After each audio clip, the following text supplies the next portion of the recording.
Welcome to our Friday project, Friday stream. We're going to be working on Listed, which is an app. You should be able to hear me. You can't hear me? Test. I can see it in the, oh, the audio is bad. Okay. Let's see.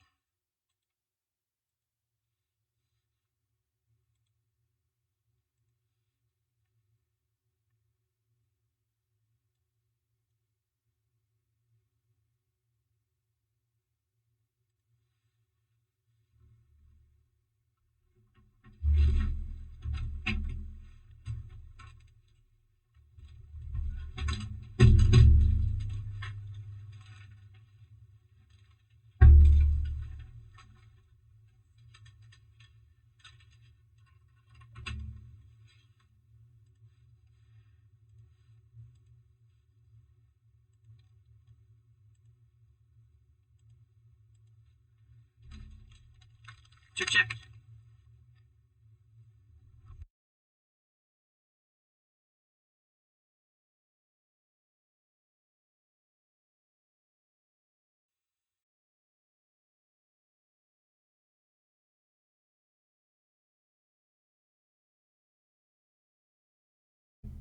Check. Check.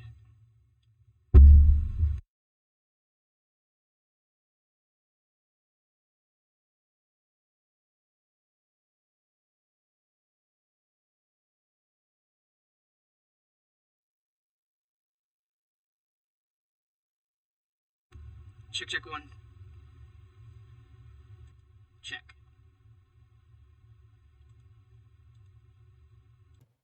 Check. Check. Check. Check. Check. Check. Hello.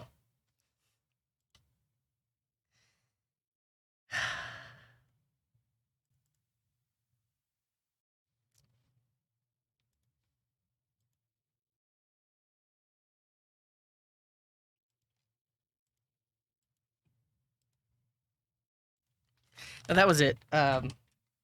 NVIDIA noise removal made it sound like I was in a tin can. So sorry about that, everyone.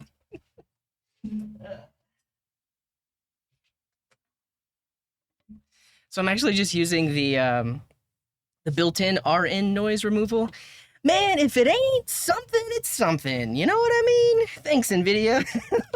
Welcome to the show. Today we're going to be working on Listed, which is an app we're working on every Friday that will allow users to create, share, and watch lists of YouTube channels. This is an open source project. All the stuff I do here is open source, but this is especially open source. I don't know what it means to be especially open source. It's open source. We're building it with SvelteKit. We're building it with Prisma and Postgres, and we're working on it. And Nishark, thank you for that Prime resub. Got a few supports today. It's super open source. It's the most open source you can be. And Shalman, thank you for that resub. Who says sub. Frail Gollum, thank you for the follow, and Papa Mon, thank you for the follow, and Hork, thank you for the follow, and Nishark with the Prime says, how are you today? Coincidentally, I always have class during your streams, especially on Fridays, but I'm following you on Twitch and learning a lot. Today it's -20 with a snowstorm in Toronto, so I didn't go to college. I love it here. Glad to hear it, Nishark. I honestly don't even keep track of what the temperature is where I am. Google tells me that it is 44 degrees Fahrenheit. Let me confirm that.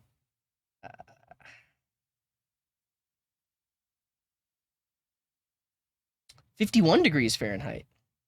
And if you want that in Celsius, that's 11 degrees. It is 11 degrees Celsius where I am. I'm glad thank you for stopping by, Nishark. Appreciate you.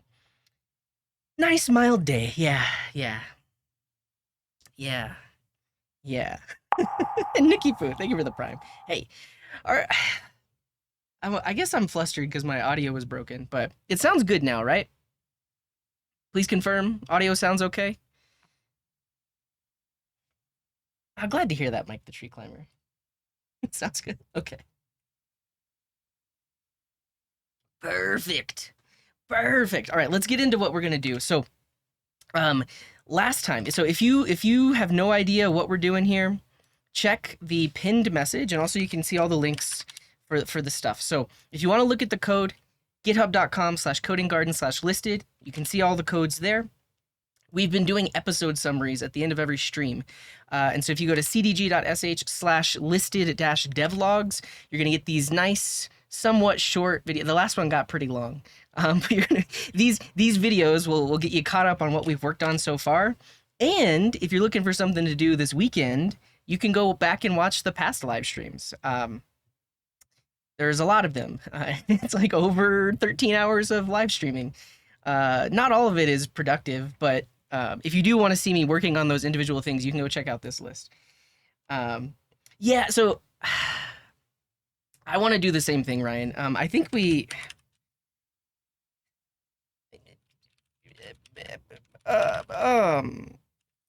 it's worth talking about right now. Because this repo has been around for a while. You can see the last merge was back in August, but community contributions is a repo where you can submit timestamps for YouTube videos if you'd like to contribute. And I honestly want to just spend a day doing this, like going through some of my most popular YouTube videos and just like adding timestamps, and for like the most recent streams adding timestamps, because it does make the videos a bit more consumable.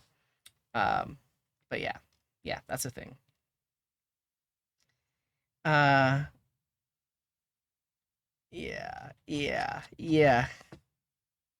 Wait, what did I take down? Oh no, it might be on YouTube. Might have flagged it. Though I looked at my comments recently that were flagged. I didn't see anything. Could it not be automated? Potentially. I mean, yeah, you'd need some serious natural language processing, right? I don't know. But there's all the stuff.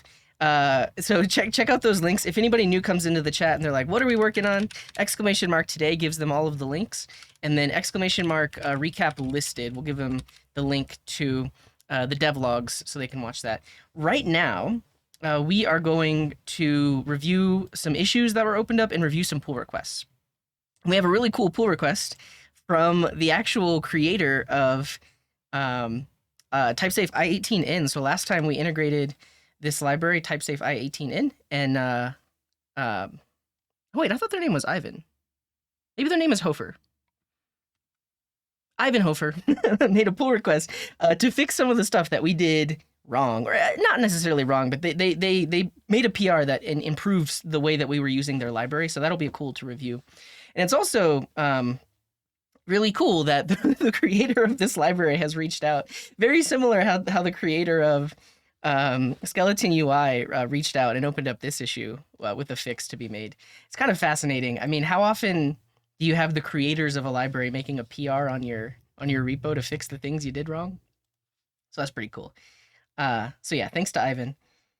That's exactly what I was thinking. I was like, oh man, it makes me really self-conscious because they're like, they watched the VOD, they saw me mess around and do bad things with their library.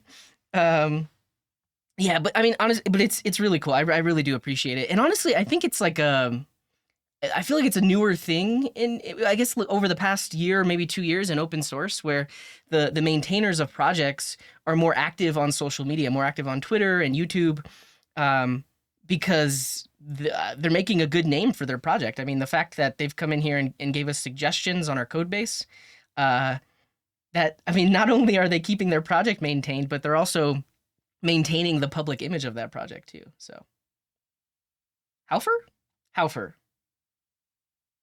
Ivan. Yeah, and I think that's the other interesting thing too, because a lot of people have started turning their open source projects into a way of making money somehow, like monetizing some aspect of it. I don't know what Haufer has planned for TypeSafe i18n. He might have some other projects, but that is a thing. But welcome in, everybody. Glad to see you. Can we just get some hearts in the chat? Whatever hearts you got. Thank you for being here. I'm excited. I'm excited to be here on this Friday. This is going to be a tight schedule. So we have exactly 2 hours and 30 minutes before I have to go. I have a prior engagement. So that's wrong. 2 hours, 30 minutes. This timer will be ticking. And when this timer is up, I have to go. And actually, I just noticed this. This app has a favicon that is an image that is the number of minutes and seconds left. That's actually fascinating. Fascinating. Alrighty, everyone, let's get into it. Let's say, like, before we get into it, I will say, I will spend 60 seconds saying hello to everybody that wants me to say hello to them. In the chat, if you say hi, hello, hello, hey, yo, cheers, greetings, hi, what's up, morning, afternoon, evening, howdy, g'day, go to coding hi-yo, bohio, or boga hey. Say any one of these things. I will acknowledge you. I'll say hello. I'll welcome you in, and we'll get into this. So, Mark Boots, 54 minutes ago, said, good morning, good afternoon, good evening, and good night. What's up, Mark Boots? Welcome in. And hello, SQL Gortster. I need to mail your stickers, and a couple of other people, too. I'm going to try to do that this weekend, but welcome in. Hello, hello, hello. What else we got? Zelino, hello, what's up, Salahadin, and Farshid, and Poplip, and Mia Hyandra, what's up, Dablis, and Acid Spark, and Moshiko, and Nishark, and Oscar, and what's up, Shark Turnup, and Art Pajan, and Ryan, and Decallers, and Crasian, and Amasil, what's up, Steph Builds, and HCB404, and hello, America 2050, and Harsuna, an old school rapper, what's up, Barkmoots, that's actually a bot, but that's okay. What's up, Samik and Johnny Drama? Hello, Pablo. How's it going? The Skied and Ford and Leak Geek and Macaroni Pizza Pie. What's up, George and Codebrains and Granique and Loading the Dev? What's up? Hey, are you the Loading the Dev, the one that made the PR last time? That's actually kind of amazing. This is your first Twitch comment, but welcome in. And Lucas, thank you for that resub. What's up, Uuskamp and Terawatt? I'm underwater. Help me. Oh, that was in regards to my my microphone. We fixed it. What's up, Fob and Electrothermo? Hello, CFM.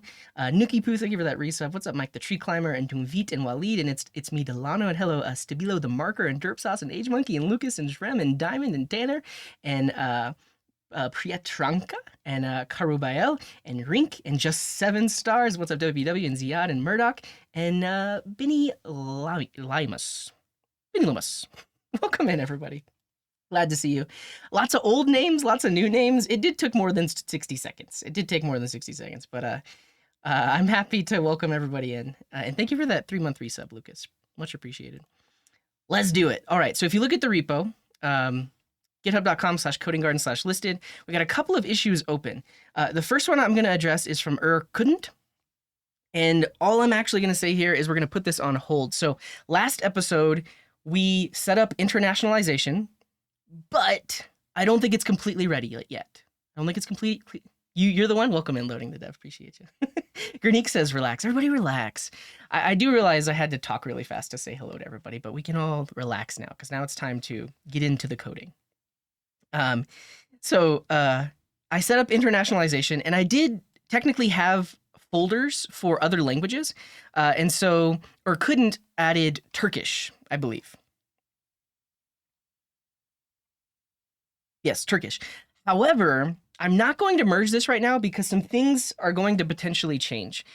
And I do appreciate the pull requests. That's why I'm not going to close it because they can update this later when I change things. But ultimately, let's look at the folder structure and let me let you know what we're talking about. So if you look in the code base, there's this lib folder. Inside lib is a folder called i18n, and this has a bunch of directories with locales.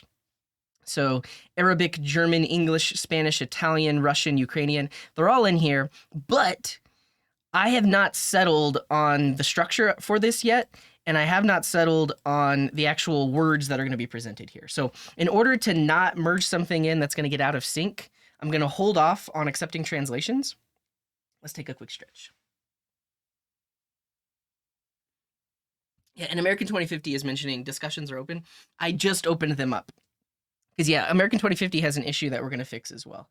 So, yeah, exclamation mark today will let you know what we're working on. It's really just meta project stuff, not exactly features. But that's the nature of these things. So especially because we're getting more contributions, I need to get our linter and prettier set up. I potentially want to get Git hooks going. I potentially want to get GitHub Actions. I don't know what I can do in 2 hours and 20 minutes. So that's why we're doing this today. But so all of that to say, I'm not going to be merging in any translations yet because I want to solidify the current text and the current structure because that's going to need some work as well. So I'll leave your PR open. Let's actually just add a label.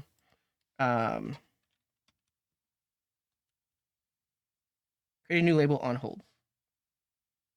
So this one gets the on hold label because we'll merge it eventually, but you'll probably have to do some work after we change some things up.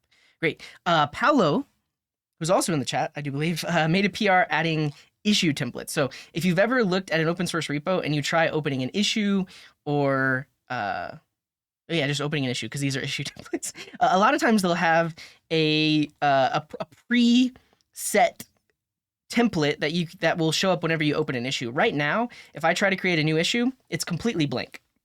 So it's nice to have issue templates, especially if a repo is really active and lots of people are opening issues. So Paolo added 2 templates, one for a bug report and one for a feature request.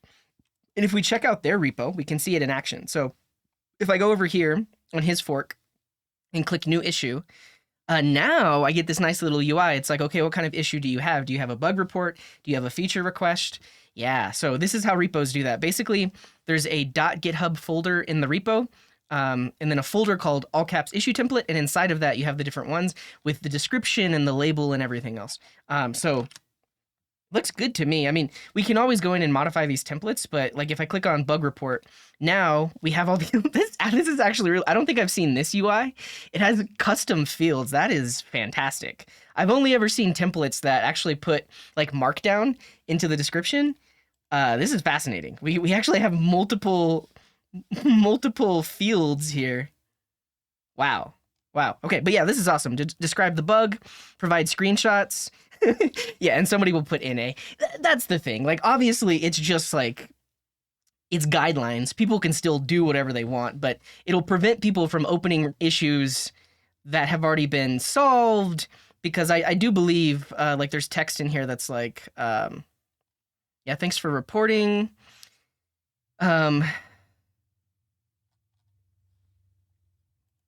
Typically, there's also text that's like, make sure you search across images, search across existing issues. I don't know. I'm just going to merge it in because I don't want to give it too much thought. We can always go in and change it later if we really need to. So there we go. I think it is just one commit. So yeah, I'm actually not going to do a squash, because if I did a squash, then it would put my face and Paolo's face on there. I only want Paolo's face on there because they worked on this. So I'm actually just going to do a rebase and merge. So this will, because, and Oscar says, looks good to me, because they made this PR against the repo, and I have since then merged in new commits. Technically, there needs to be a merge, but if I do a rebase, I think the merge commit won't show up. Let's do it though. Rebase and merge. Confirm rebase and merge. Done. Nice. Okay, so this is merged in now. Yeah, so I think here's the difference. Actually, it ended up showing my face anyways. So if I would have chose a merge commit, then there would have been 2 commits here. There would have been a commit specifically merging the 2 branches together, and then we would have seen Paolo's commit. So because I did a rebase, we've essentially rewritten history, sort of. I may not be talking about that in the best way, but honestly, I didn't want this to happen, but because I chose rebase, that's why our faces are next to each other. If I merged it in without a rebase, we would have seen a separate merge commit. I think that's the major difference. Well, like I ended up being co-author anyways, Paolo, but thank you for doing that. So now on the repo, if you go in and try to open an issue, there's vulnerability. Oh, because in my GitHub settings, I enabled the setting for security. Yeah, so I totally forgot. If you go to a GitHub repo and you go /community, it'll tell you how open source you are. And so because I think I went in and in one of the settings, I checked, yes, I want security stuff. It added that by default. So now if I go in and report a vulnerability, it uses that template. I think we can modify that template too, because if we look in this folder, yeah, the template isn't even there. I don't know. We could modify it if we want to. Great. Thank you very much, Paolo, for that pull request. All right. This next one comes from How for Ivan, who was the creator of TypeSafe i18n. So if you watched last time, we integrated this library, and they've got some nice changes for us. So the first is, instead of having this type of string array, they are now using the type as generated by the library. And the other thing is they are including the language in the HTML template here. That when the page is rendered, so you can see in the hooks right here. So when the page is rendered, because this is going to run for every request, we insert the locale that we detected. And one of the changes they made is they took, actually, I'll show you the existing code. So right now, the flow of figuring out the language for the user first goes through hooks. This puts before we were putting the array of languages on locals, and then in our layout, we were putting that on data, and then in the other layout file, so in the layout on the server, we're putting it on data, and then the layout that could either run on the client or the server, we were doing the detection there. So what Halfer has done is moved some of the logic that was in here, they've moved that to the server side, which I think is good. And then instead of exposing that entire array of languages, they're only exposing the specific locale that got detected. So right here, locale detection got moved into hook server.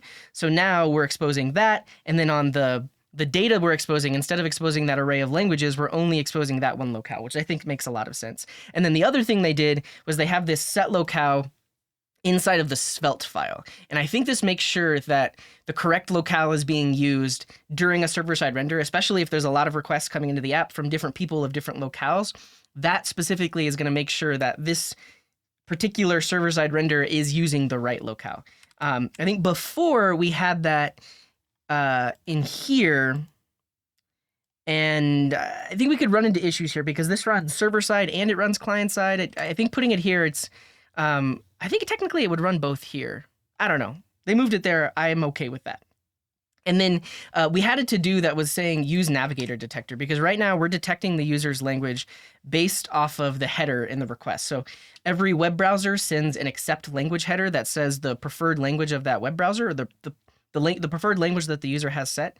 And we were thinking when it's running client side, maybe we use navigator. But the thing is, it's always going to run server side first, and we're always going to have that accept header on the server side anyway. So we really don't need the navigator detector, which I'm okay with as well. So thank you very much to Halfer for making this pull request. Definitely check out their library. And Agro Raw, thank you for the resub. Type safe I18 in. They also made commented on my my post from yesterday when I posted the devlog, and they mentioned some things that we can check out. So if you watched the last stream or the summary of last stream, I was talking about how we need a better layout. We need a better way of structuring all of our translations. So like in here, we have everything in this one file, but we potentially want to move this into JSON files. They talked about their library has namespaces, exporters, and importers. So these things would allow us to import JSON files, but still have things that are type safe. Because one of the cool things about this library is you have your base translation, and this essentially defines all of the required things. So because our base translation here is English, we've defined all of the tokens that we need. And then in any other file, if I didn't do this spread thing, I now actually get a type error. So this type error is telling me, hey, you're missing tagline, sign up, onboarding. You're missing all of the things that we have defined in our English translation. And so this is really nice because you actually, like the editor is helping you when you're missing translations. Oh, thanks, Oscar. Let me fix that really quick. And then it went away. Unloved Slug, thank you for the 18 months. Saying, loving the regular Friday Svelte content. Appreciate that. All right, I'm going to go silent for a second while I fix this.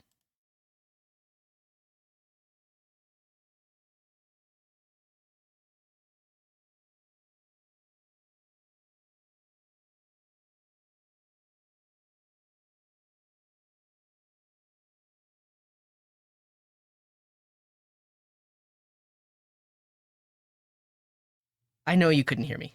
I know. Cool. It should be gone now. But what I was saying is, so because we have this base translation, and so like this generates the types, it extracts the fact that all of these will be required properties. Now we literally get a TypeScript error that we're missing these in the German translation. Now, right now, we're just taking all of the English translations and spreading them into all of the other languages. This really isn't best practice because now we don't get those type errors. Like, really, if a German translator came in here, they would want to comment this line out because then they could get autocomplete as to like what specific properties are missing here. Because if they don't comment that out, then we're basically overwriting everything with the English translations. I don't know, but this is the kind of things that need to be fixed, and we can try to use importers and exporters, which are available in this type-safe I18N library. So we'll definitely check that out. All right, let's merge this in from Haufer. And this one I am going to do a squash commit. So they had 1, 2, 3 commits. And technically I could pull this code down locally and test it. I'm going to trust that it just works. It looks good to me. Yeah, I'm going to trust that it works. We're going to merge it in. I'll pull in the changes. It's probably going to work, right? It's probably going to work. And BJ Sebastian, thank you very much for the 13 months. That's awesome. Appreciate you. All right, so a squash merge is going to take all 3 of these commits, put it into a single commit. Here we go.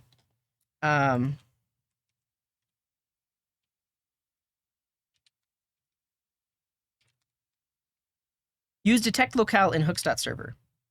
Yeah, beautiful. Here we go. Confirm.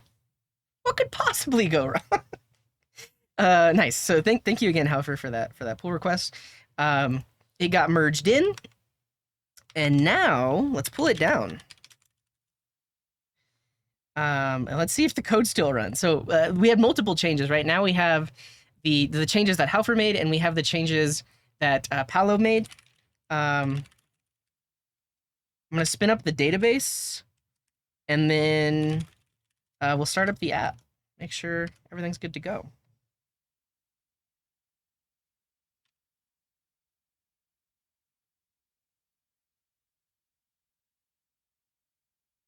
Still seems to work. It says hello world.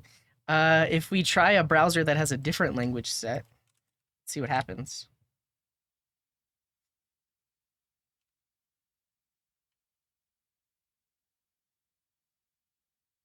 And then this browser has their language set to Turkish. Not Turkish, sorry, Ukrainian. So we see the Ukrainian translation. So it's working, and there's no errors. Great work, Haufer. Great work. So that was merged. Good to go. Now, there's a couple of things we need to update. I think this is a really good point from Couldn't, who is mentioning that the contributing guide doesn't talk about how to use Prisma, because technically when you bring this code down, you're going to have to run npx Prisma generate, I do believe, or npx migrate dev. Yeah, so in here we do say npx Prisma generate, but what we probably should be saying is npx Prisma migrate dev. Yeah, eventually we're gonna have like a seeded database and everything else. I removed the migrate. Here's a way to test this. Here's what we do. Kill the app. Delete everything in the node modules. I mean, there's probably a built-in command for doing this, but now that we've deleted everything in the node modules, if I try starting this up, so if I do npm run dev, well, it's gonna break. I need to do an npm install. Clean install would have done it. Okay, but this is for sure gonna do it. I removed all of the node modules. Now, if I run this, actually, I don't even know if we're using the Prisma client though. So we actually don't even see an error here. But if we look in our node modules, the Prisma client technically did get generated.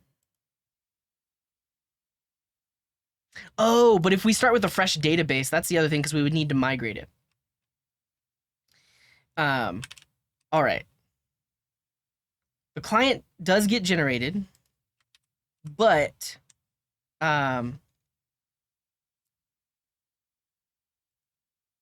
we also want to run the migrations, because if I kill my Docker container and then remove the volume that it was using to store the Docker data, so now if I spin my Docker container back up, it's going to recreate that, and then the wait, what did I just do? Docker compose up. There we go. Now this is a fresh database that doesn't have the table definitions. So this should error out in some way. Let's see. I guess if we're not using the Prisma client anywhere, then we wouldn't actually see the error. We can add some code really quick to show what the issue would be. Ultimately, I think I literally just need to make this npx prisma migrate dev. But let's just try doing it. So let's say in our page.server file, we query the database. An Acid Spark, thank you for the gift. Appreciate that.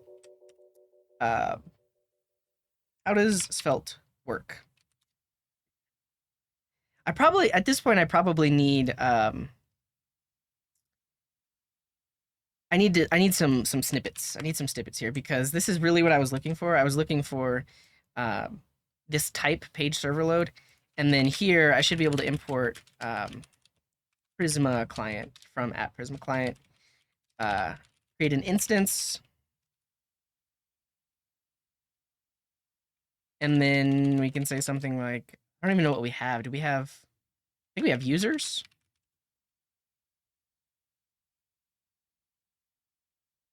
Like that. Something like that. And then in our page, we should get access to that. So data has a users property. Oh, nice, Pablo. Yeah, Pablo has a couple of open source packages. So let's just log out data.users here. So now this should error out. Yeah, so user table does not exist on the database. So if we run, let's kill the app and then run npx prisma migrate dev, that will actually create the tables in the database. Applying migration. Beautiful. Over here, some SQL stuff happened. And if we spin the app back up, it should work now.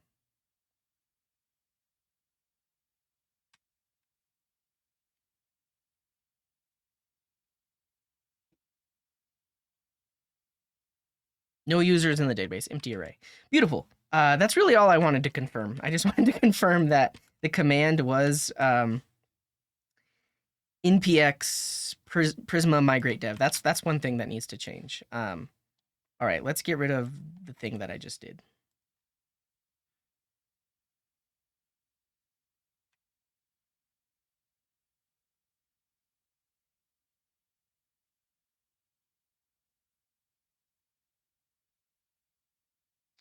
Revert changes there.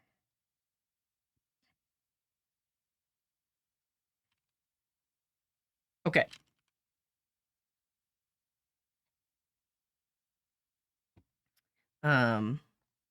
Looks good. Thank you for that issue, or cooking. We'll commit this.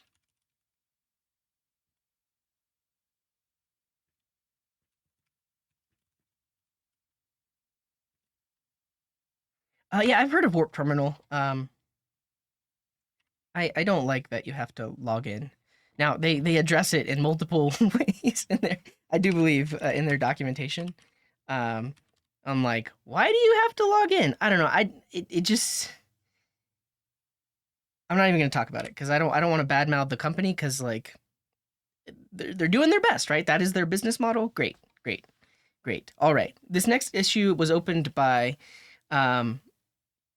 America 2050, and they mentioned that we're using the wrong library. So right now, we installed a library called Tabular Icons Svelte. We installed this one, and what they mentioned is that one is actually deprecated. We actually want to use this one instead. Um, so if we go back to the one that we did install, this package is no longer supported. Use this one instead. Yeah. So we kind of missed that, but we're going to do that instead. So now the code should work exactly the same way. The repo has just moved, but I'm going to remove tabular icons svelte. Cool. And then I'm going to install this one. And so this is just a library that brings tabular icons as svelte components. The one spot that we're using it is on the landing page. We're bringing in this YouTube component, which still appears to... Oh, no. That library should be gone. I should be getting an error there. Oh, we didn't miss it. It's new. Okay, that's good to know. Yeah, so now this should be complaining, hey, this doesn't exist. Great, because we actually want to import from here instead. And then this apparently doesn't exist. Icon brand YouTube. It has a new name. So we'll use that instead. And then we don't have a stroke width property. What do we got? Just a stroke property. Easy. I am very glad that we swapped this library out now before we started using more and more icons, because that would have been a much harder change. Though their docs are wrong. Their docs are wrong. I mean, the props table is right, but that example there is wrong. It's outdated. If somebody wants to make an open source contribution, probably America 2050 could do it. Go fix their README. Let's make sure it still works. I mean, the code looks good here. Let's make sure it looks the same way it did before. Yeah, in 4 months' time, we're going to have hundreds of icons, and we would have had to fix it in multiple places. Yeah, icon looks exactly the same. Beautiful, beautiful.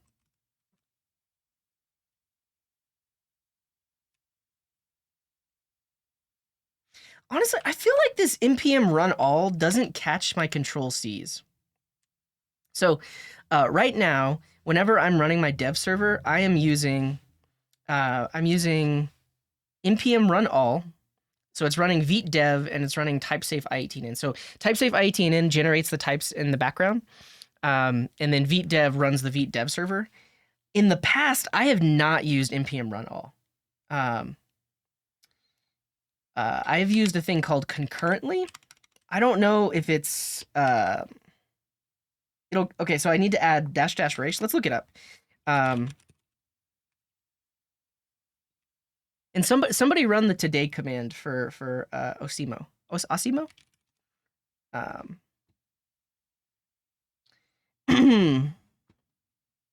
Thanks. Okay, a CLI tool to run multiple npm scripts in parallel or sequential. This has 3 million weekly downloads. The one that I've used before is concurrently, but what Jolteon is mentioning is we can do -- race. Yeah, this is the one I've used. Roughly the same amount of downloads. Actually, 700,000 more, so not roughly the same. But I feel like npm run all is potentially the modern equivalent. Wait, this was published 4 years ago. I guess how much actually changes? How much changes in a concurrently one? I'm gonna use concurrently instead. I mean, it seems more maintained. I don't know. I mean, there's no vulnerabilities. It's not. Honestly, it's not bad to be only published 4 years ago, because like what could have actually changed in 4 years? At this point, it's just OS code for running things. Yeah,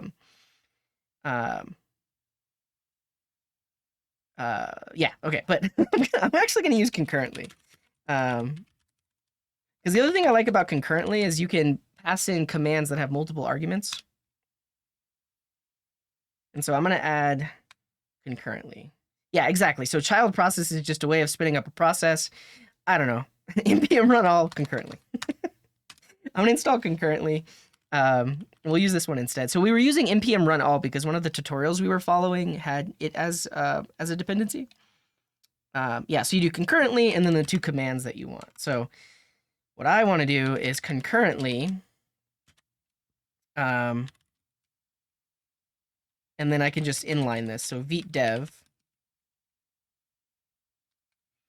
and then typesafe i18n like this. And so that's going to run those 2 commands all at once. I Do I need to wrap this in double quotes? Let's try it without double quotes. Because it doesn't have any arguments. But now if I do this, yeah, seems faster. I don't know if it's actually faster, but it does seem faster. And then it still seems to work. But now if I press Control C, it kills both of those processes, which is what I wanted. Cool. I will, yeah, so no shade to npm run all. We only used it because the tutorial mentioned it, but I've used concurrently. What Jolteon mentioned is if you want that same behavior, there's a race command. Is that what it was?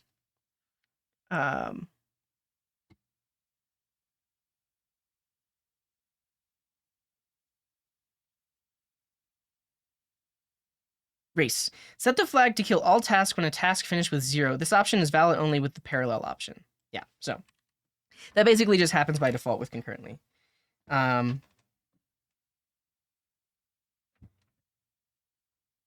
I see. Yeah, that seems useful. I'm going to stick with concurrently. I don't think we have any like vulnerable dependencies right now, which is nice. So I'll do that. Okay. And we added this library too. Okay.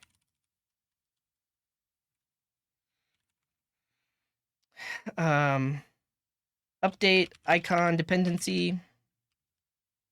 Switch to concurrently. There we go. Thank you for this issue, American Mike.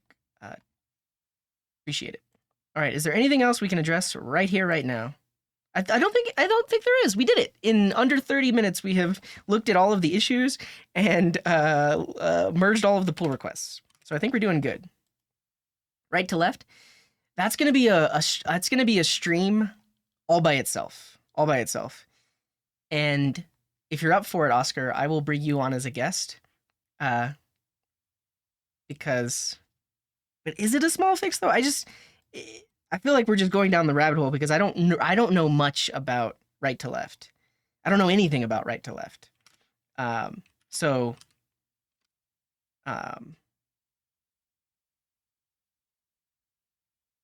I see what you're saying though. Literally, we just have a list of right to left languages, and then we include that in the HTML. That's basically what you're saying. We'll do it in the future because we'll do it all in one episode where we also bring in Tailwind for right to left support, or like a Tailwind library that helps with it. This thing, Tailwind right to left. This literally like flips your UI. Yeah, which is pretty cool. Oscar got silent though. I don't know if they actually want to come on stream. We can find somebody that speaks our right to left language and then bring them on the stream. Yeah. Changing the direction of the body is enough. Yeah, so I see what you're saying though. Like if we set it up now, then we won't have a lot of stuff to change in the future. But we still are working on a lot of configs. So the to me right now, one of the most important things for this project is the eslint configuration. Because we've been getting PRs and the code is probably fine, but there's like tiny inconsistencies, like a missing semicolon or not having a trailing comma. Those kinds of things aren't getting caught, and I want those to get caught, especially if people are contributing. So the plan right now is to set up eslint with the Airbnb config, and then also the Prettier plugin. You like to joke from the shadows? That's fine. We'll find somebody. Do I need eslint to begin with? Yes, we do. I like to combine them. There are things that eslint catches that Prettier does not catch, and I like the fact that eslint shows little red squigglies in the code. With Prettier, you don't get that. You just like format on save, and then it auto formats your code. I want to see those red squigglies, just because I want to, because that's what I'm used to.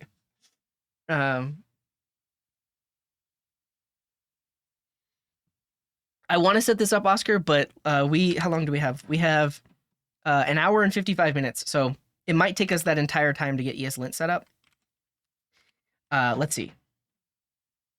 Yeah, exactly. So, because I come from a C# environment, I think that's the other thing is like, Yeah, I think it's also good for beginners to see those red squigglies. Now, you might argue that like just let the editor do it, format on save. I don't care about the red squigglies, but I guess in my experience, especially because I teach beginners, like I'm actually really good at just with my eyes seeing what's wrong without having to format on save.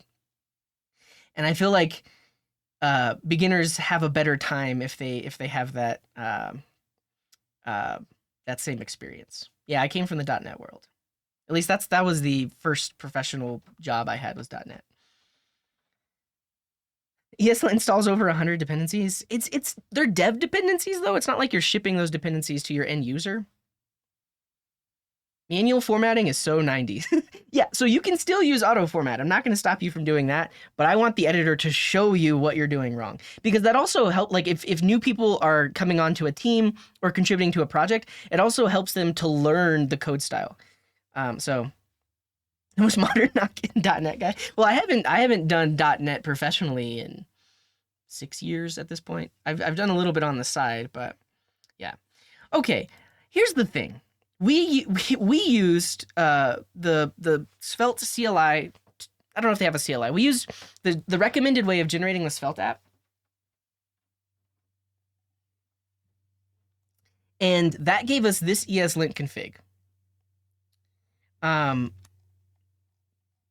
But if you'll notice, I don't think we're getting type checking in our Svelte files. I'm so concerned. I don't know why I'm talking like this, but like semicolon, like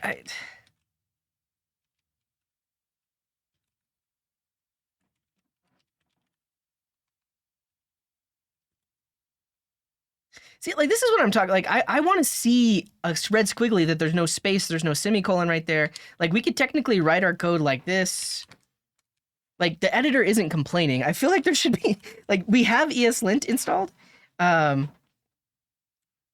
because we generated the project with it. I think we do technically get those same things in a TS file. So like, yeah, I mean we don't have any rules about semicolons. Actually, let me just add that rule. Let me add the semicolon rule to our eslint, our existing eslint one that got generated.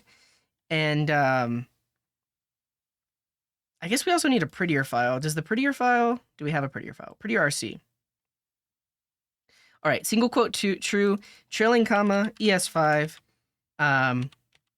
prettier plugin svelte, and then there should be like a semi, yeah, so semi true. So I want semicolons, and all that good stuff. But this is prettier. We also need this rule inside of our eslint file. And I think technically we're using the prettier plugin. So those two should work together. Let's see. Tab size 8. So I reloaded my editor. We look in here. If I just run prettier, format document with prettier, see it inserts the semicolon, right? I do want to see a red squiggly there. So we can get that working with the prettier plugin. Let's just do this first because we're gonna. First step, I want prettier and eslint to be working together. Yeah, so that's what we need to do. We need to use if I forget what it's called, we can look into prettier docs to combine the two so that way they're working together. Once we get them working together, then we will attempt to get the Airbnb config, which is my preferred config. Now, this again, look, it has to be done. It has to be at least the connection of prettier and eslint. We'll do that. So if we look at the prettier docs, not prettier, prettier. Oh god, this. If we look at their docs, they have a section on integrating with linters. Also, let's look at their default configuration. Yeah, they have like a tab width too. So like we set the tab width to 2, which is my preferred tab width. Yeah. I don't think I can do it in 5 minutes, but there's a section here integrating with linters. So we need eslint config prettier and eslint plugin prettier. If we look at our dependencies, I believe we have one of the two. Let's see. It should be dev dependencies. These are all dev dependencies. We have eslint config prettier. So we have this one, but we don't have eslint plugin prettier. We have prettier plugins felt and eslint plugins felt, but we need the eslint plugin prettier. So we're going to install this as a dev dependency. Great. Now, this tells us how to set it up. We have config and that, and then we extend prettier recommended. So now in our eslint file, right now we are extending prettier. Was this extends? Yeah, we want to extend plugin prettier recommended. This should combine the two. Now, eslint and prettier should be working on my behalf. Let's reload the window so all of the configs and everything are reloaded and have their latest settings.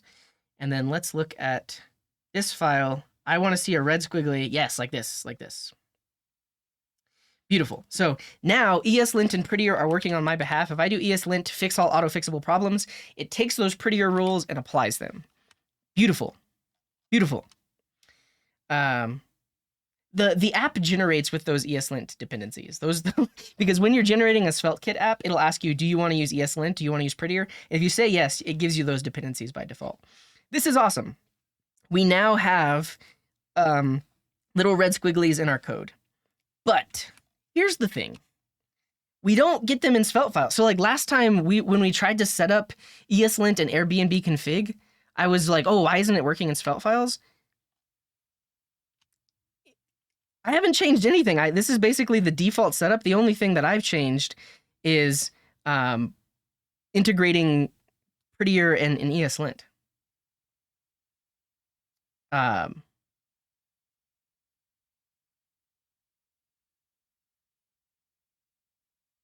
So this might be this. I think this is a deeper issue, and this is why we went down a rabbit hole last time, because like linting works in this file. I get an error if I don't have a semicolon. That's beautiful. But linting does not work inside of the script tag for a Svelte file. So this is the bug that not a bug. I mean, this is what we need to fix, because I want linter errors right here. I want this to tell me this needs to be on a new line. I want to see that there's a missing semicolon right there. That's the thing we need to fix, and that's the thing that could potentially take us a long time. But yeah, OceanIO is asking, what's the difference between installing prettier as a plugin versus npm a dev dependency? So there's two things there. There is the dependency prettier eslint plugin prettier and prettier plugin. Basically, by having these as dev dependencies, when other developers pull this code base down, they can run from the command line like lint, and that automatically takes all of these rules and settings and could potentially apply them as well. So like if we look at yeah, and here's the thing. So this is using prettier to do the linting. I actually want to use eslint because eslint now is combined with prettier. So if I do this, that's actually all I want. And then I see all of the issues. So basically by having it as a plugin, other developers that bring this code down, if they don't have the VS Code prettier extension, they're still going to see these issues from the command line. And we can actually, I can add a thing in here that will recommend that they install the eslint plugin, because yeah, you're totally right. Anybody could open up a file, and then if they have prettier installed in VS Code, they can do format document with prettier. Great. But having it as a dev dependency and also having like a command line tool that will run the commands, every developer now benefits from the same configs and the same plugins without needing a specific editor setup. Thank you, Jolteon. We'll check these out.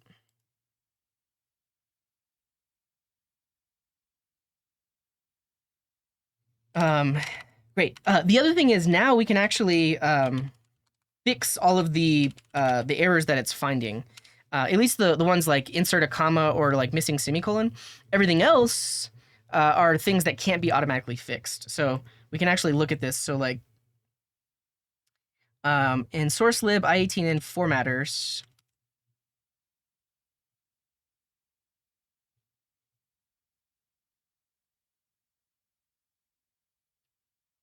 This is complaining because locale is defined but never used.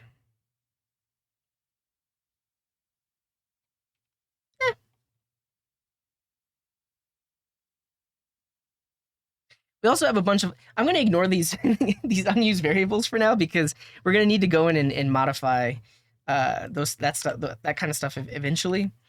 We'll keep it as warnings for now. Thank you, SQL Boardster.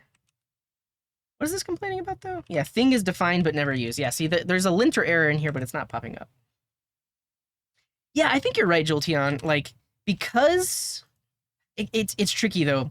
So no, we can ignore these, but not ignore the nested folders because these files do get automatically generated by the typesafe i18n CLI. So I run this, it generates the stuff, and then if I run lint without fix, yeah.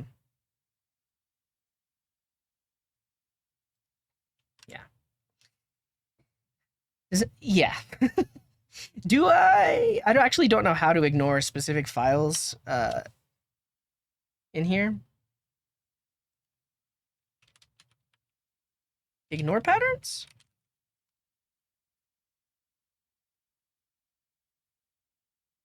It's in there. It's in ignore patterns. Let's try this. So if I ignore source / lib / i18n / star.ts. So this should ignore the ones at the root. Ignore everything?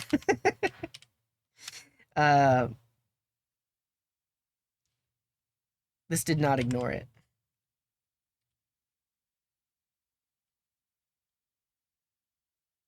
There we go. Yeah, so now that's ignoring all the TS files at the root. But inside of folders, I don't want it to ignore these. Like if I have a that or that, it still finds those, which is good because the files inside of these folders are user or developer touched by developers. Yeah, the VOD channel isn't automated. No, I have to do that manually.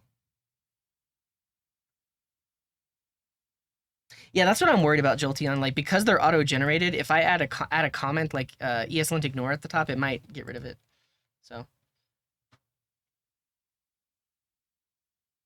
let's try CodeBrains. I think this is the rabbit hole we're about to go down, and let's remind everybody of what we're working on. So we've got eslint and prettier working together. If I look at specifically a TS file, it does the right thing. It complains about missing semicolons. Good to go. But if I look at a spelt component, it does not complain, and that's what we want to fix. So if I look at this, I see no errors here. That's what we want to fix. So if you look in our eslint file,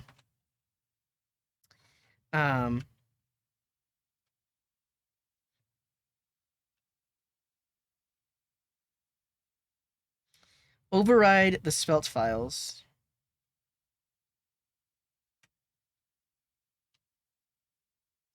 I don't know. So like this is the issue is like it has to go through the Svelte 3 processor for eslint. Yeah. The main issue with auto uploading VODs is I always cut out the first 15 minutes because that's the getting started screen. So it's a bit more complicated. Hey, what's up, Veep? Welcome in. All right, let's look at those issues that Jolteon linked us. See if it has anything relative or anything related to what we're trying to do here. Prettier plugin Svelte doesn't work with eslint plugin Prettier.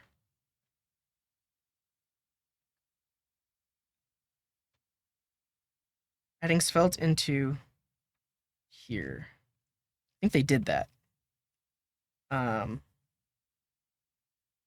We recommend to use eslint plugin Svelte instead of eslint plugin Svelte 3.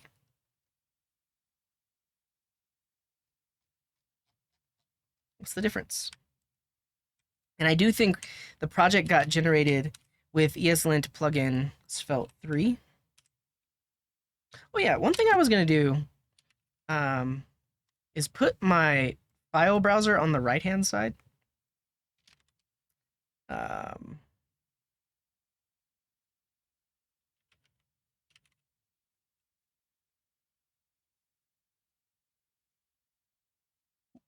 Does anybody know the VS Code setting for that?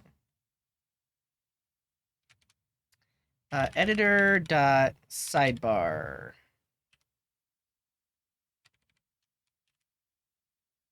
Sidebar location. Right.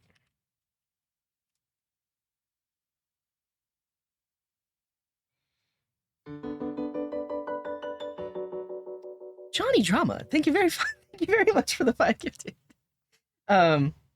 I appreciate that. We're noticing a bug in my backend thing though. I think I added logs yesterday where I should be able to fix this because these are technically gifted messages. But thank you, Johnny Drama. I appreciate that. Yeah. The thing is, back in my .NET days when I was using VS Code, it's default for the browser to be on the right hand side in VS, and not VS Code, Visual Studio.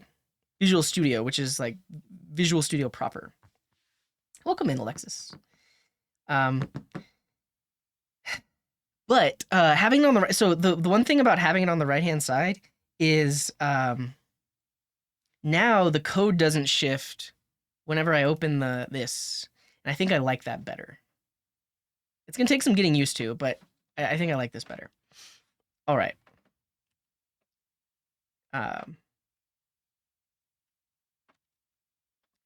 What was I gonna do? I was gonna look at the package.json. So if we look at the package.json, it has a dependency on eslint plugin svelte 3. And they were telling us we should use eslint plugin svelte instead of eslint plugin svelte 3. The thing is, this one is like maintained. This has a merge 5 hours ago. Honestly, let's try it. I'm not even gonna look into it anymore. I'm just gonna literally try this instead of that one. And one computer guy, thank you. Tier 3 reso. Appreciate that. Year and a half. That's awesome. So let's remove eslint plugin svelte 3 and let's install eslint plugin svelte. And now, so we have that dependency. Now we'll need to update our eslint file.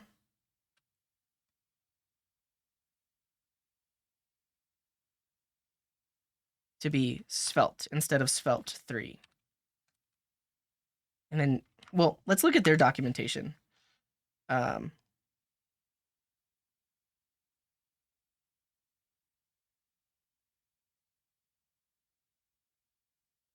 you're using eslint plugin svelte 3, you need to remove it. Oh, so there is no plugin. Or is there? So instead of adding the plugin, we do an extend. So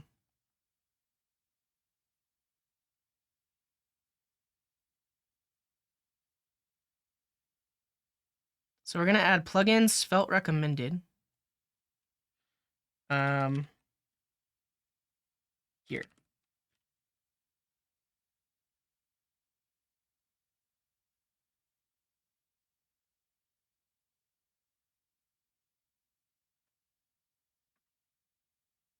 Skip over all the important what did I miss? Okay, why? Attention. Do we have svelte eslint parser? Yeah, I think we need to, I think we actually, at this point, we actually completely remove the overrides in these settings. I need to look at the docs for the eslint plugin svelte to make sure that I've added it right in my config. But I think those two settings I just completely remove because those are settings based on plugin svelte 3. I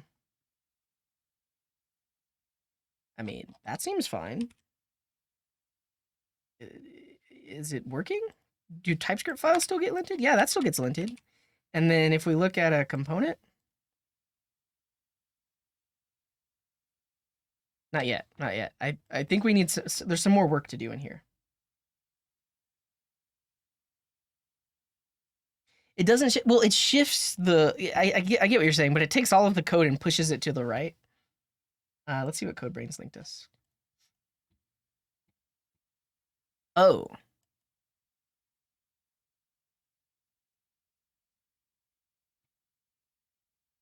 Well, we're already down the rabbit hole of not using that plugin.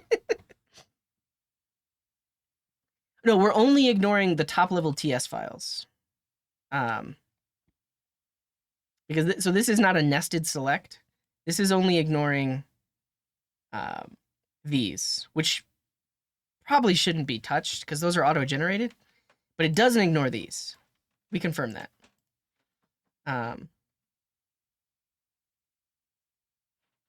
All right. What am I doing? We're gonna get this thing working. So Svelte eslint parser, do we have that as a dependency?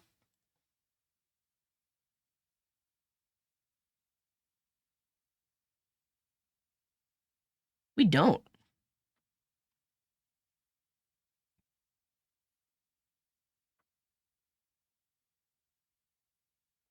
Svelte parser for eslint. Svelte has the official plugin. The plugin works well enough to check scripts, however, it does not handle the abstract syntax tree of the template, which makes it very difficult for third parties to create their own eslint rules for Svelte. Oh, so we add the plugin which automatically uses the parser. See the migration guide.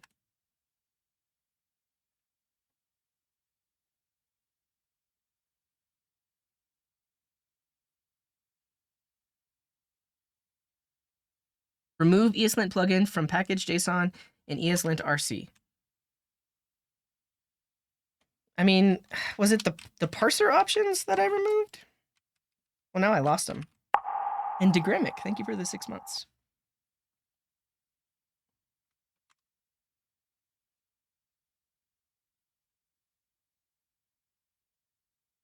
Usage. Please. Please tell me how to do it. Okay. Eslint plugin Svelte. Svelte eslint. Extends plugin Svelte recommended. Remove that plugin. If you have specified a parser, you need to configure a parser for .svelte. Did we specify a parser? We did. We have that parser there. So we still need this override.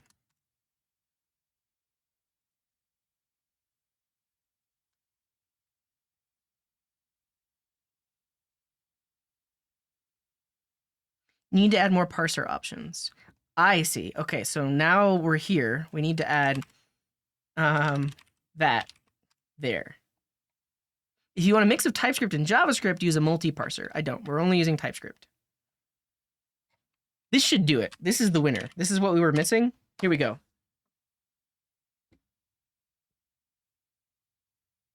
All right. We get linting in here. Oh, not that. Fix all auto-fixable problems. Beautiful. Moment of truth. We go into a Svelte file. And nothing happens.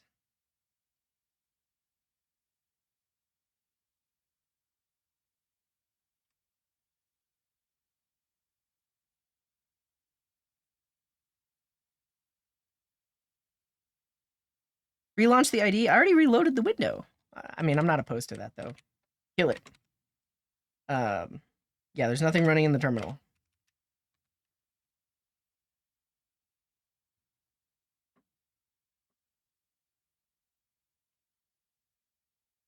Please, please give me eslint errors.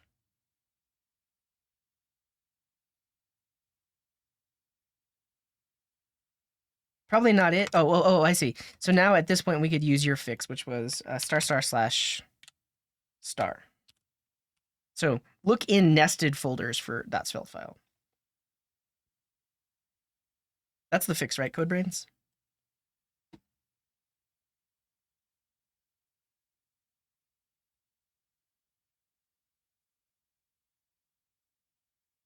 Extra file extensions in the parser options was indicated as required. Oh. Oh, well, was that?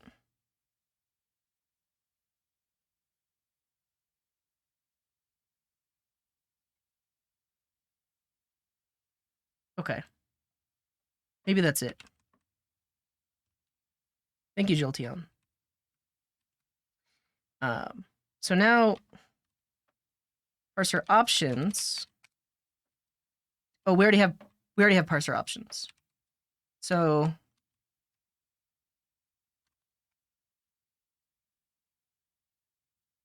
also let's use ECMAScript. 2020 is fine. Okay, so we needed that in the parser options. Though we're not linking the TS config here.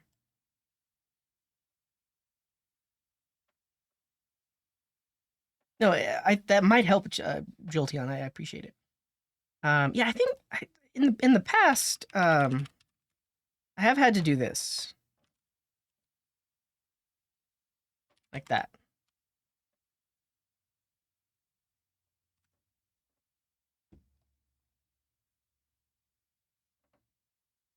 It uses the root by default. I haven't experienced that in the past, but let's see. All right, reload window. So we've got I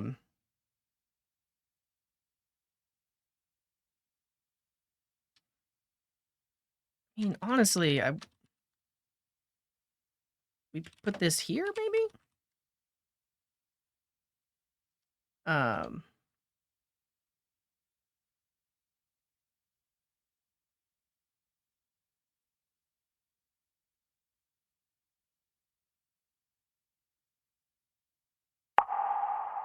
And Ciavoro, thank you very much for the sub. Are you new here? You are. Appreciate you. Welcome in. Oh no, 8 months.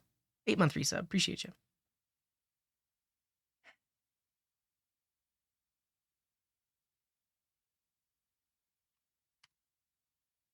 What if I remove the prettier plugin? Let's see what happens.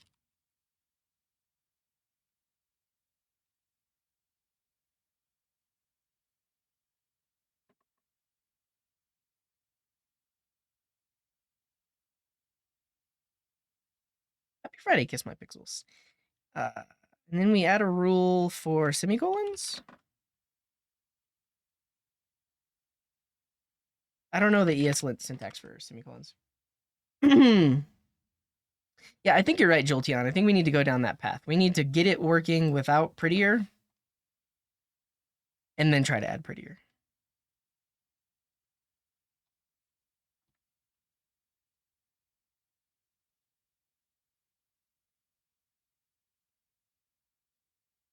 We need this too.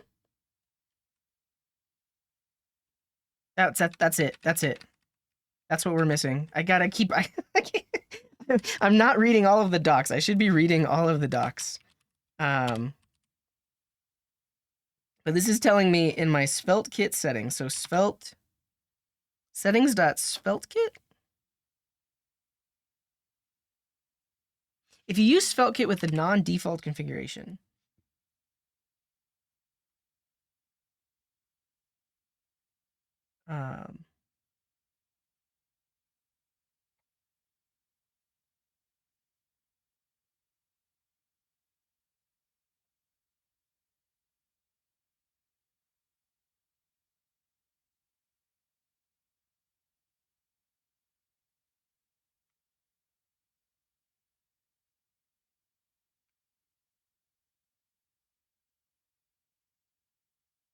oh, here it is.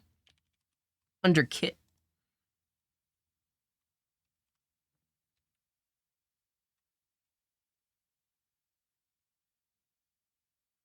Source routes. All our routes are in source routes. Right? What's up, Refot? I'm doing all right. I told you we were going to be here for a while trying to figure this out. I didn't tell you. I told people. All right, so we'll save that config. That is a default? You're right. We don't need to define that.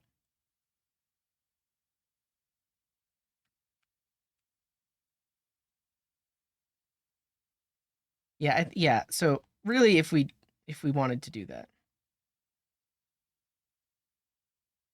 Oh, maybe am I missing this? That might actually be what I was missing even before. Let's do it.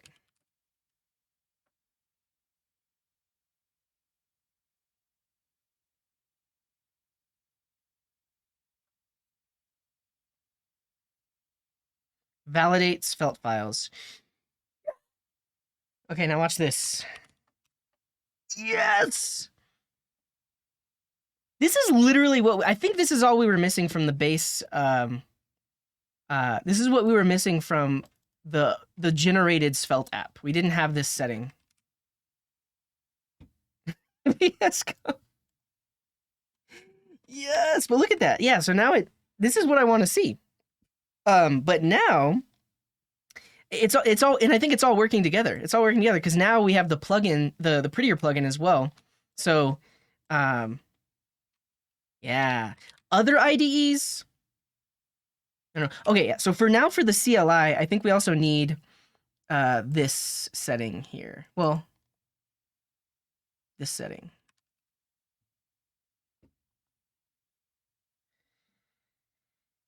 I think the thing is the default for the eslint config is to only look at JavaScript and TypeScript files. Like I don't think it's gonna look at Svelte automatically.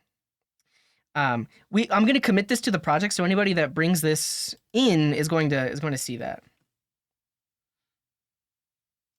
Yeah, I agree with that, Jolteon. Maybe it's something I was missing. I don't know. But let it be known, if you have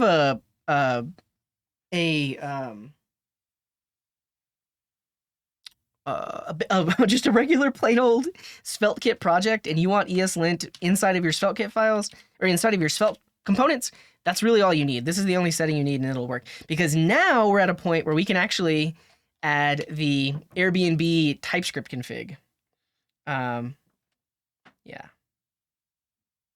And now the Airbnb TypeScript config will add even more rules now that all this is working.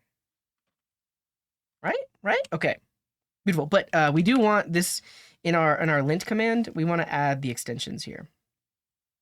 So in our lint, we'll say lint everything that has a JS, a common JS, a TS, a svelte here. So now if I run lint, beautiful. So you can see that it's complaining about our svelte files come now we can auto fix it. So let me I'll include the fix in the command here. And Refot, thank you very much for that gift. That's awesome. So now if I run the command, it'll auto fix any of the files that it can. Oh no, I put it in the wrong spot. And then I don't need a format either. So now our linting and our formatting are combined. Beautiful. We did it. Okay. So now like SQL Gordster is saying, now we want to add the Airbnb config.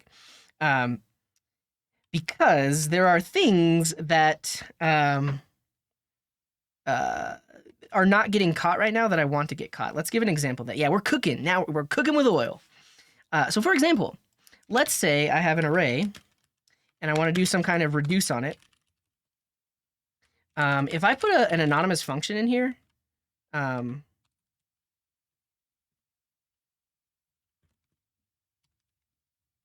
let's do it like this.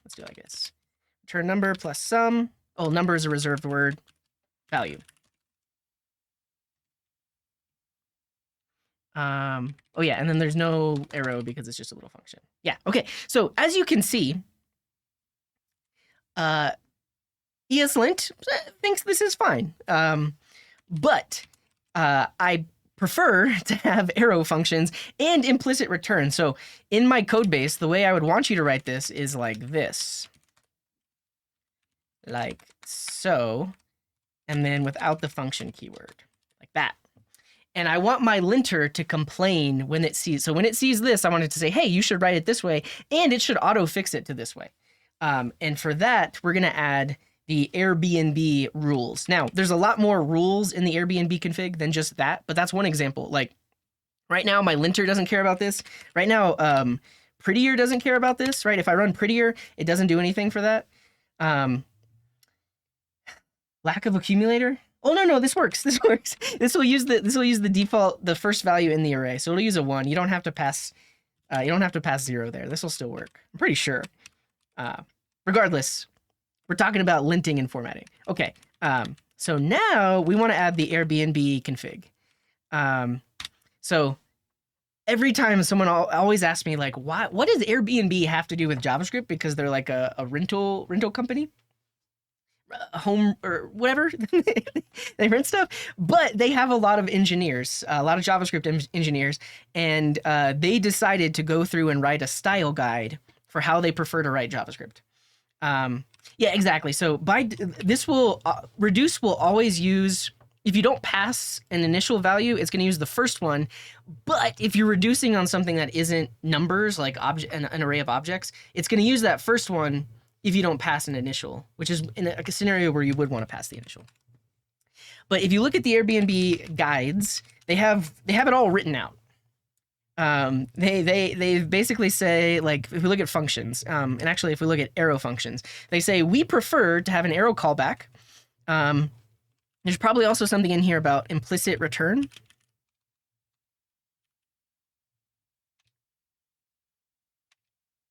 So basically, this is a style guide that says for all of these different scenarios where you're writing this kind of code, this is how we prefer to write it. Also with strings, so they prefer to use single quotes instead of double quotes. And then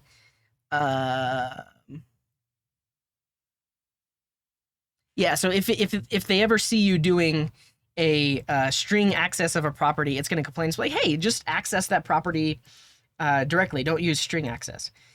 So lots of rules like this. Lots of rules like this.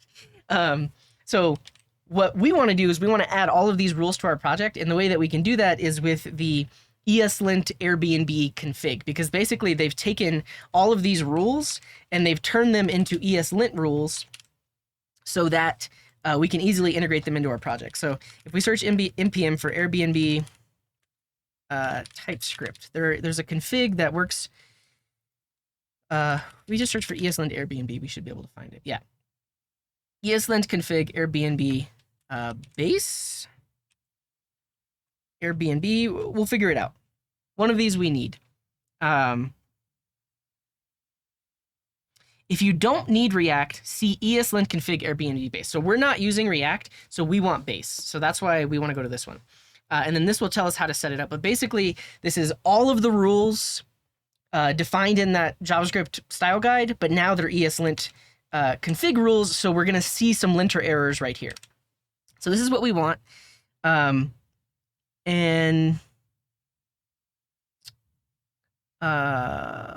we want to install all of the peer dependencies. I mean, we can run this command, and it's going to tell us what the peer dependencies of eslint config Airbnb base is. And in this case, it's just eslint plugin import. But if I run this command, it'll run all of that. Give me 1 second.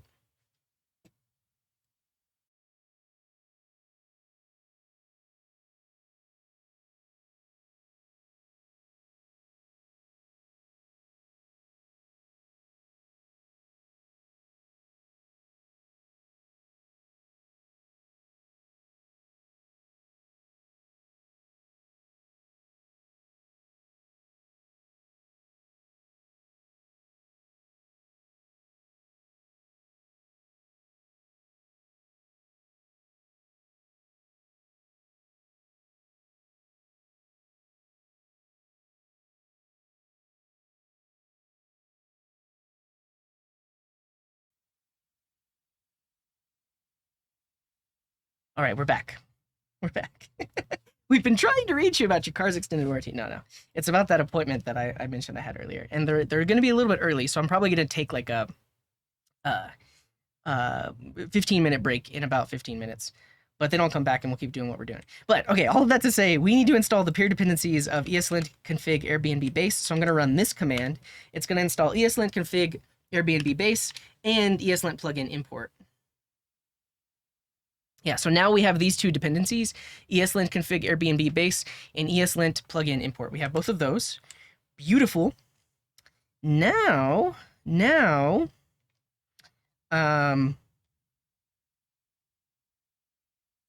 we can use it. So now we want to extend Airbnb base. So in our eslint config, we're gonna extend it right here. I think the order does matter because like that Svelte plugin that we just got working, maybe we want it before that. So I think I'm actually gonna put it right here, like that. So now we're extending Airbnb base, and then we also want Airbnb base for TypeScript.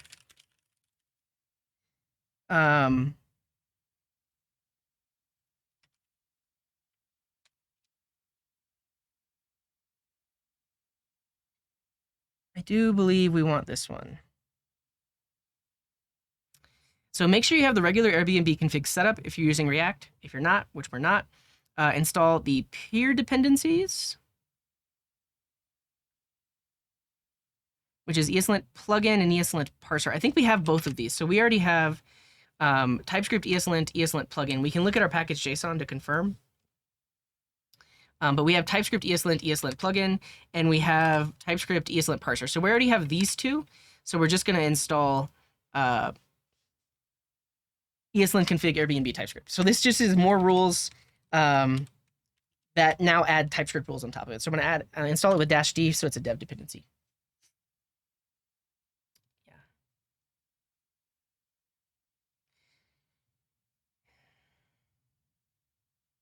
Put Airbnb base after prettier.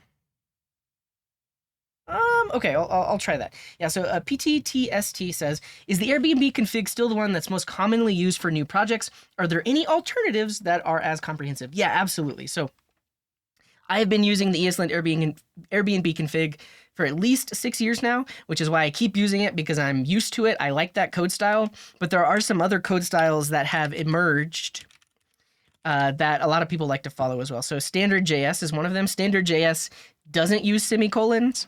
I think standard JS uses double quotes for strings. There's some other rules that that they follow.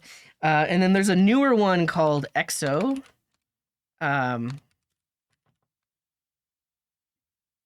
Yeah, this one. I could not get behind this one. So one of the things I believe that EXO does is like it doesn't want spaces in things like this. And I was like, I can't, I just can't do that. Okay. But now we have the eslint config Airbnb TypeScript installed. Did I link this?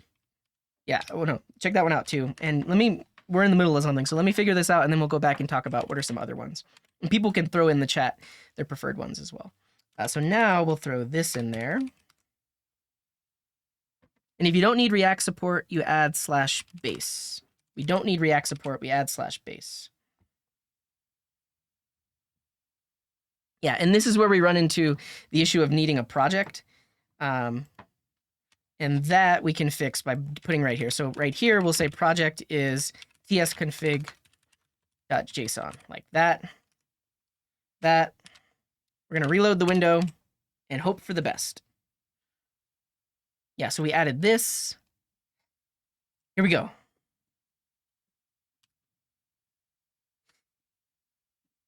This is complaining because it's not listed in dev dependencies. I'm actually going to disable this rule. Okay, so I think it's working. It's working. There are now some rules we're going to need to disable that were enabled by Airbnb TypeScript. So we're going to have to do that, but it's working. we're on our way.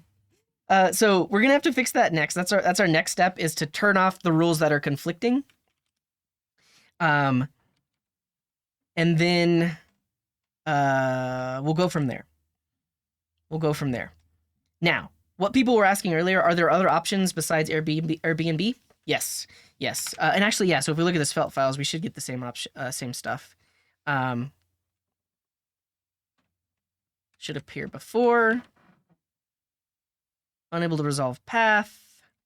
We got to fix all this stuff. All this stuff needs to be fixed. But you can see now, unexpected unnamed function. I mean, if I run eslint fix all auto-fixable problems, that actually didn't do what I expected. I'm going to move this Svelte recommended before Airbnb.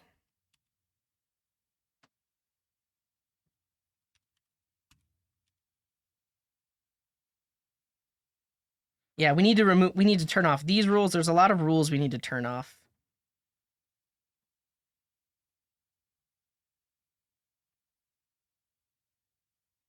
What's up, Mr. Yan? Welcome in. But yeah, okay. So let me take like 2 minutes to talk about other ones. So there's standard JS, there's XO. In the chat, is there a preferred JavaScript style guide that you follow? We'll look it up.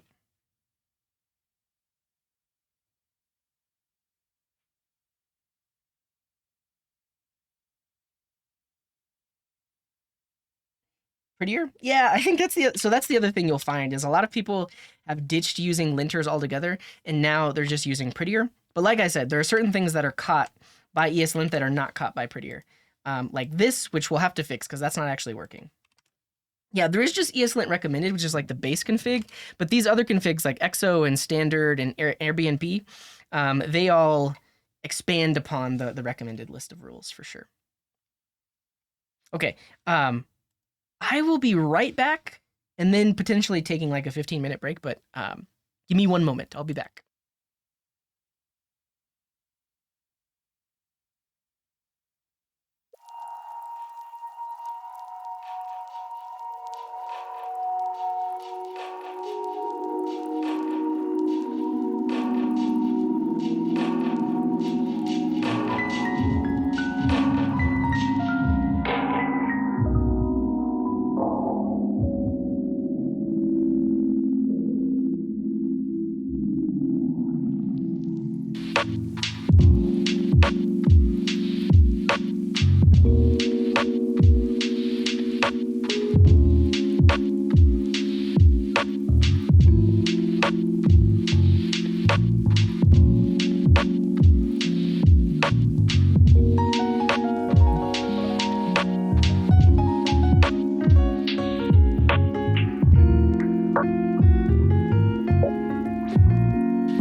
Hey, I am going to take a 15-minute break, but I'll be back. There's some more fixes that need to be done. So,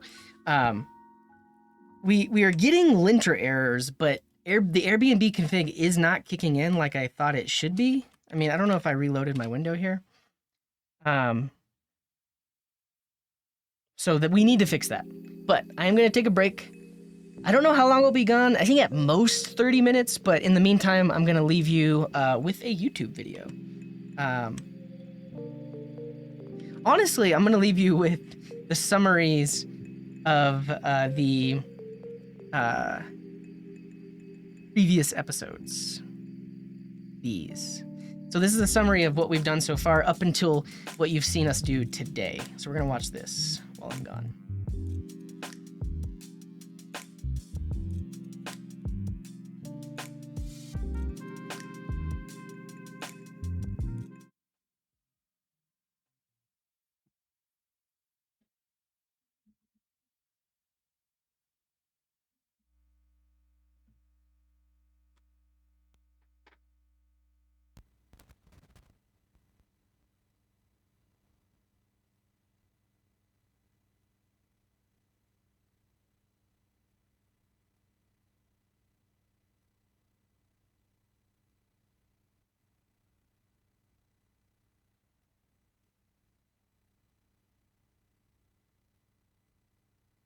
Hello friends, welcome to Coding Garden. Welcome to a summary of what we did in our Friday project. So this is a project we're going to be working on every Friday. Tune in on Twitch with all these wonderful people if you'd like to see us work on it live. But I'm going to give you a summary of everything that we did today. Also, I'm a little under the weather. You can probably tell by my voice, but we got some stuff done. So we're working on an app called Listed TV or Listed Media, and it's going to allow users to create, share, and watch lists of YouTube channels. Eventually, you'll also be able to create, share, and watch lists of Instagram accounts or create a feed of specific Twitter profiles. Right now, we're focusing on YouTube channels, but we're thinking about, in general terms, how we might expand this to other things as well. So today was all about the database. We specifically are using Postgres as our database, and we're using a tool called Prisma to talk to that database. And so to get set up with our database today, the first thing we needed to do was set up a Docker Compose file. So on Docker Hub, they have this Postgres image, and that's what we used. So in our code, we have this Docker Compose file that we created. Now, if you don't know what Docker is, you can think of it as basically easily reproducible environments. So this Docker Compose file describes a database service that uses the Postgres image. Any other developer can take this file on their computer and spin up a Postgres instance. This is much easier than having to install a Postgres instance on your computer or connect to a remote instance. Basically, I have Docker installed on my computer, I run this file, and now there's a Postgres instance running that I can connect to in my application code. So we talked through this whole file, we set up the environment variables, we got some volumes going, and then now we have that database running in the background that we can write code against. Now that we had the database, we needed to update our Prisma schema to talk to that database. So if you look at our Prisma schema at the very top here, we have the provider as Postgres, and it has the environment as database URL. So we created a .env that has all of our configuration. We've got the database host, user, password, name, port, and then we combine all of those things into a Postgres connection string. But what's nice is our Prisma code uses this .env, and then also our Docker Compose uses this .env, and then eventually when we actually start writing application code, it's going to use this same .env. So that connects it to the database, and then we went along designing the database. So like I mentioned, this is going to be an app where users can create, share, and watch lists of YouTube channels. The initial schema here, we just have a user table. Right now, we're not even thinking about passwords or like YouTube profiles or anything like that. We're going to handle that in a later episode where we actually implement auth. But for now, we just have a basic user table with a username property. And then users can create what we're calling feeds. So a feed is essentially a list of, in our case, YouTube channels. So you can create a feed, give it a name like cooking channels, and the description is all my favorite cooking channels. Now, if you want to add a channel to this feed, that's going to go into the feed item table. The other thing to look at is this has a user ID column because the user that created it is the owner of that specific table. And so let's say you want to add Munchies, which is a YouTube channel, to this feed.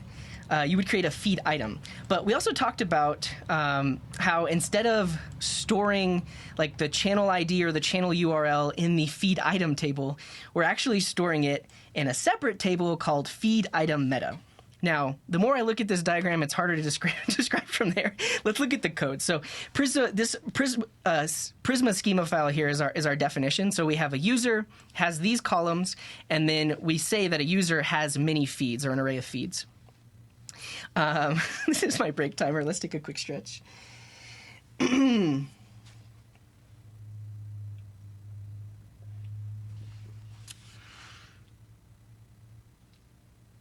Now, we also created an enum called visibility because a feed will be able to be public, unlisted, or private. And we just have that here as a visibility column. But the feed, as I said, describes the list of things. So think of it, it is kind of a list, but we came up with the name feed because eventually we want to support other things. If you look in our notes, like eventually we want to be able to add Instagram profiles, TikTok profiles, Twitter users, blogs, all kinds of things. Right now, we're focusing on YouTube channels, but that's why we came up with a more generic name. So a feed has a name like cooking channels, a description, a visibility, a creator, and then the specific items in that list. Now, for a feed item, it needs this feed item meta. And this is where we'll store actual YouTube channels. So let's say the user is using our app. They're adding things to the list. They search for Munchies. The Munchies YouTube channel shows up. They click on it because they want to add it to their list. But what we do first is we're going to insert it into this table called the feed item meta. That's going to include the type. In this case, the only type we have is YouTube channel, but eventually we're going to add other types in here. But so the type is YouTube channel, and then we have origin ID. So in this case, it's going to be something like the YouTube channel ID. Eventually, if we incorporate, let's say, Instagram, this will be a feed item type of Instagram, and the origin ID would be like the Instagram username. So this is going to store the specific channels, YouTube channels in this case, because now if multiple people add Munchies to their feed, we can have a UI that shows all the feeds with Munchies in there, or various metrics and ways of querying like that, instead of just storing the Munchies ID here in the feed item table. So this is the more generic table that stores every possible channel that could be in a list, and then the feed item table stores each channel that's in that specific list. So a feed item will have a name and a description. Ideally, like these are just going to transfer directly over from feed item meta, but the creator of the list might want to give a custom name and a custom description to that specific item. And then this will link and have a feed item meta. So for instance, if I wanted to add Munchies, I'd insert a row here. The name would be Munchies, but then the meta would link back to the actual Munchies channel here.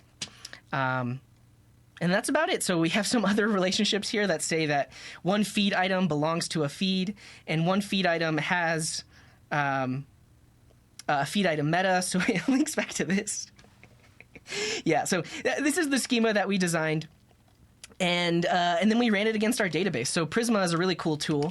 We ran npx prisma migrate dev, and this actually took this Prisma schema that we wrote and generated SQL code. So if you look in here in the migrations folder, there's this SQL file, and it looks like standard SQL. So it generated these enums for us. We have the tables with all of their constraints and like foreign key constraints. It generated all of the SQL code for us after writing this schema. And then it also ran this SQL code against our database. So if we run Prisma Studio, we can see all of the tables as they exist in our database. So we can see there's the user, feed item meta, and Prisma Studio lets us interact. So like we could insert a user here and everything else. So I think that covers everything we did today. Thank you for watching. Definitely tune in over on Twitch. Every Friday we're going to be working on this app. Probably next time we'll be working on the UI design. So we have right now we have the basic database structure. There will be some changes eventually, like we might add more columns. Again, like I mentioned, when we add auth, this is going to get a little more complicated, but we'll work on that later. Next time, we're going to design the wireframe. So talk about what are the various screens, what's the user onboarding flow, that kind of thing. So thank you for watching this. Hopefully you tune in over on Twitch. And if this was useful to you, or any of my videos have been useful to you, please consider supporting the Coding Garden. So I do not take sponsors on my stream, on my YouTube videos. I'm supported by viewers like you. So if you want to support me, you can become a patron, a YouTube member, a Twitch sub, a GitHub sponsor, and I also have some merch that you can buy as well. And you don't have to do all of them. You could pick one. But that's it. Thank you for watching. See you in the next one.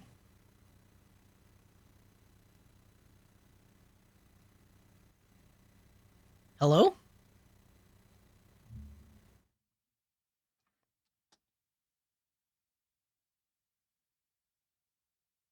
Hello. Hey, I'm back.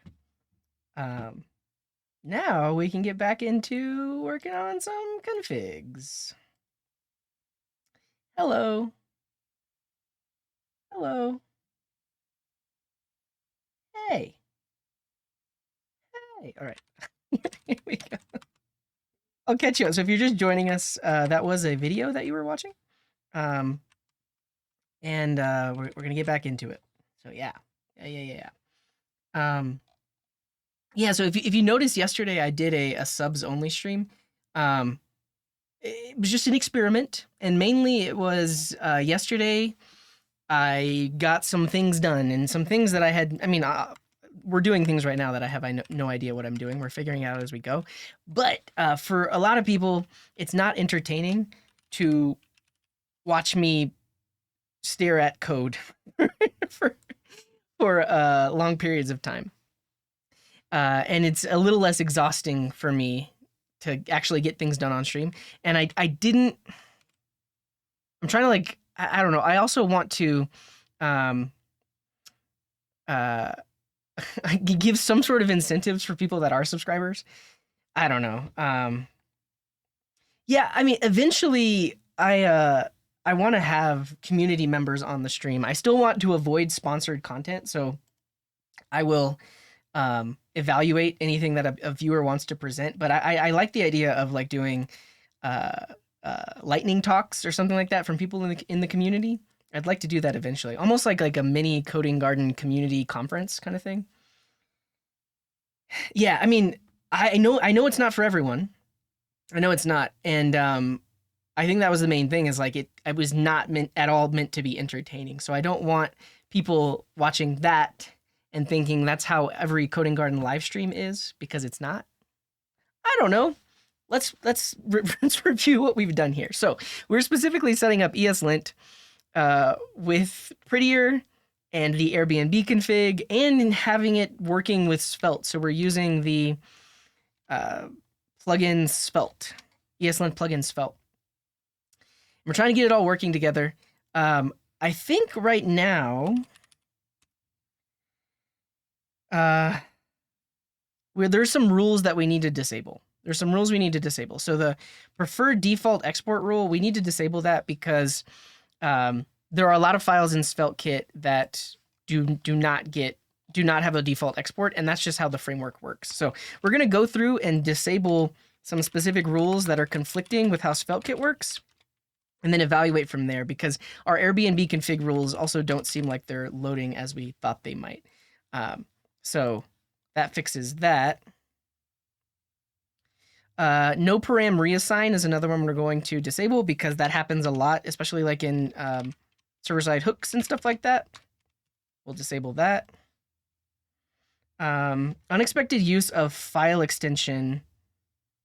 We're going to disable import extensions as well.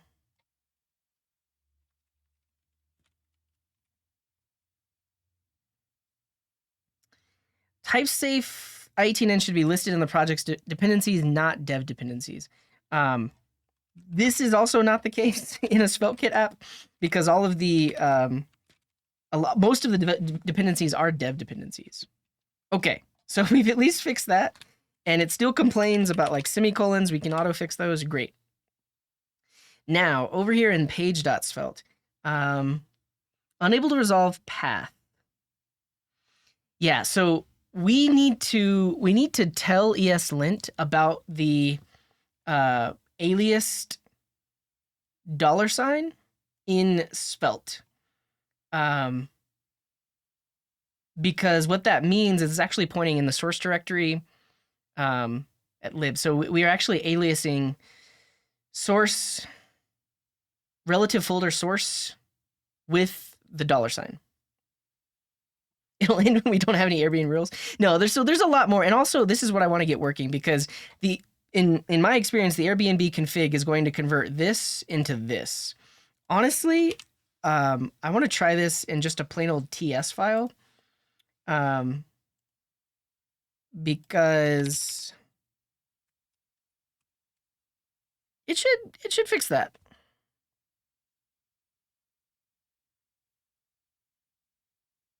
It should fix that. If you look at our eslint config, where is the Airbnb rules?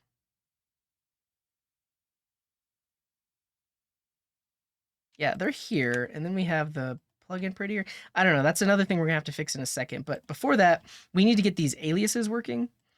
If we look in the TS config, it uses it extends from here. Yeah, so there's this paths thing. We need to tell eslint about this. Putting Airbnb after prettier?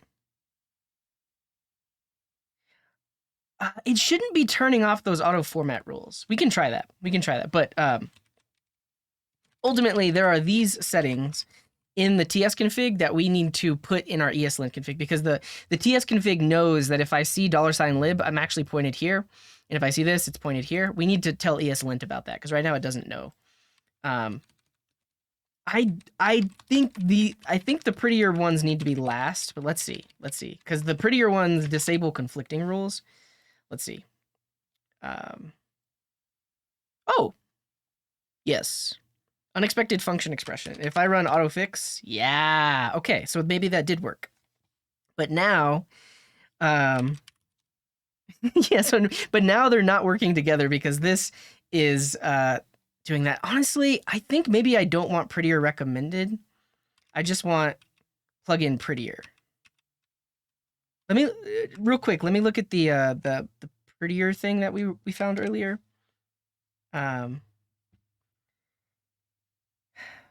Integrating with linters, eslint plugin prettier, plugin prettier.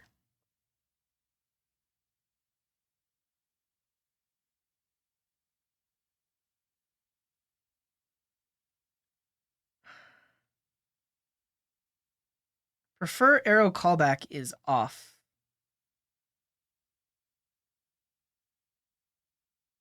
This is actually what I want to disable.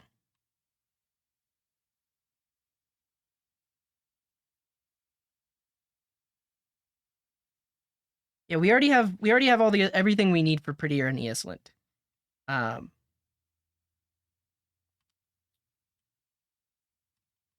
just need to disable those two rules, I think, or to give them the same settings as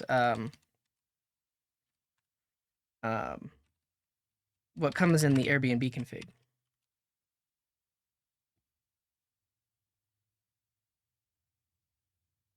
Arrow body style, error always. Let's see what this does for us. And then prefer arrow callback.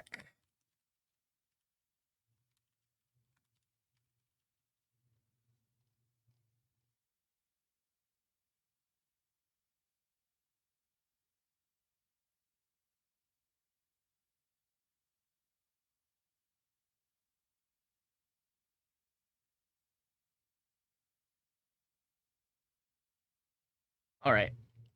Now that I've done that,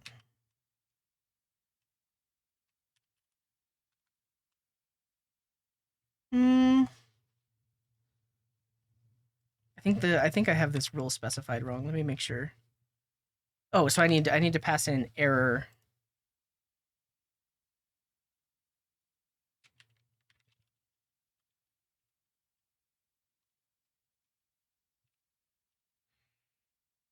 Hmm.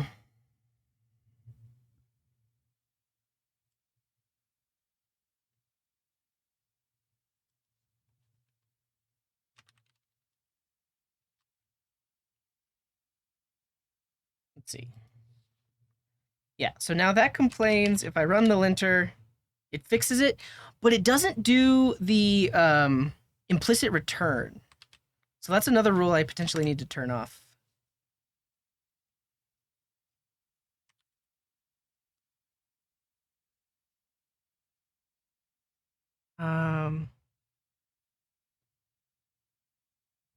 Svelte support.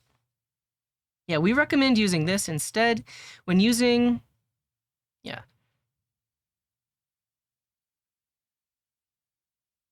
If you use arrow body style.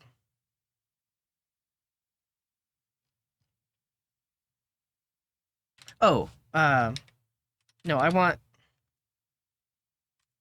don't want arrow body style. Like I want to have an implicit return.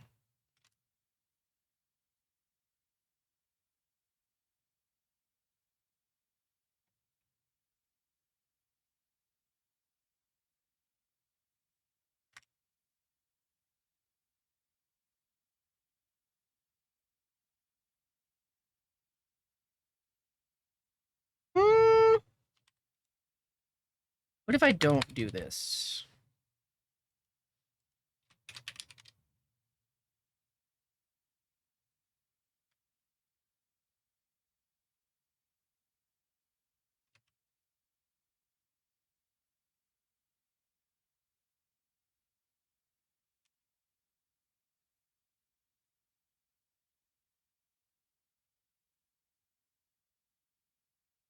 Let's see what linter rule I get if I remove the prettier stuff. Set them off. Well, the thing is, I don't want them to be off. I guess that's the main issue, is I don't want them to be off. So unexpected function expression. We do it.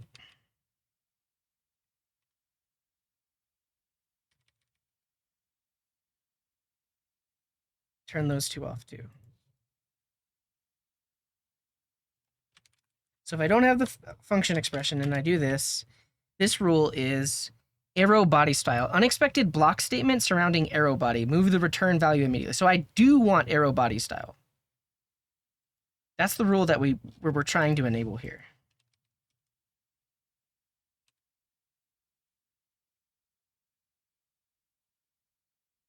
Prefer arrow callback, yes.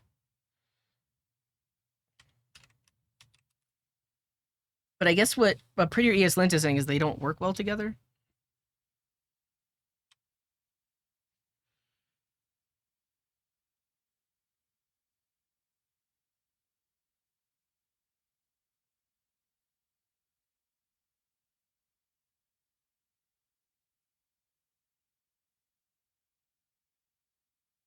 As needed or never?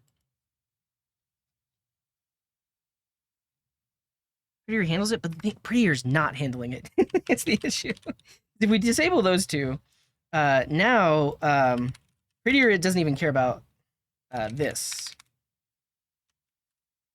Yeah, Prettier doesn't even fix that.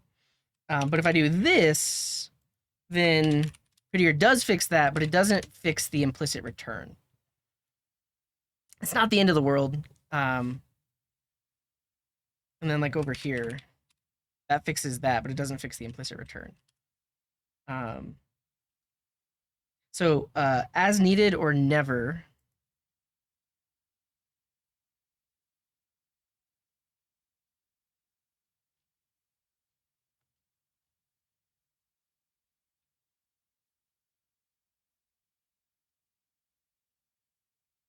Error never?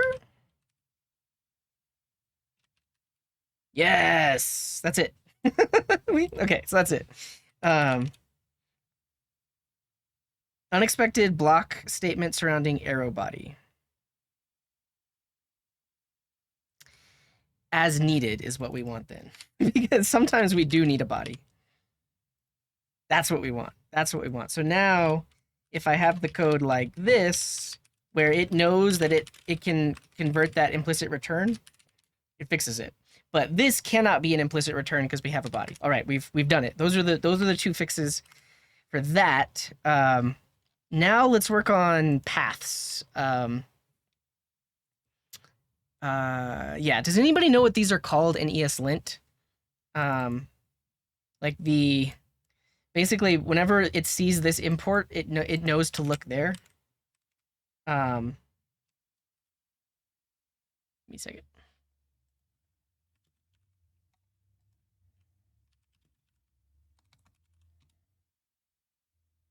Import resolver. Okay.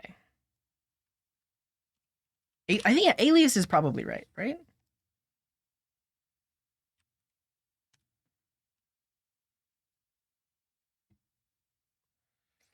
See, eslint import alias. Can I get the name from hovering the error? No, because the error right now is it just doesn't know where to look. It's like it can't resolve that. I don't want to disable import no unresolved. I want to let eslint know that when it sees this, it should look in that specific folder. Eslint import resolver alias. Eslint import resolver TypeScript.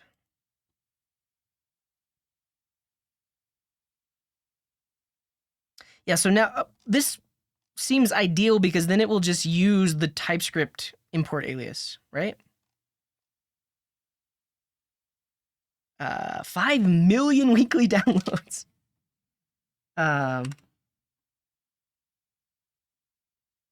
Use the paths defined in tsconfig. Prefer resolving that over that. Is this what we need? We already have eslint plugin import.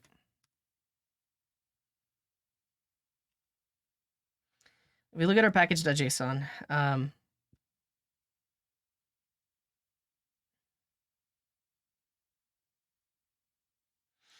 We already have that. Let's try it. It has 5 million weekly downloads, which makes me think that it's something that we probably need. Once we've added it, yeah,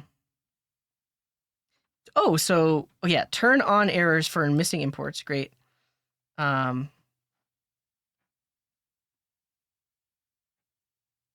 Import parsers, TypeScript eslint parser.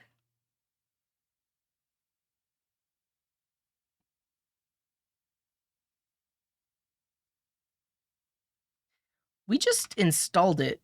Do we need anything else? Because we already have the import plugin, I do believe. I'll take a look. Is that's the other one that I found, isn't it?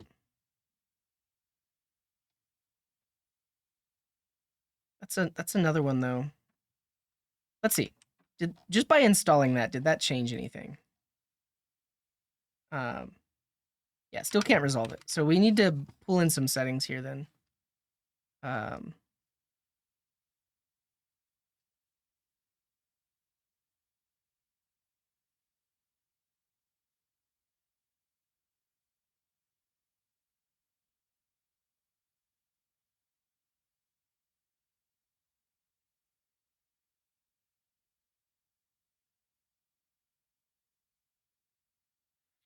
um,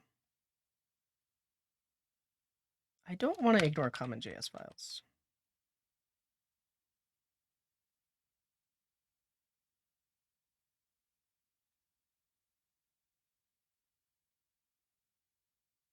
Omit for root/tsconfig by default.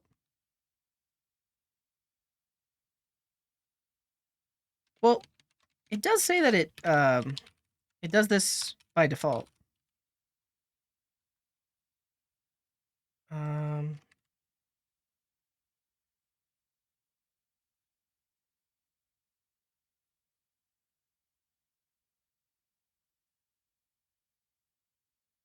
Let's see. Yes, yes. So I was able to resolve it, and then now LL should have the right types. Beautiful. Okay, so now LL dot yes. This is what we want to see because we don't want to disable import errors because if I try to import something that doesn't exist, I want to see an error. But now I can actually find that. I'm curious though. I don't think I need this section. Let's see. Let's try it without it. I need that section. And then do I need that? Yeah, I'll remove that. Great. We've done it. All right. Now, I just did this in passing, but you saw that I removed the ignore of CJS files. I don't want to ignore those because I want even this config file to be linted. You can see right here that this is not satisfying my linter with the double quotes and stuff. So I want to fix that. And I just need to add that to the TS config.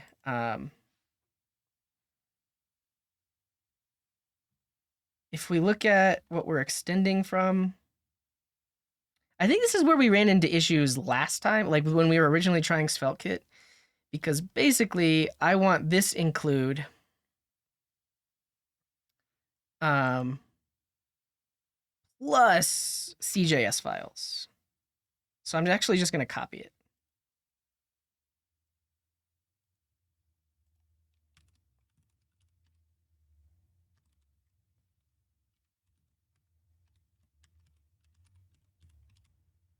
I don't want to ignore them. That's the main thing is I don't want to ignore them. I want them to be included. So now my linter can actually lint these files. Yeah. So we're about to fix that falling off. Let's see.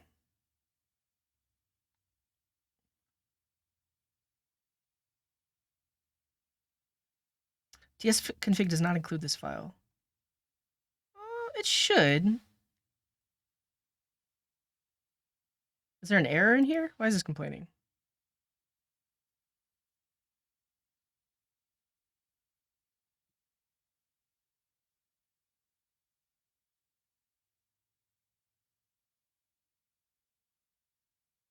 Oh. Oh, well, I still need to include it in my TS config. Because the TS config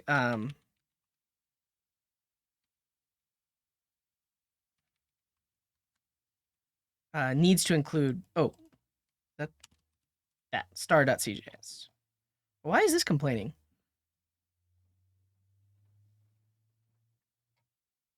Let's reload now.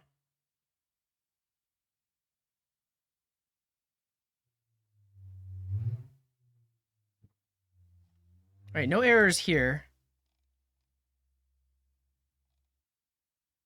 Okay, there are errors here. Cannot write file because it would overwrite the input file. Well,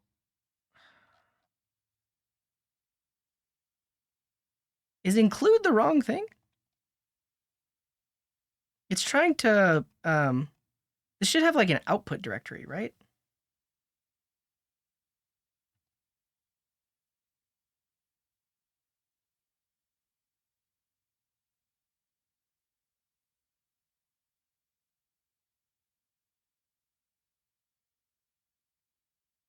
All I wanted to do was just include that file, but now this is complaining because, I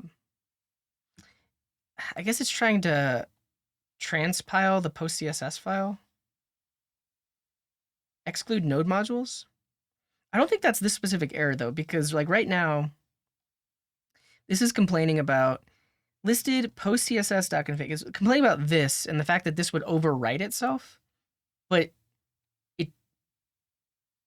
TypeScript should not be overwriting the files in this directory. Right?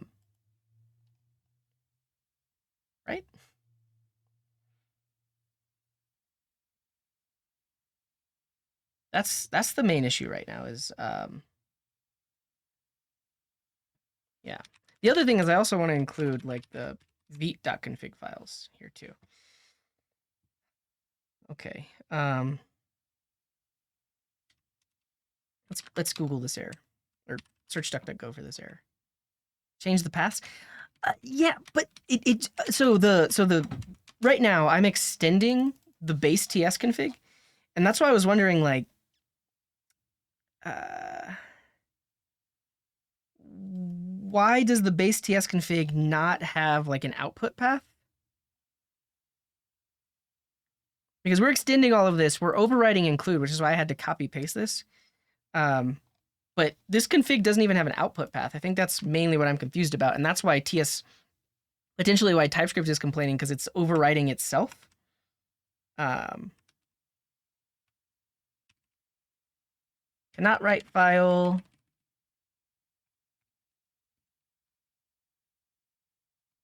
TypeScript. I think the issue is there is no output directory specified. Using the outdoor option, but not excluding the destination directory from the inputs.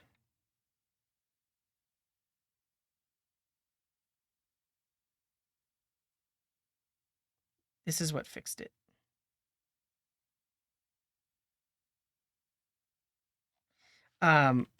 This might be specific to SvelteKit though. Like, what is the outdoor of SvelteKit?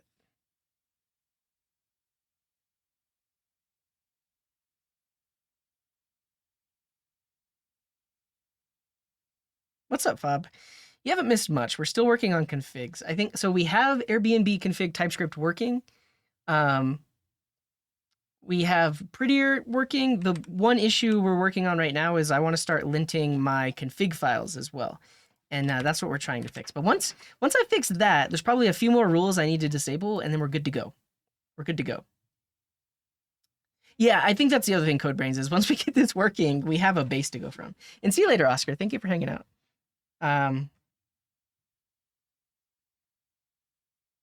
Well, yeah, we're overriding include. We want to do that. But I guess what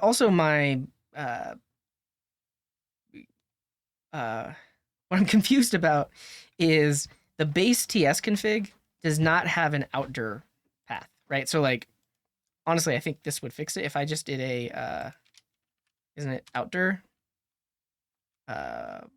build. This fixes it. But SvelteKit does not specify that, which is why I don't know what to specify the outdir as. But now that I have that, and let's reload the window. Let's see what this complains about.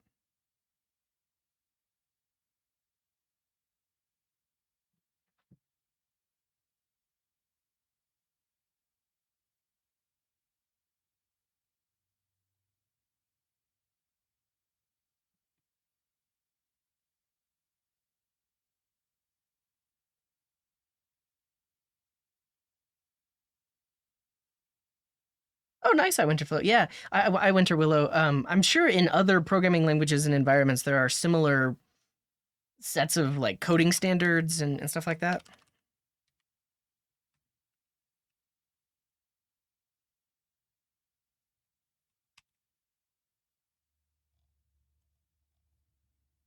The thing is now it's in there. So we specified this tsconfig here. This tsconfig now includes CJS files, so this should stop complaining.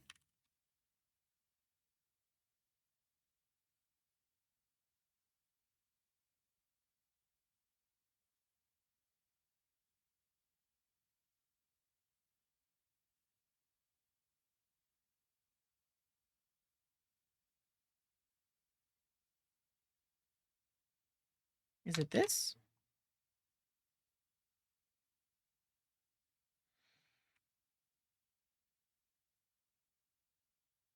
We'll go look at this error, but I still have the eslint ignore. Oh, you're totally right. Totally right.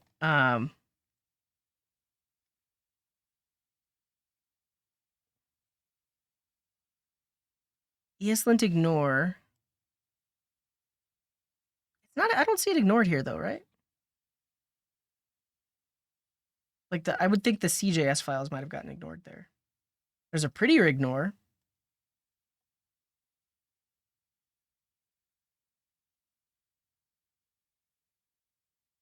And honestly, I want this to be a prettier RC dot CJS.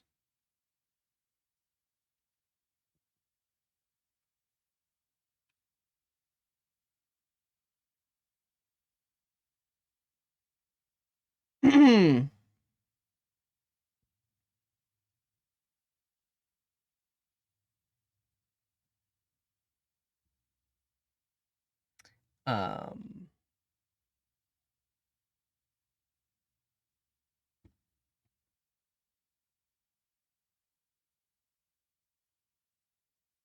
CJS is common JS, so that allows us to do the module.exports thing.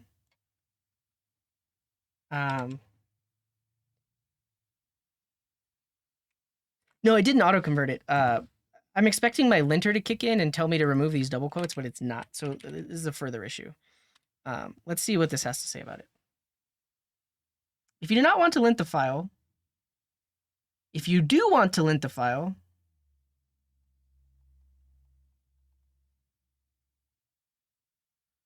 check the include option you provide to parser options.project.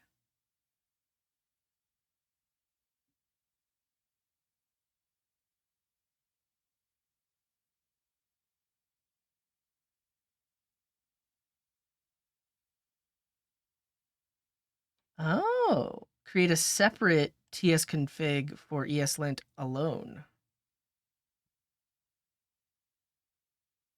Kind of like that. So because we're in a like a more modern code base, you have to differentiate between. So if you want to use module.exports, you have to tell it that it's a common JS file. Because if you just have JS, then you have to use in the import and export syntax. Yeah, so CJS stands for just search the web for common JS. You'll learn all about it. But it's basically because there are so many different ways of people are asking about it. Let's talk about it. So there are so many ways of doing imports and exports in JavaScript. And Node.js, when it was initially released or created, decided to use common JS. So common JS is whenever you see module.exports or whenever you see require, this is known as CommonJS. So this is a standard for defining modules with JavaScript. So that's CommonJS. So before we had the ECMAScript modules. So that's the latest thing that is like the main standard that everyone wants to adhere to. ES modules. I don't know if we're going to find it on here. JavaScript module.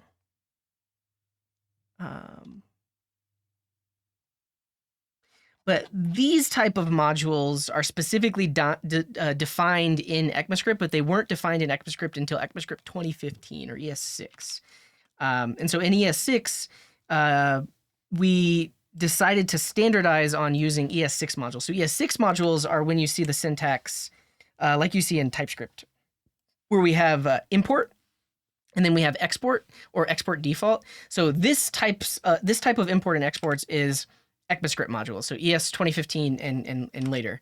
And that's different than this type of module, which is module.exports or require.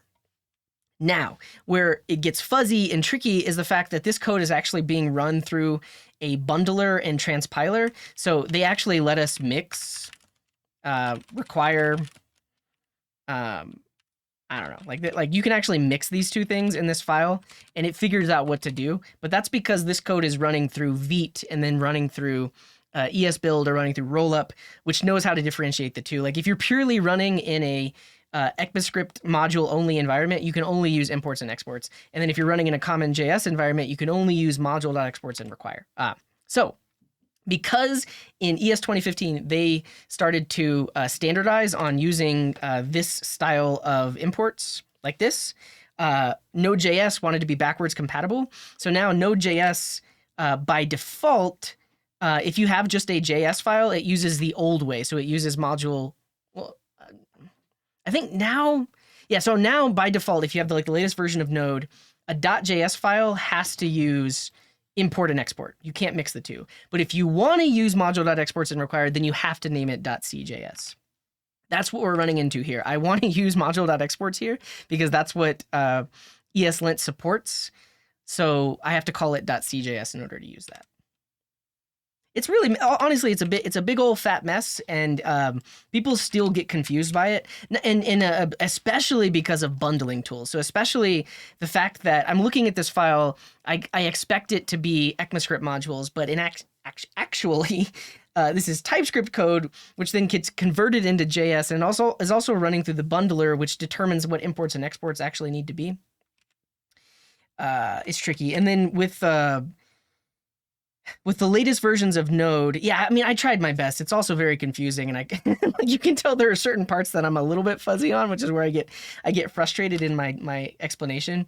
Because in the latest version of Node, when you want to import things, you have to use import and exports. And if it's a core module, now you have to prefix it with like node : whereas you didn't have to do that because the module resolution algorithm for this is now different. So in latest Node, you have to do import fs from like Node. You have to do this. But before that, you could potentially do this. So all three of these things are a different way of doing it. Also depends on where your code runs. This, if you're using the latest version of Node.js, this is technically how you do import syntax in it. But if you want to use require, you got to have a CJS file. That's that's that. Yeah. What are we doing? We're getting lost in the sauce. Is that the right term to use?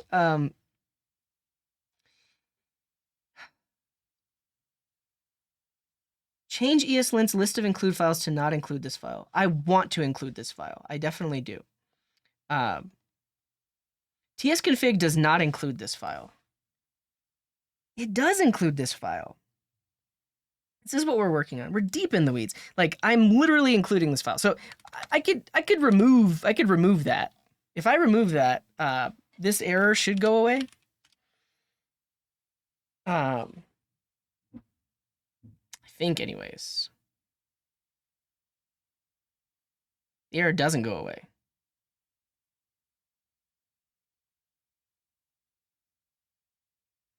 eslint was configured to run on this project. It's not, though. It's not, because I just removed it. So if I look at tsconfig, this does not include CJS files, right? We have .js, not .cjs. And if we look at the base tsconfig,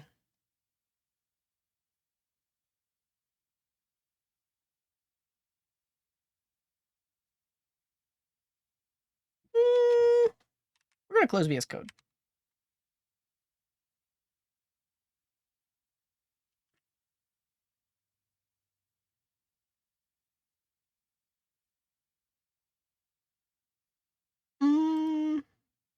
Vim?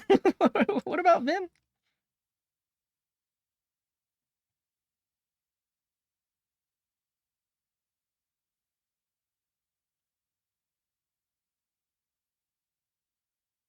So I need it in both places? Yeah, so now we're back to where we were. We're not getting the error, but the thing is I want I want to lint this file. If you close VS Code and never open it again, we can say it works. That's true. That's true. But here's the thing. I really do want to lint this file. I swear. I swear. But what's weird to me is it is saying, okay, well, let's see what this is saying now. eslint was configured to run on this file, but the tsconfig does not include this file. All right. You know what? Let's just go step by step. Now, if we include star.cjs, now it does include it. And you can't tell me it doesn't. Try this in the eslint ignore. Is that what you're saying, Veeb?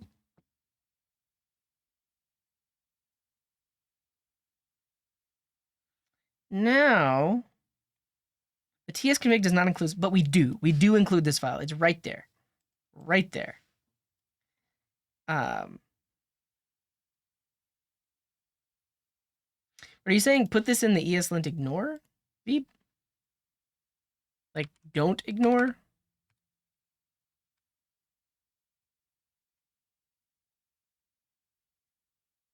And then don't ignore CJS files? Here we go. This is the same error, though. Now that I have that Veeb suggested, let's see. Let's see if we still get that error. What's up, Soj King? I haven't used Terraform. I want to learn Terraform for sure because I'm still configuring servers from scratch. So it would be really good to learn Terraform. Yeah, that's the yep emote. Yep. tsfig does not include this file, but it does. Look at this. Okay, what if we don't extend that?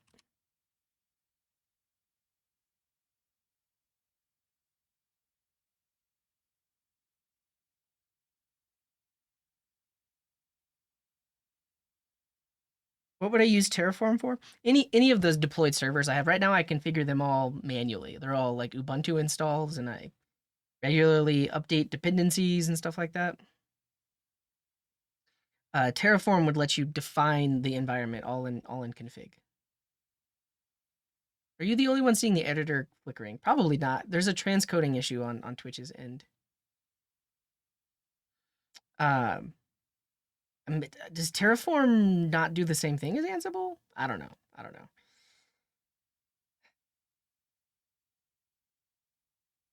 All right. Here's what we're gonna do.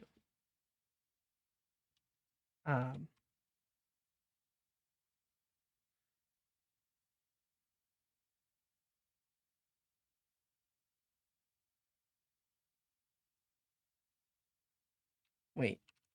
What's the difference between files and include? Does one overwrite the other? This one doesn't have files, so we technically could try to have both. I feel like we've done this in the past.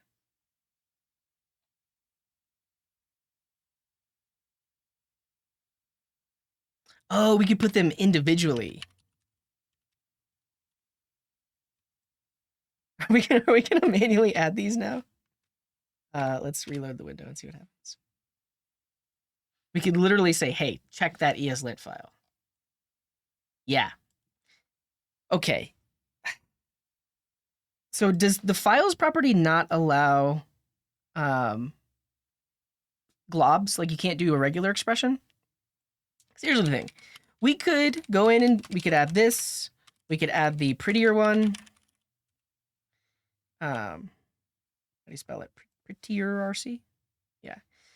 We could add, basically put all of our configs in here.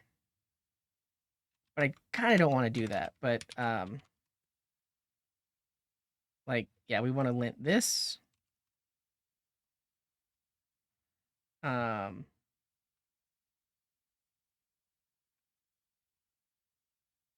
We want to lint all of these.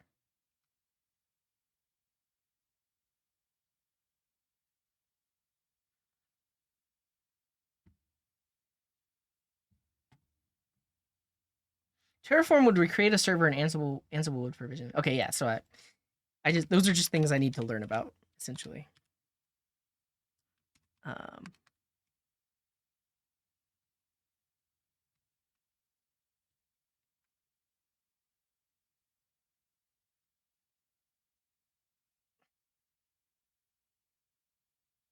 What's the config file to source code ratio? High or low? There's a lot of config files.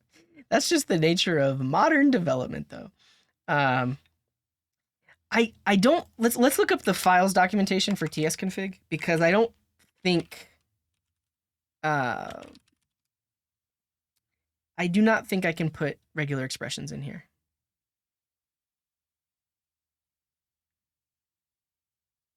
Oh, you're totally right. Bazoo, you're right. You're right. Yeah. You're totally right. Okay, this is it. We're gonna keep doing include, because this is actually what I want, and I want to be able to specify a glob. I think that's the right term. Yeah, Bazoo has it. Because before we were doing .cjs, but we need to do .star.cjs. And now we can do the same thing with TypeScript files and also JS files.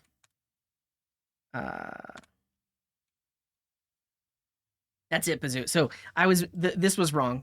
Well, not wrong, but when I had that, it didn't include hidden files, so we need to include hidden files, and we need to include non-hidden files too, like that. That's it. It's just gonna work. Watch. Yes. We'll reload the window to be sure. That's it. Thank you, Bazoo. Look at this. Now we can run eslint in our config files. and it fixes all the stuff that we wanted to. But now, check this out. Now I can run eslint on my prettier config. Beautiful. This is what I love to see. Because now I can run eslint on all of my JS and TS files. This is it. We've made it, everybody. Because now when I run lint, I'm looking at JavaScript files, CJS files, TS files, Svelte files.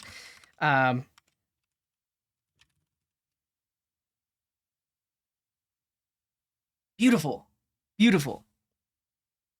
Yeah. And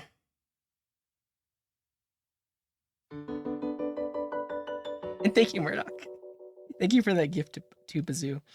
Yeah, so we need to fix some other things, though. Like, eslint was configured to run on page.svelte. However, tsconfig does not include this file. It does, though. Oh, yeah. You're totally right. We'll set that up today, too. Because we're adding all kinds of eslint stuff as well. And FX, thank you for that prime. You new here? You are. Thank you. Welcome in. Thank you for all these follows, everybody, too. That's a lot of follows. Appreciate you. We'll set that up next. Right now, we have another issue because I think we've broken it on Svelte files. Yeah, look at all this.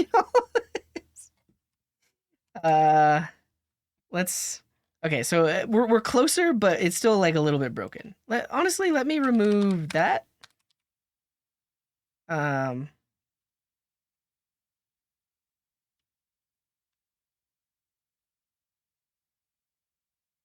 No, this is an issue now. Because yeah, if we specifically look at one of our Svelte files, it's eslint is now complaining. It's like, hey,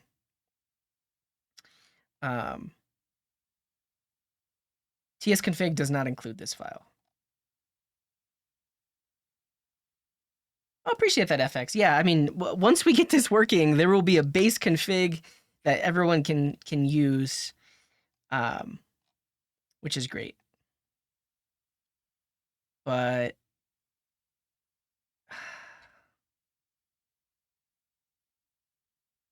like this. Oh, we don't want we don't want the dot dot slash. Now that okay, I figured it out. So we were copying the config from over here, which is in a nested directory, but now that we're at the root, we actually don't want these to be up one directory. We want them to be this directory. And then this will be in SvelteKit type. So both of these two need to be in ./.SvelteKit/.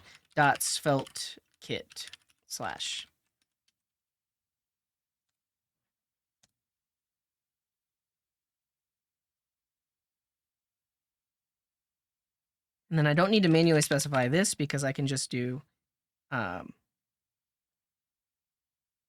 star.ts. Why is this directive in there twice? That's too many, right? Thank you, Limos. You're doing a great job, but this is horrific. We've done it, though. This is it. Now we just have plain old linter errors that we need to fix. Oh. But yeah, maybe this is a bug in the generated config for SvelteKit, but these rules are duplicated twice. I don't think they need to be. First try. First try. All right, now let's go fix all our linter errors, which are potentially rules that we need to disable. Now, let's see. So I run this. The first file, postcss.config.cjs. This says, require statement not part of import statement. This is fine. I'm going to disable this for this config file. Because this is a CJS file, we are absolutely allowed to use the require statement. I don't want to use require anywhere else in my code base, but in any CJS file, I want to be able to do this. This expression is not callable. That's not true. I'm just gonna ignore that. Fine. Okay.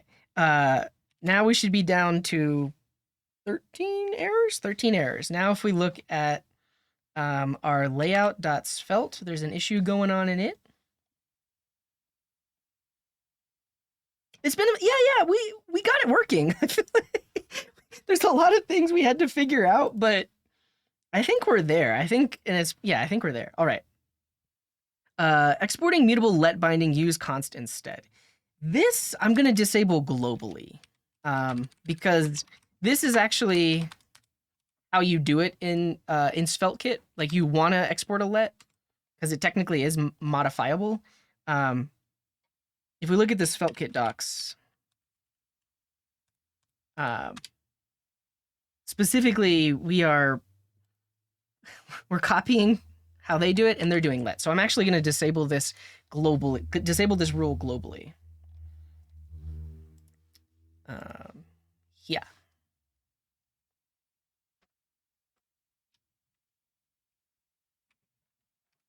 Okay. 12 errors now. Onboarding page.svelte. We have a bunch of unused variables. That makes sense because we haven't really even touched this file, but let's see. Yeah, we pulled in the avatar component. Unable to resolve path. I'll need to fix this because isn't this some kind of magic svelte thing? We'll need to fix that.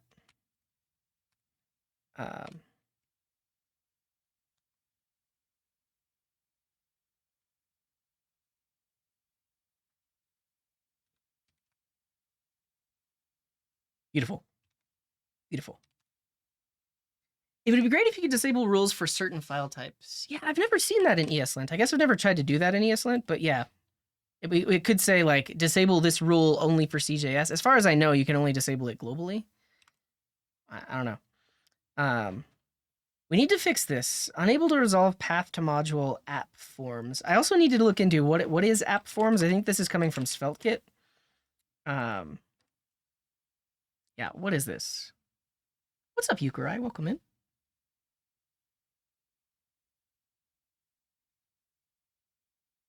Do we need to alias this too? Like if we look in the TS config where um,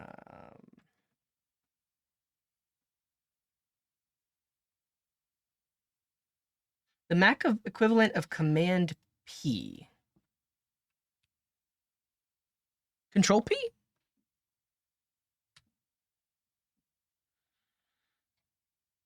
App is aliased in the TS config of SvelteKit.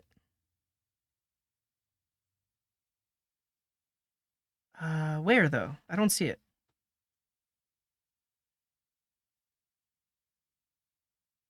Look in the SvelteKit folder. Yeah, that's really all I need. I need to like where is that app thingy at?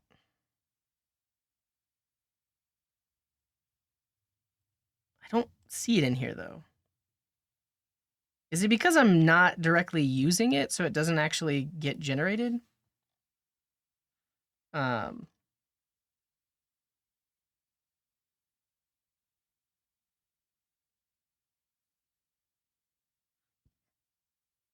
Here's the yeah, so VS Code knows what this is.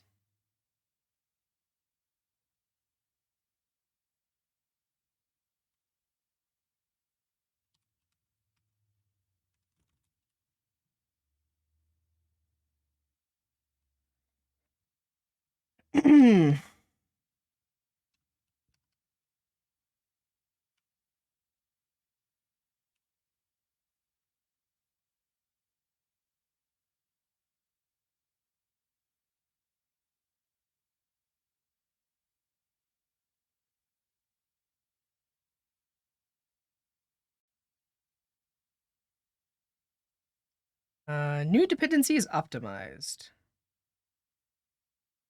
All right, so I just wanted to run the app to see if it generated more stuff. So if we look in the SvelteKit folder, did this generate more stuff?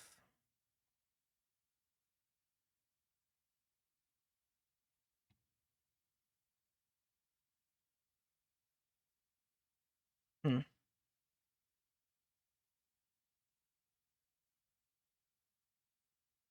Ambient. It's coming from ambient.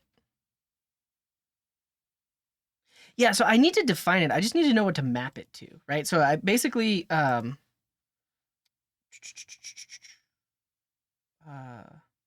guess we didn't do that in our eslint config. So the eslint config doesn't have any specifics because it's pulling it from the TS config.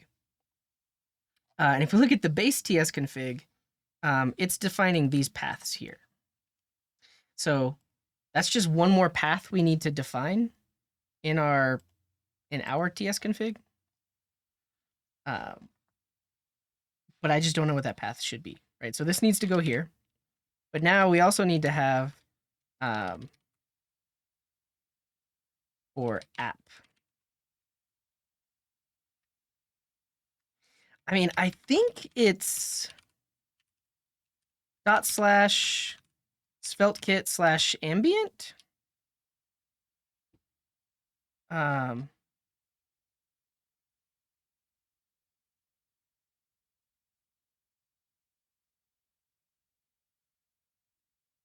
I think this has the $ app in it, or at least that's what where it resolved the type to.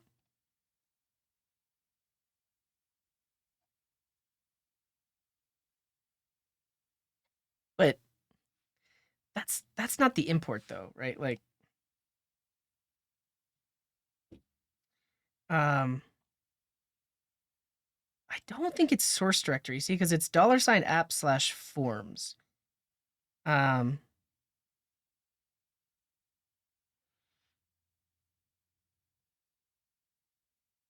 so I'm not overriding anything. This is being directly imported from SvelteKit. And SvelteKit dev runtime app.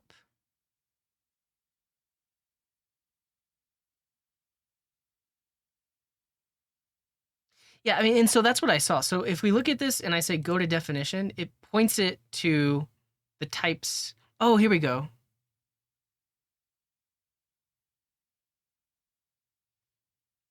Declare module.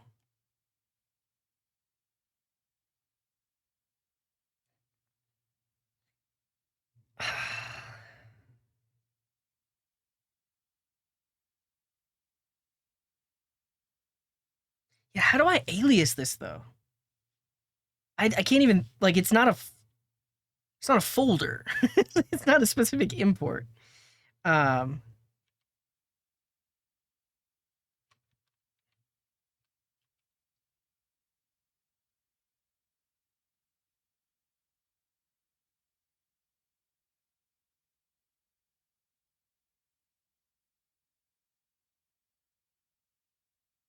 it's like all of these $ apps in here. I need to alias to ambient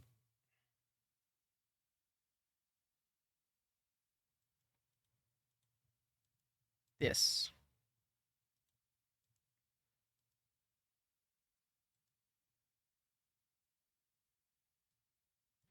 Um,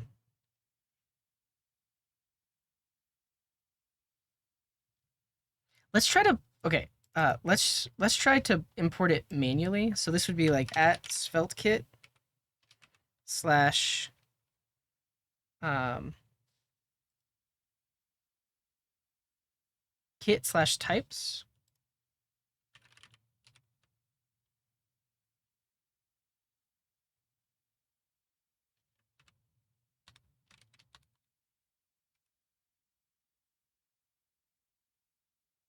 The thing is, it's in there. Um,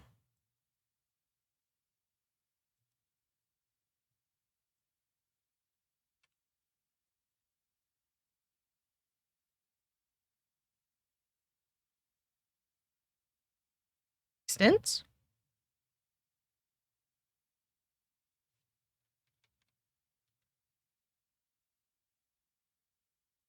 I guess this is just the main issue. Is I don't know what to alias it to, and I don't even know how to get to that type, like to this declared module.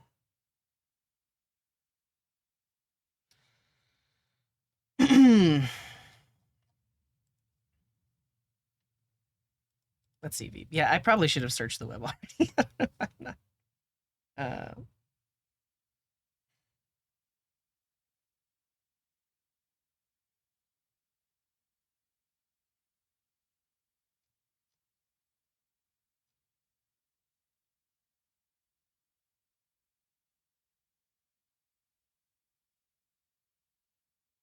consistent type errors.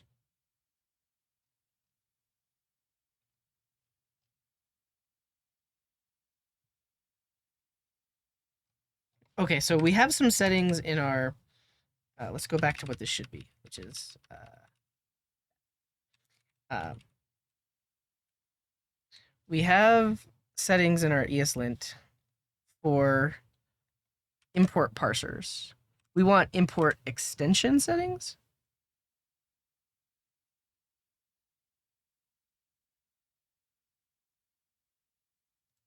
Import resolver plugin, which is this. Um, where can I specify that? So if we look in their docs, um,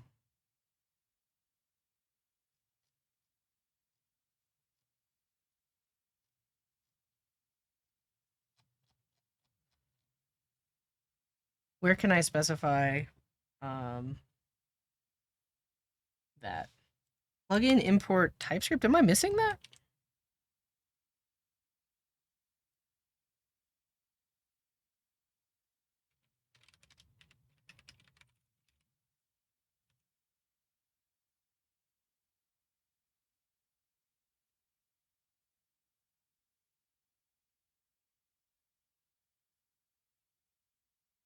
Is that valid? Is that even a thing?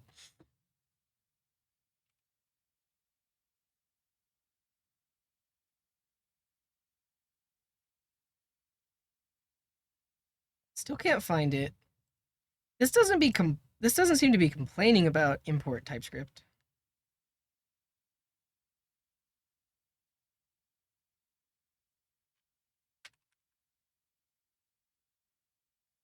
Hmm.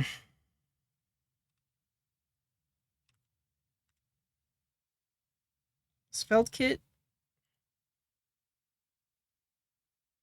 runtime app?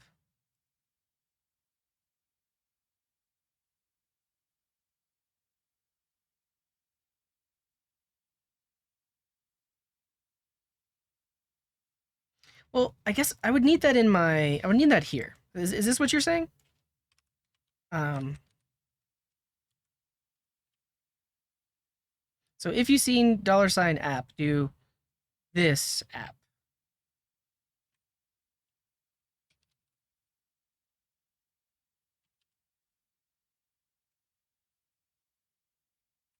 like that. Um.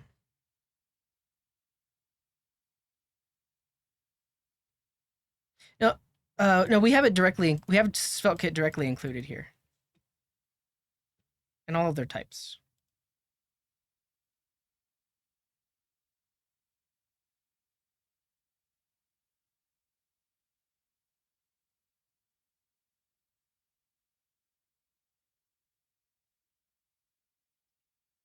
Does there need to be a slash? Um. Like that.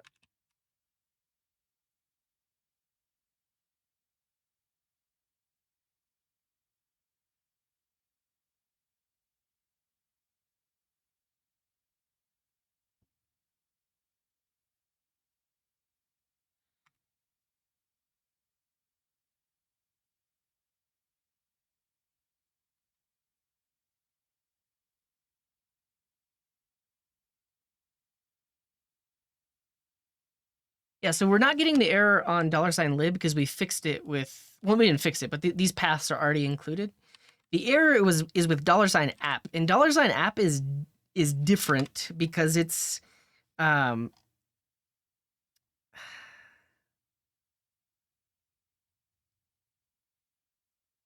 import resolver custom alias. I don't want another dependency. I mean, if we need another dependency, I'll install it. But we already have eslint import resolver TypeScript. But I see what you're saying. If we install this plugin, then we can specify an alias. Um, but what that tells me though is we should be able to do this in our TS config. And what is this complaining about? Expected array. Oh. Because the eslint plugin that we have pulls those aliases in from our TS config because we don't want to have to define it in both places. Yeah. Welcome in, Amasil. But this doesn't seem to fix it.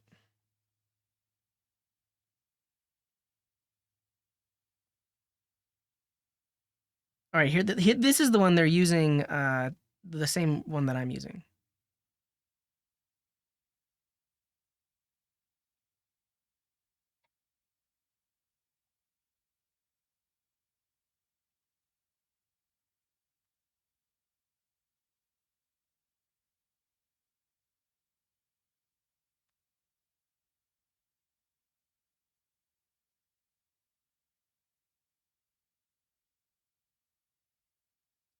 Um, Paths. We've got lib. I guess we doesn't hurt to do dot slash. But those two are fine. And then that one and that one, but that's a duplicate. So yeah, I mean, this is kind of what we were trying to do. Yeah, so they're using the same one as us. They created a separate TS config for linting, but we've gotten it working with our our existing TS config. What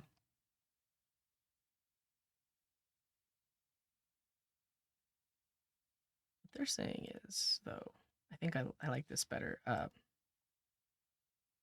no, we realized earlier that we need that setting. So I I already tried this. Let's just try reloading. First of all, I'll format this with prettier. That. Let's honestly, let's close VS Code. VS Code is completely gone. Um,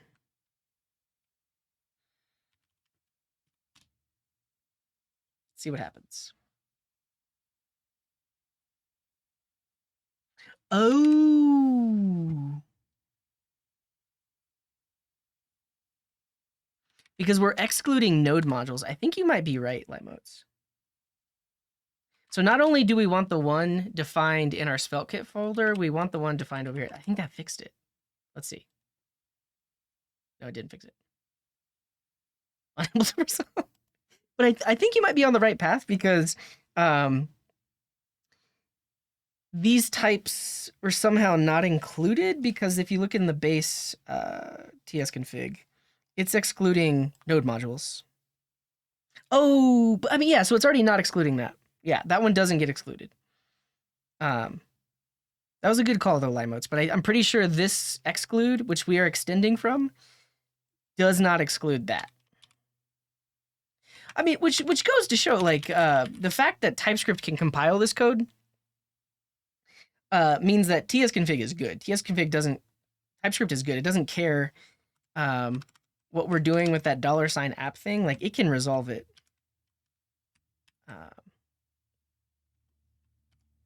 Oh, the timer paused? I guess the timer paused for a second. Honestly, after we get these configs done, I'm gonna head out. But we still need to do our prettier plugin for Tailwind. But yeah, the fact that the page can render, the TypeScript compiler can look at these files, it's good to go. It's just not playing nice with eslint, like when we come across this.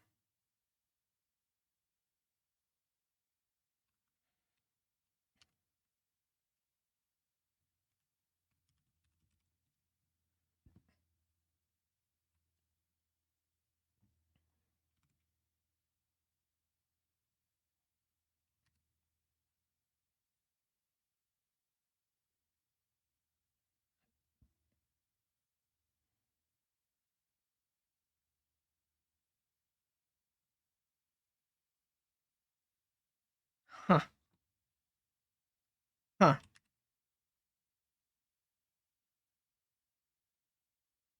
All right. Aside from this, how many other linter errors do we have? With the tailwind config, we can just ignore those. That'll be easy.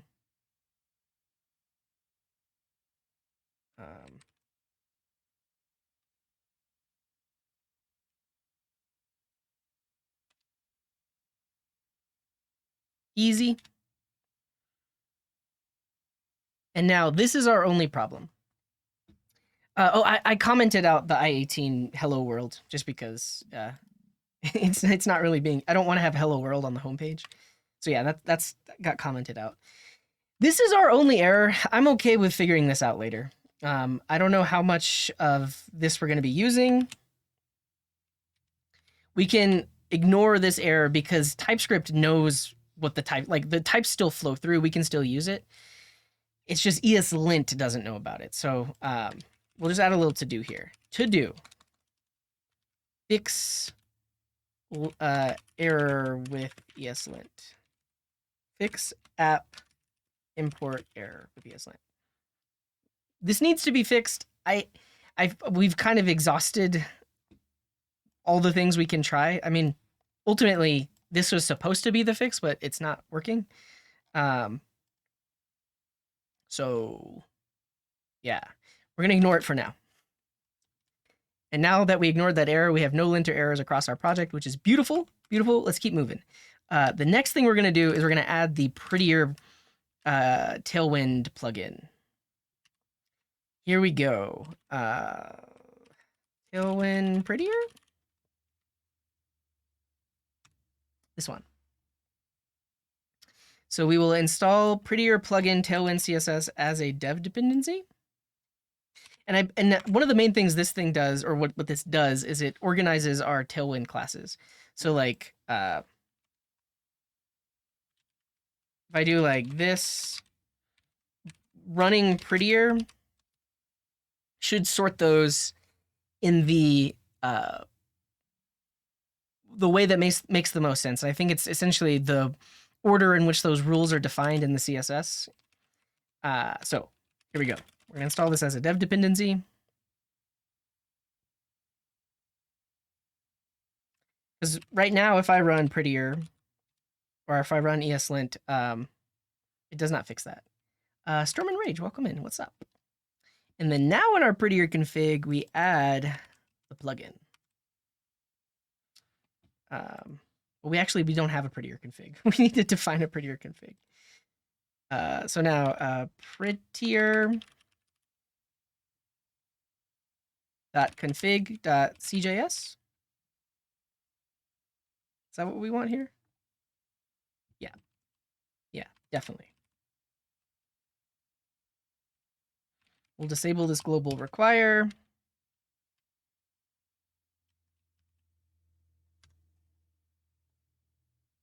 I do have a prettier RC, yeah.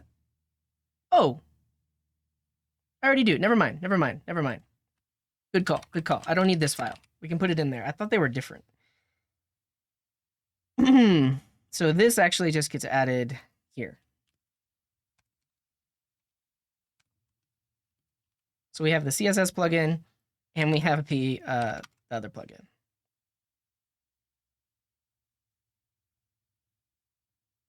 To ensure that the class sorting is taking into consideration any of your project's Tailwind customizations, it needs to access your Tailwind configuration file.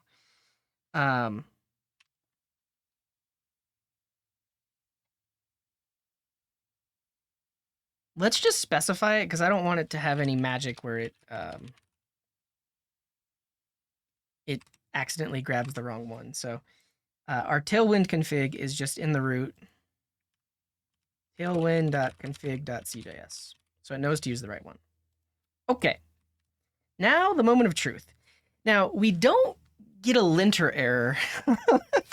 I'm curious if there's going to be an eslint plugin that adds these Tailwind rules to it, but let's see. If I run eslint fix all auto-fixable problems, it doesn't do it, but if I run format document with prettier, it does do it. You saw that it just swapped those around? All right.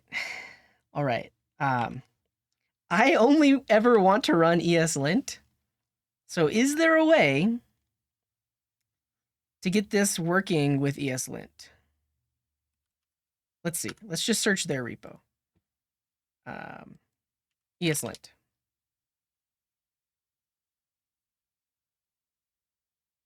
Eslint plugin Tailwind CSS. Maybe I need this one instead of prettier because I'm using eslint as my main.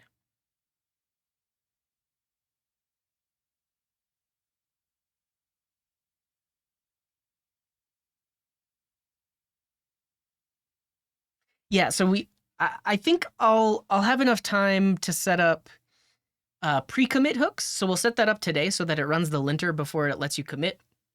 And then next time we'll set up GitHub actions. So after someone makes a PR, it runs the linter and everything.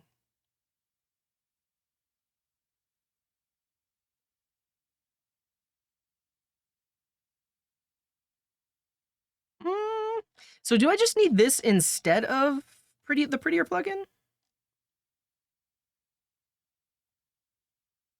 Let's try it. I'm gonna because it would also be really nice to see a red squiggly if these are in the wrong order. So let's actually remove the thing that we just installed. Let's remove that. Go to our prettier config.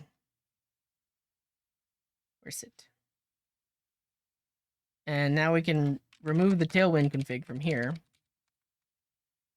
Now we're going to install eslint plugins Tailwind CSS. Use our recommended preset. The issue with all of these presets, though, are that like some of them are going to override some of the other ones, but that's fine. Let's try it. So now in our eslint config, we're going to extend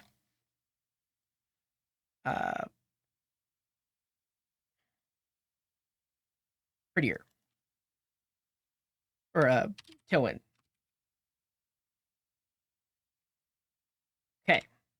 We have now extended it. Depending on the language, you must tell the parser to analyze your source files. I think we've already got this because we've already specified our parser and our parser options. I think we should be good. Let's check it out. Let's reload the window. We want to see a linter error here because these are in the wrong order.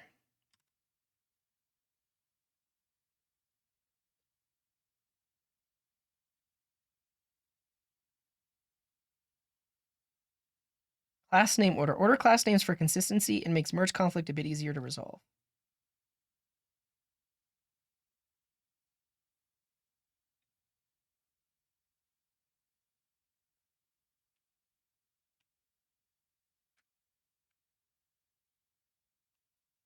It's not working. It's not working. It is not working. Is there a way to tell VS Code to not show files that start with a period? Yeah, you can. And thank you, Lucas. Let's try putting it at the end. Good call, Veep.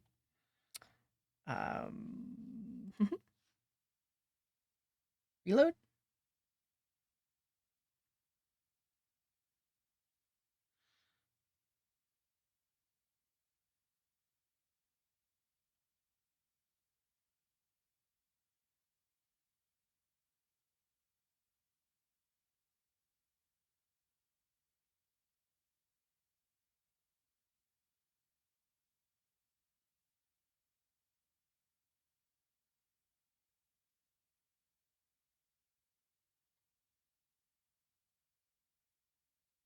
Yeah, we do need to override. Oh, I think we need to override the. I mean, this is definitely one thing we need to do. I don't know if this is why it's broken, but here in the settings, we need to add Tailwind and we need to tell it that our config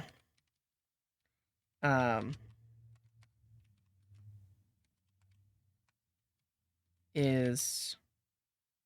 Wait, why is this complaining? Oh, because prettier. Yeah, fix that. Is CJS /tailwind.config.cjs.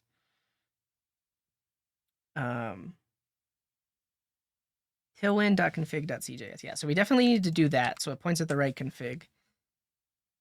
I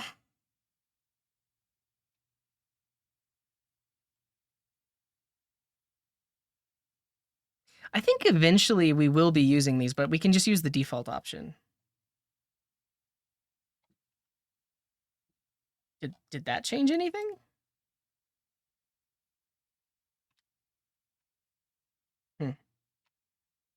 Reload one more time.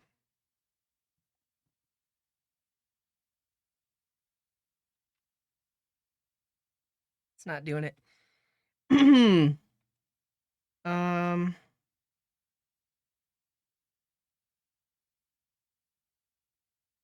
It should show a little red squiggly because these are out of order.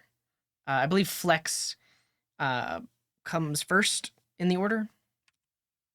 Yeah, the AntFoo VS Code plugin. I mean, I don't want to depend on a VS Code plugin. I want it to be in my my configs. The order doesn't matter. The order conveys certain information.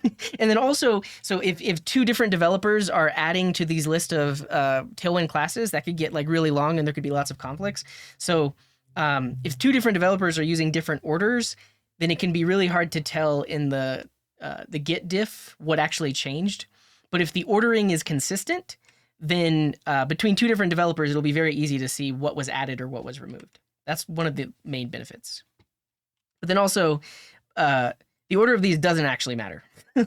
the order that CSS gets applied is the order that the rules are defined. So the part of this plugin is also to sort these in the order that the rules are defined in the generated CSS, so that everything works together. Yeah, but it's not alphabetically. It's the order in which they're defined in the generated CSS. What's up, Alco? Welcome in. Welcome in. All right. The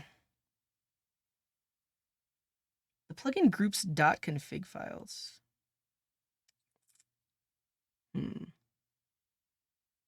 Let's look at the repo for this plugin and see if anybody has done it with Svelte. Or has talked about using it with Svelte. Svelte support.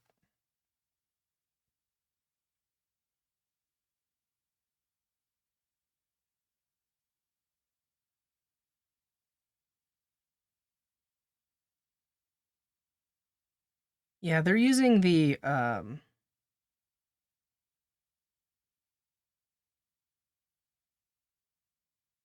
we already have that override. So in our eslint config, we are overriding svelte files to use the svelte eslint parser. Um,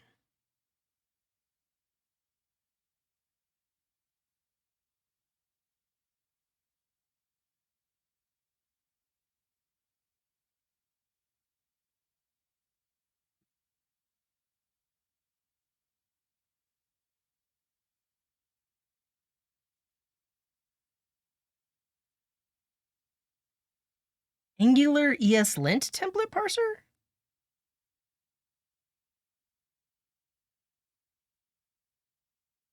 Why would you use Angular?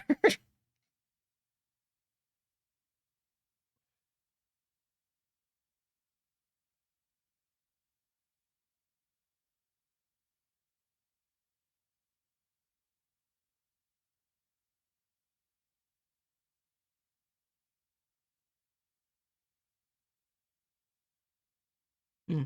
Let's see if it works in like an HTML file, and if it does, then we know that that's the issue with svelte files. Um, yeah, we're still working on the linter, but let's do something like this. In our source directory, we're gonna have a test.html, have ourselves a little HTML document, and then try doing the same thing we did over here.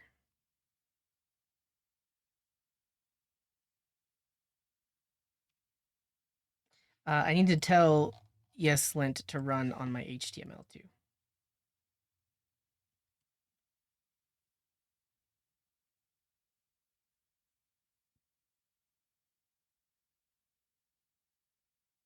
Eslint is configured, but isn't. I mean, we're gonna run HTML files through TypeScript. I might be doing something really weird here, but let's add HTML to our TS config.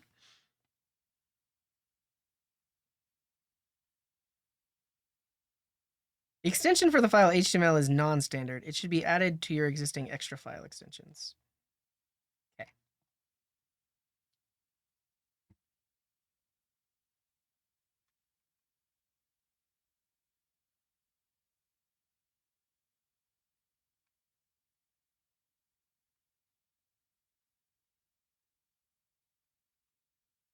I don't know. I just wanted to wanted to test this. Maybe if I test it in like a fake React component, we can see if it's working.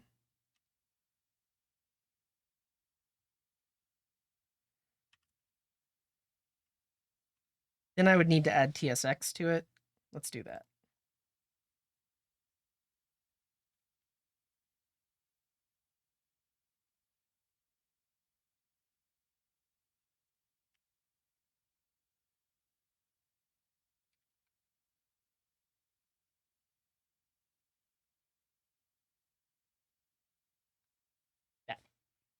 I don't think. I think that's the main issue. Is just HTML is not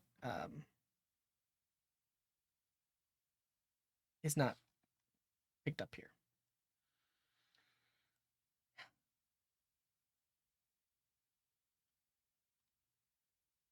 What I'm doing right now is I'm just making sure that the plugin is. I'm gonna see if the plugin works. I'm gonna see.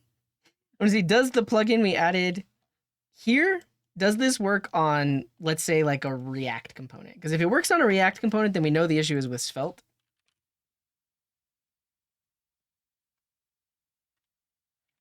Um,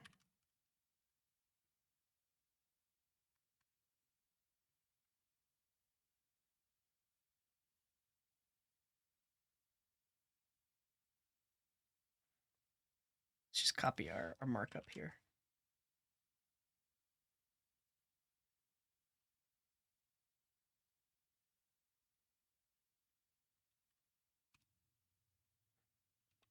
It worked. Um, yeah, so Tailwind class names, it's working in here. Cannot use JSX unless the JSX is but that's regardless. I don't even care about that. But I care about this. Like it is telling me like this is the eslint error Tailwind CSS class name order, and then when I run my linter, it it sorts them into the right order. So I know the plugin is working. The plugin is working. It's just not working in combination with Svelte, which is unfortunate. But we've confirmed we at least have the plugin installed correctly and configured correctly. It just doesn't know to look at Svelte files.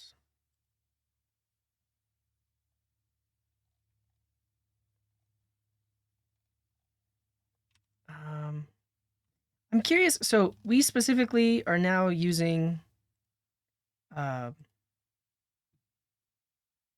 Svelte eslint parser, which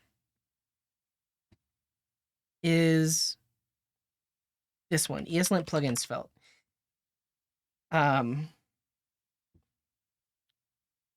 Which is not eslint plugin Svelte 3. It's a completely different one. But I'm curious if anybody has talked about trying to use Tailwind with this thing.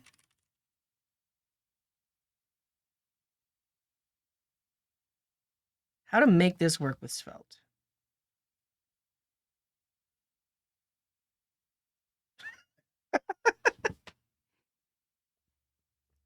I mean, this issue was from July. I don't think there's a way, and then they just closed the issue. They're wait, is this the maintainer? Yeah, it is. The maintainer just closed it back in July. Oh man.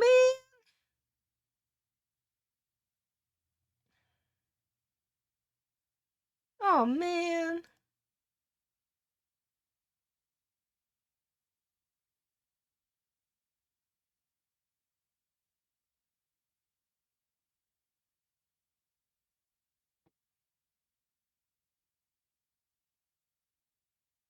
What's up, Lester Wolf? Welcome in.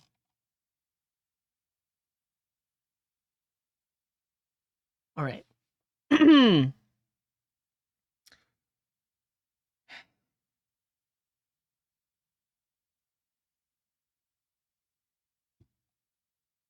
to switch to React? No, no. I think the issue is okay. So I think here the compromise is until this gets fixed. I don't know if it ever will get fixed. We have to use the prettier plugin. But the issue is if we use the prettier plugin, we're not going to see linter errors. We will not see linter errors. And we have to manually run prettier to format the file. We can't just run eslint to format the file. Yeah.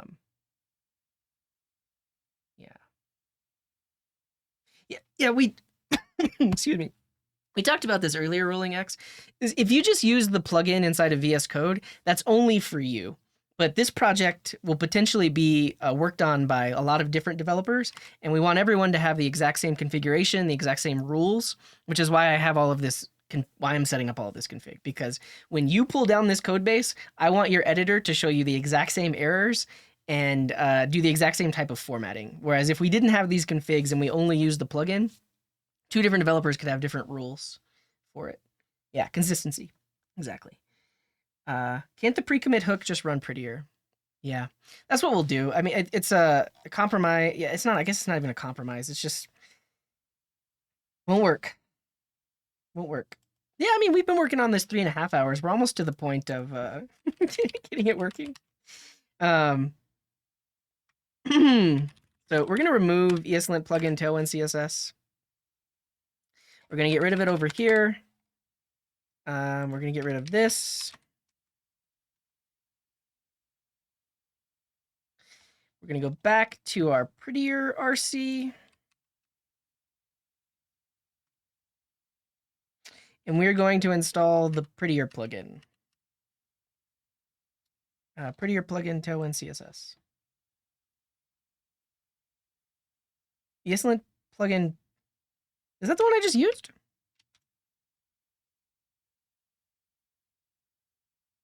Oh, eslint plugin prettier. Yeah. We're using that one. We're using that one. Right now we're worried about Tailwind. Some projects do have the ability to, well, actually, I mean, eslint technically will ask you questions. So if you do npx eslint --init, it will ask you questions. So if you run this command, it's going to ask you questions, then generate your config. It doesn't ask enough questions. I think that's the main issue. Hopefully I didn't just overwrite my eslint file. I don't think I did. We want this. We want this, so we're going to install it as a dev dependency. Prettier plugin tailwind CSS.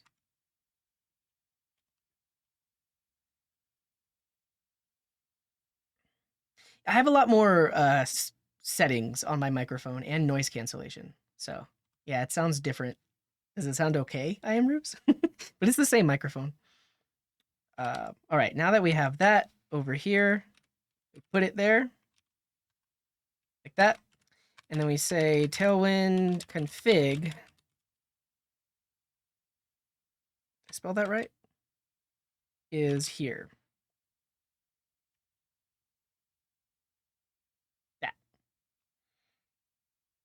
And then now, if I run prettier on this file, it swaps them around.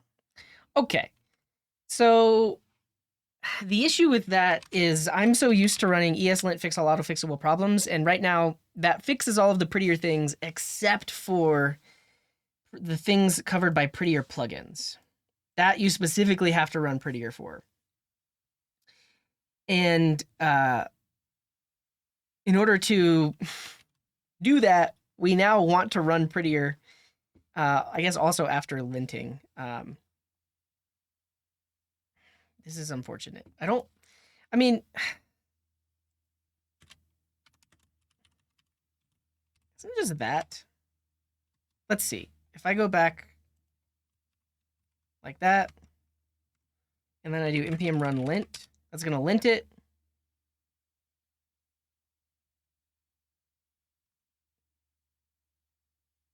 I need to look at the prettier command line. Actually, we can look at my listed repo because it had the prettier command before the current changes. Format this.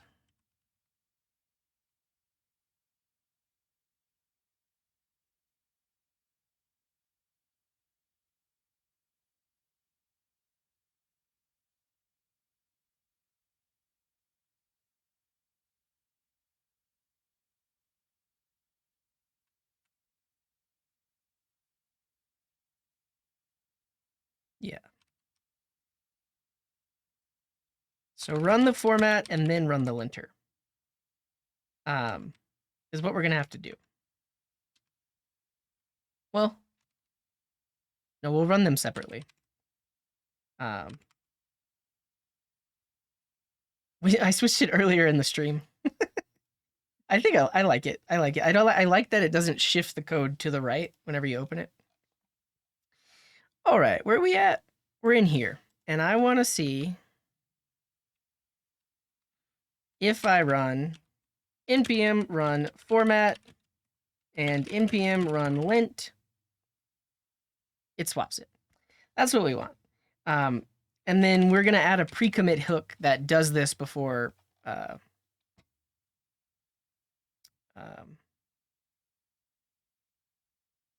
does this before committing.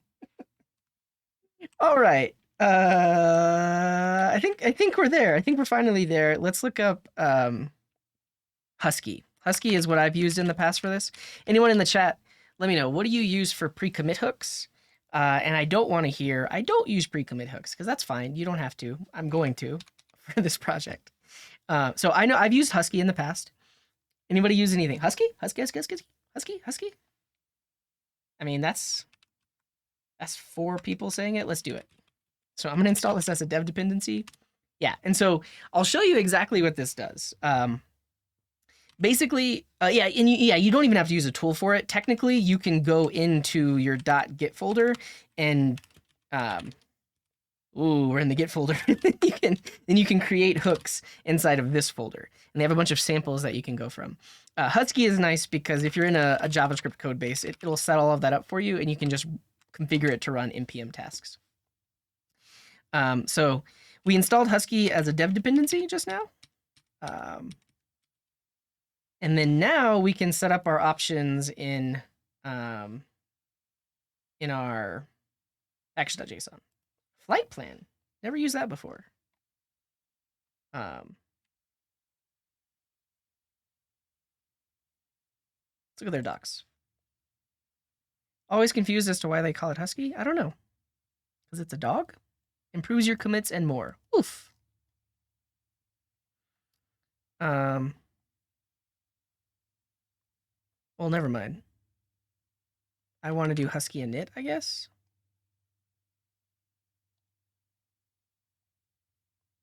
Enable git hooks. npx husky install.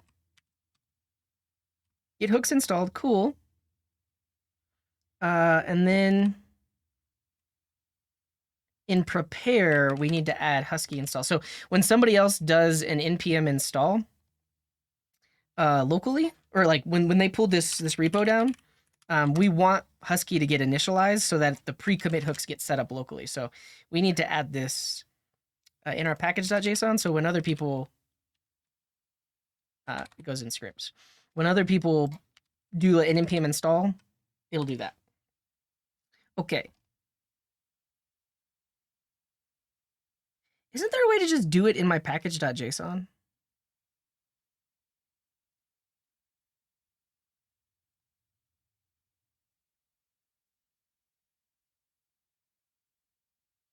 That's how I've done it in the past. I've literally just had like a Husky section. And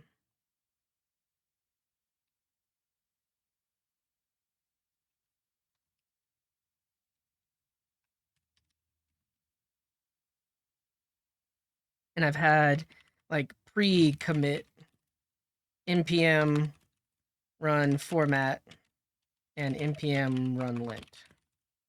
Like that. That's how I've done it in the past. Husky supports package.json.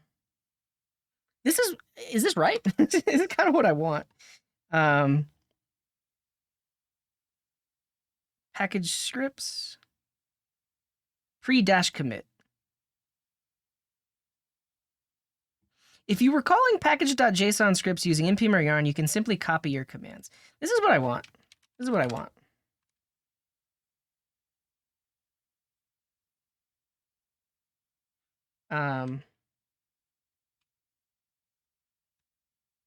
Git hooks installed. Now let's try to commit. So if I did it right, let's try to commit with unfixed linter errors. So like this. Let's remove this. So now we have a linter error. Now if I try to commit, so if I do npm run format and npm run lint, that should throw an error with the lint. That. And now that there's an error, it should prevent us. So it was hooks, not Husky? Hooks. Good call. Good call. Let's fix that.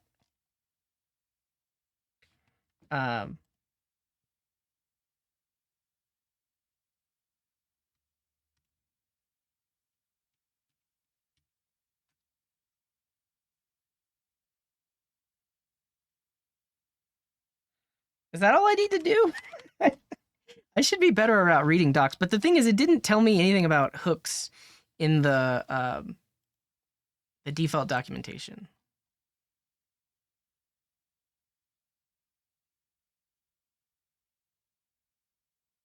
Commit lint is like another dependency we can install that will lint commit messages. Oh, here we go. Set prepare Husky install. Never mind. Hooks.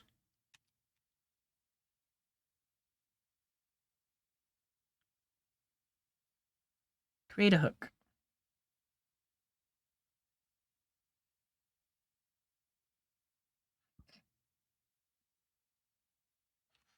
I guess it's nicer to not have it in the package.json. pre-commit npm format and npm run lint.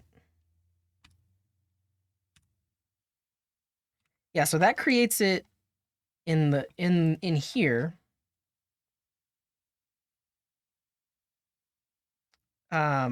I guess that, honestly, that's better than having it in the package.json, because then that file specifically can get modified.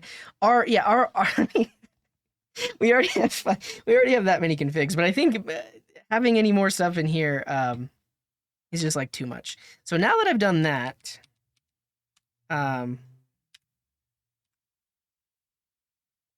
it's installed. Try making a commit. All right, so right now the commit should fail because we have a linter error. So let's try making a commit. So I'm going to add everything, and then we'll do git commit sparkles, set up linter lint files.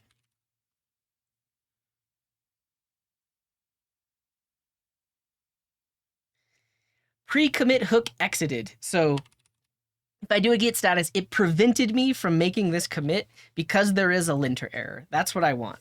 I want anybody working in this code base to get an error if there is a linter error, and then they need to fix that before they make a commit. Now, it is possible to bypass this. Bypass. What do we do? No verify.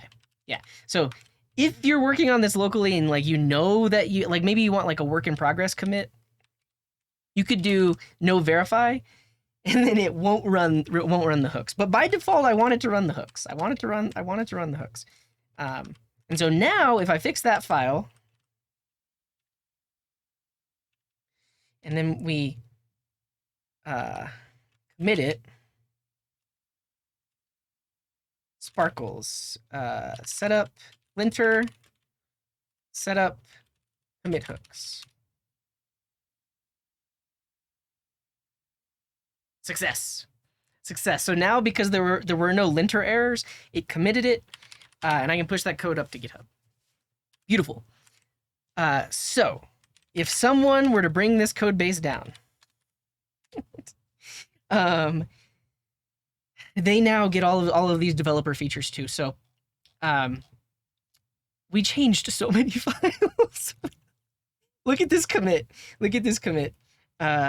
We changed literally like every file in the code base. I think ultimately because the linter had to run. Wait, did it run the linter on our YAML files? Apparently Prettier is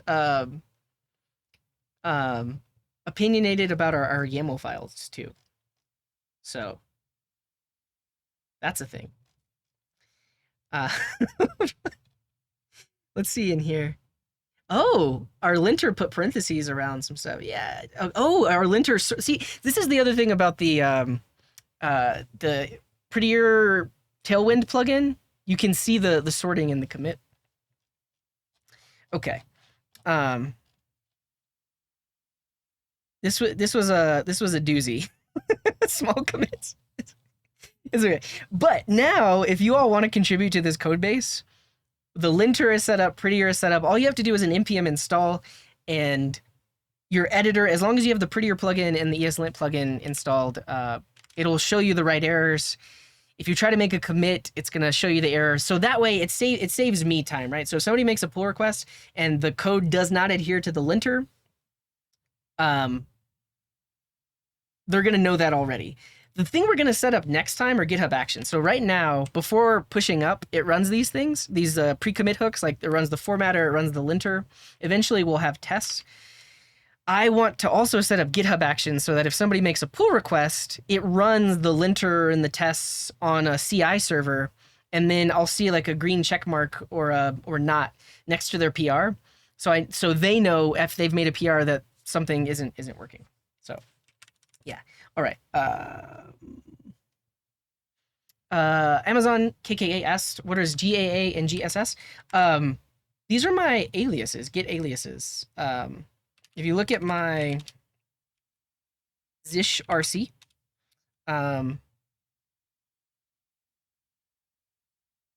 I have all of these aliases defined. So when I do GAA, that's get add period.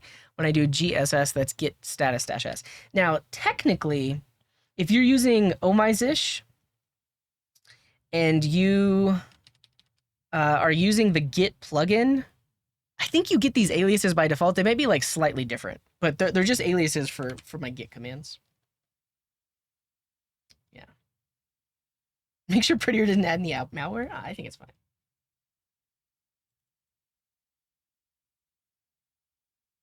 Were you not listening, American 2015? I explained the order earlier, but let's do it again. So, the order that you put them in here does not matter. Like, it doesn't do anything. If you part of the HTML spec, they do not care what order you put the CSS classes in. The order the styles are applied in is the order that the styles are defined in. So, actually, so I don't know. The reasoning behind why flex comes before justify end, I don't know. They have their reasons for it, but ultimately, whatever the Tailwind CSS output is, these are going to be in the same order. So in the output CSS, this is the actual order of the classes as they're defined in the CSS file, and so now this matches the output. That's what that plugin is doing. Yeah, and I mean, they get grouped together because they're defined in that order, if that makes sense. Does that make sense? All right. This happens every time. I mean, I think I'm very happy with what we got done today. It took us a while, and I think there's only one thing not working with our eslint config, but other than that, the linter's working, prettier is working. It's a beautiful thing. Let's mark it off in the devlog. So we got all of that set up. I was going to try to do auth today, but look, it took us 3.5 hours just to get the config set up. Next time, GitHub Actions. We're gonna make it so that when someone makes a PR, we run the linter and the formatter on a CI server, and it shows an error if their files are not linted correctly. Oh, thank you, CodeBrains. Yeah, I didn't even ask anybody to test, but that's the test. If you clone it down, npm install, does everything work? So yeah. Using the built-in timer on clock app versus the timer app. I don't know what you mean by creeper. Oh, like there's a built-in timer?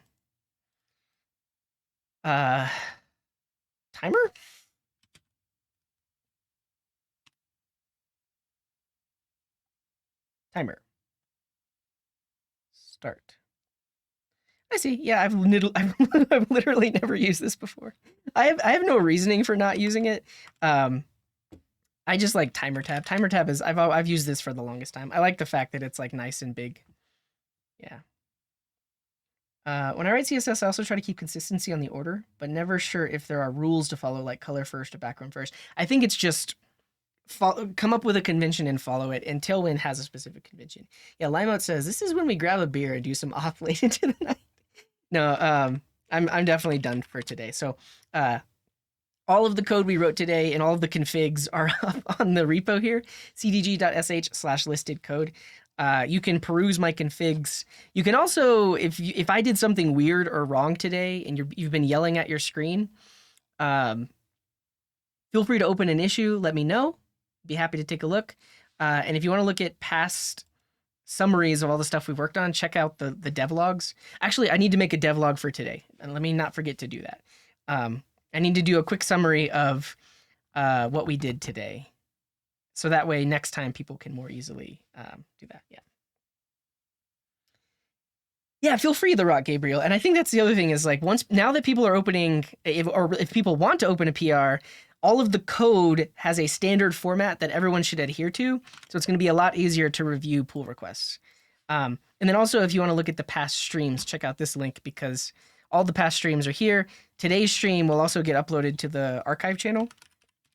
So if you go sub to the archive channel on YouTube, this stream will be there in about 24 hours.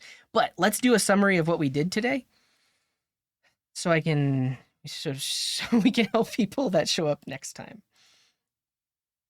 What file was it that I had to disable the eslint rule? It was page.svelte in the...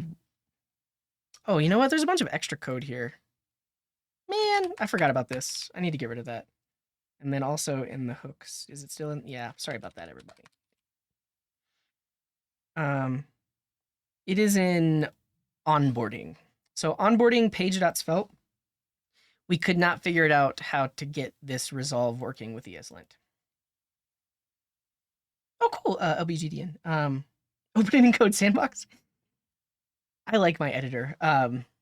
Code sandbox is cool. Is really cool though. I like how easy it is to spin stuff up, but I like to use my my local stuff at least for now. Okay. But I'll click the link. Here, I'll click the link. Actually, I mean, you get a similar experience if you press period inside of GitHub. It opens the web editor. But with Code Sandbox, I think you're running my code. That's cool. GitHub, the editor preview thing does not do that. That's insane. Look at that. Advertisement for Code Sandbox. Cool. Yeah, there's a few of them, like Code Sandbox, Stack Blitz. There's a couple others, but yeah, I've used Code Sandbox for a lot of things. All right, what are we doing? Let's get all of our stuff in order for talking about what we did today. So today we merged this PR from Paolo. We also merged this PR from Haufer. We also closed the issue that America 2050. We also updated the contributing guides. We did a lot today, everybody. We got a lot done. Cool. And then it was a lot. Can I summarize? Because here's the thing. To summarize it, I could just say, we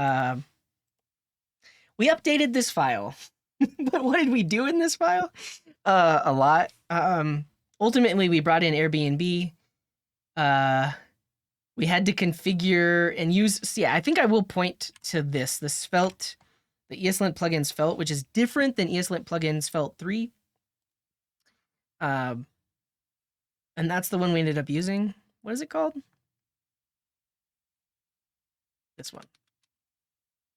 And then also, honestly, this was a major fix right here, is telling it to validate Svelte files. Like that. That was another big thing. And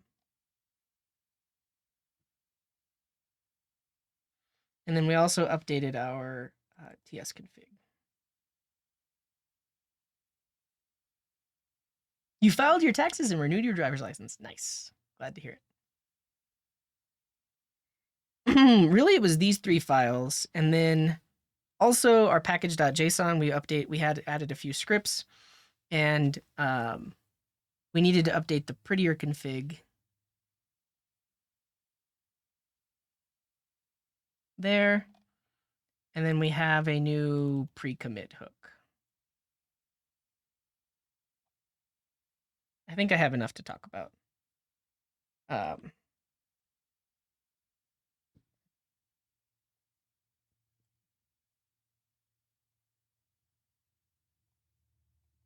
Yeah, so we're using this one.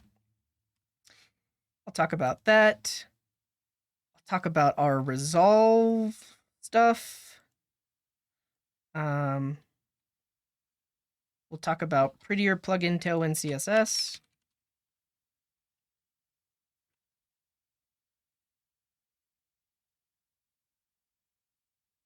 Yeah, exactly, America 2050. Like, technically, if I had this defined in my own settings, I wouldn't need this file. But now that you have it here, any developer that opens this code base now has this setting, and you don't need to override their user settings.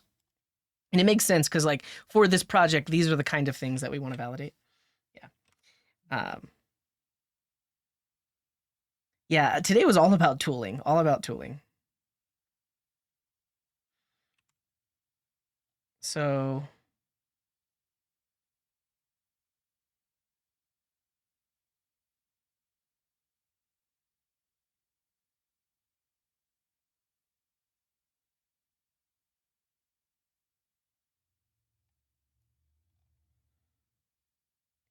Great. And then,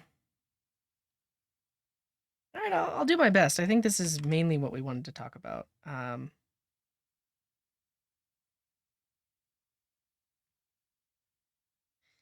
Yeah, because then I'll show the package.json and the fact that we have format, and then I'll show the pre-commit hook, which formats and lints. Great, great.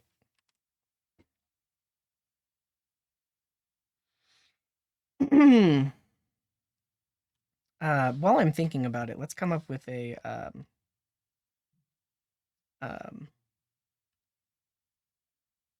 thumbnail for the YouTube video.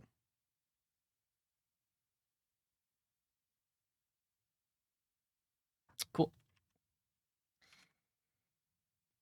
Adding recommended extensions. I agree with that. Honestly, there's like one more commit I need to make. You know what this, let's find the syntax. So VS Code recommended extensions.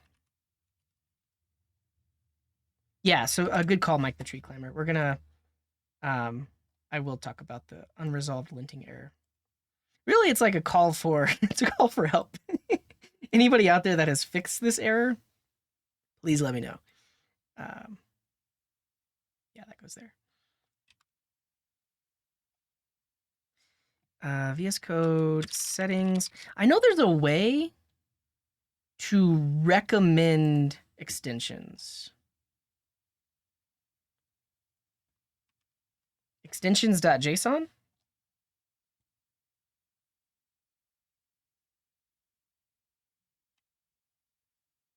Thumbnail of me punching I'm not mad at eslint.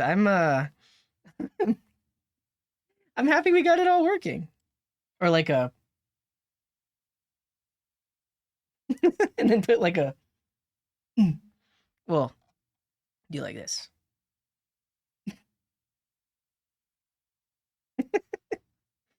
All right, all right. Yeah, recommended extensions. And then it is an array. So we want to recommend eslint. Bow.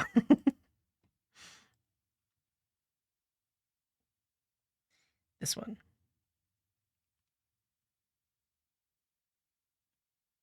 And then we're going to recommend prettier. And then we're going to recommend svelte. And then we're going to recommend TypeScript. I think that's really all I use, right? Tailwind.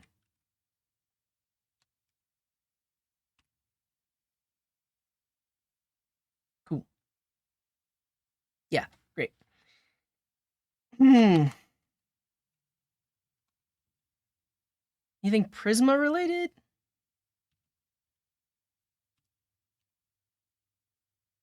That gives you Prisma syntax highlighting, yeah.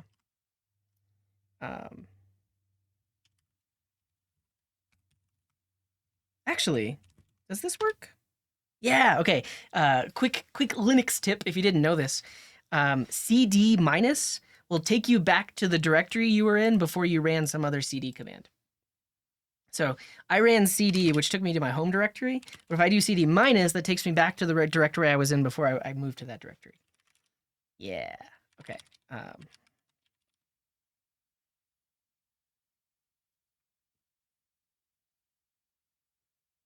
It works in DSH as well.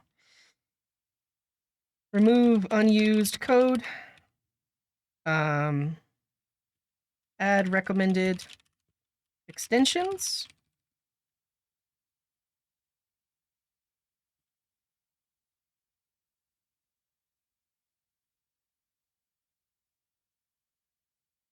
Yeah. So this would have been a scenario where I could ignore the git hooks because I didn't make any. I guess I technically did make code changes. Cool. But now if you pull this repo down, VS Code is going to suggest all those extensions. It's going to suggest Svelte, Prisma, eslint, prettier, so you know that you should have those extensions installed. The command line tools will still work without these VS Code extensions, but you're going to have a better time.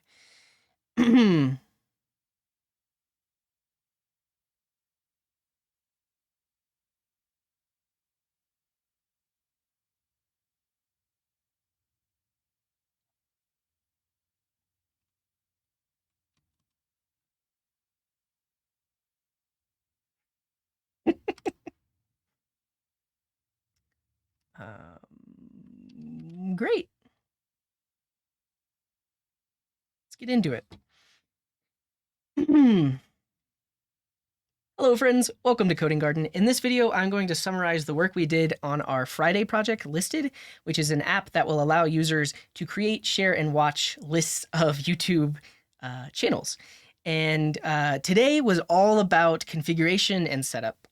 We first started by looking at some PRs and issues that had been opened up. So this was a PR opened up by Paolo that added issue templates to the GitHub repo. So if you've ever been on a Git repo or GitHub repo and you go to open an issue, if you've ever seen a UI that looks like this, so it gives you specific types of issues that you can open. That is done by creating a .github folder and then an issue template directory, and inside of that you can create your different issue templates, and you can have their description, their all the stuff. So Paolo set that up for us, and we merged it in, and now when someone opens up a new issue, it actually guides them through it, and it's even cooler. It's cool. It's really cool. Check it out. So let's say I want to open a new issue, and it is a bug report. Not only do we get to choose the type, now we have custom fields. So within the issue template, we describe we want a description, we want a section for screenshots, a section describing the reproduction, a section where they can put in all of their logs. So within your issue template, you can get really custom with like custom fields and stuff like that. So big thanks to Paolo for opening this. And now if you open an issue on the repo, you'll get to pick and choose one of these. And also we can add new issue templates. So right now we just have bug report and feature request. We could think of other things and add the templates for those as well. So thanks, Paolo, for that. Next up, Haufer Ivan, who is the creator of TypeSafe i18n, which is the library we use for internationalization. They made a PR against our repo. So they had some suggestions for better ways of handling language detection on the server side and kind of like swap some of the code around. So we merged it and it works. So they updated the locals types. Instead of passing a string array of all of the requested locales, now we are detecting the locale in that first server side route. We're also including the language in the HTML template.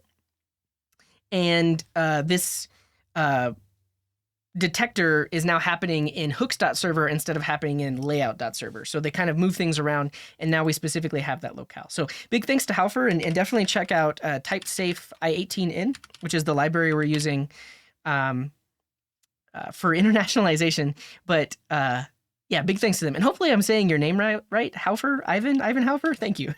Big thanks. So we merged that in. It worked just fine. Now we're doing good stuff.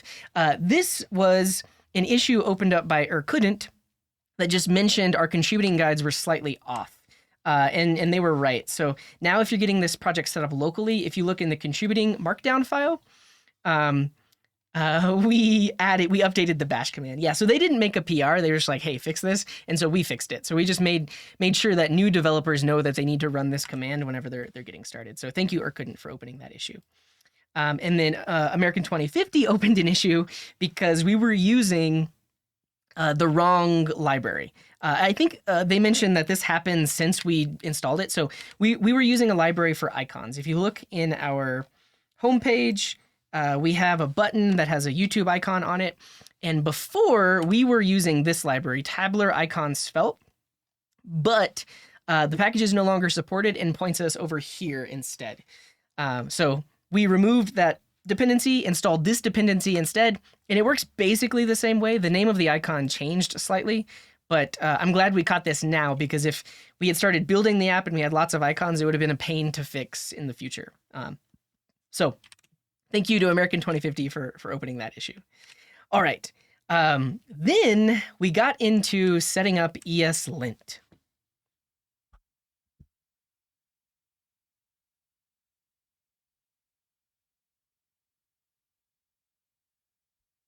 I keep having to burp. I'm sorry. I had to pause for that.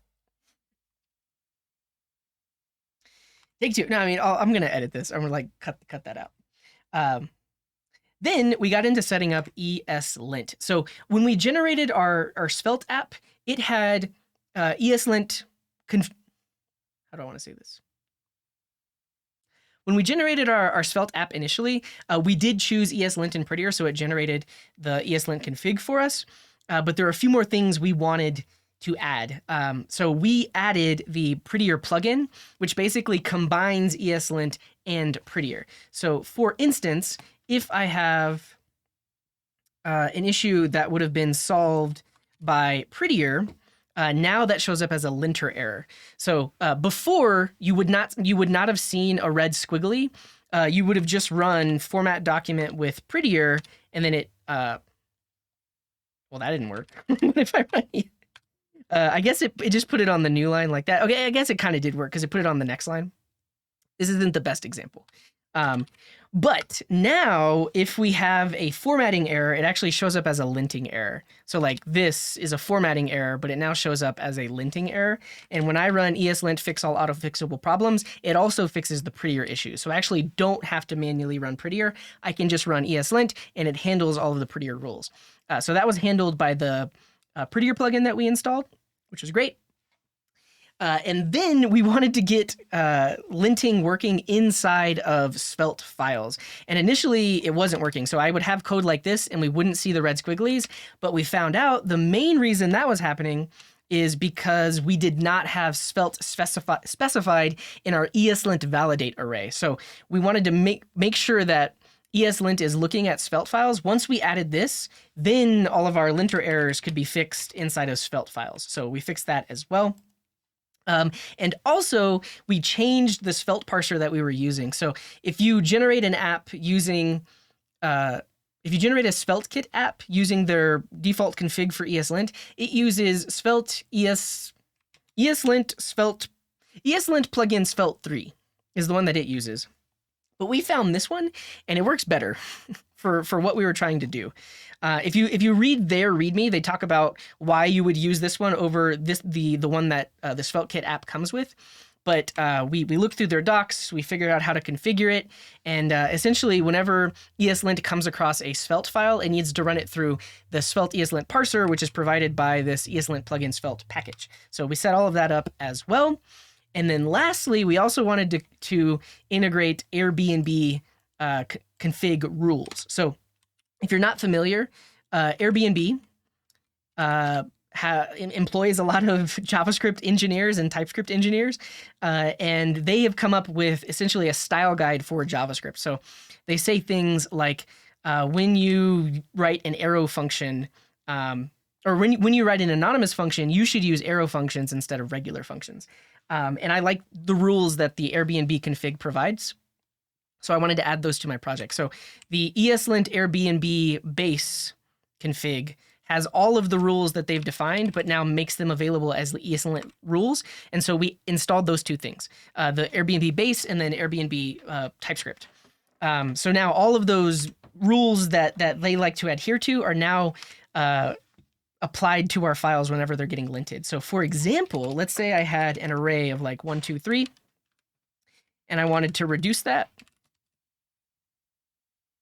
So we have the sum and we have the value, and then we have, let's say I want to return sum plus value.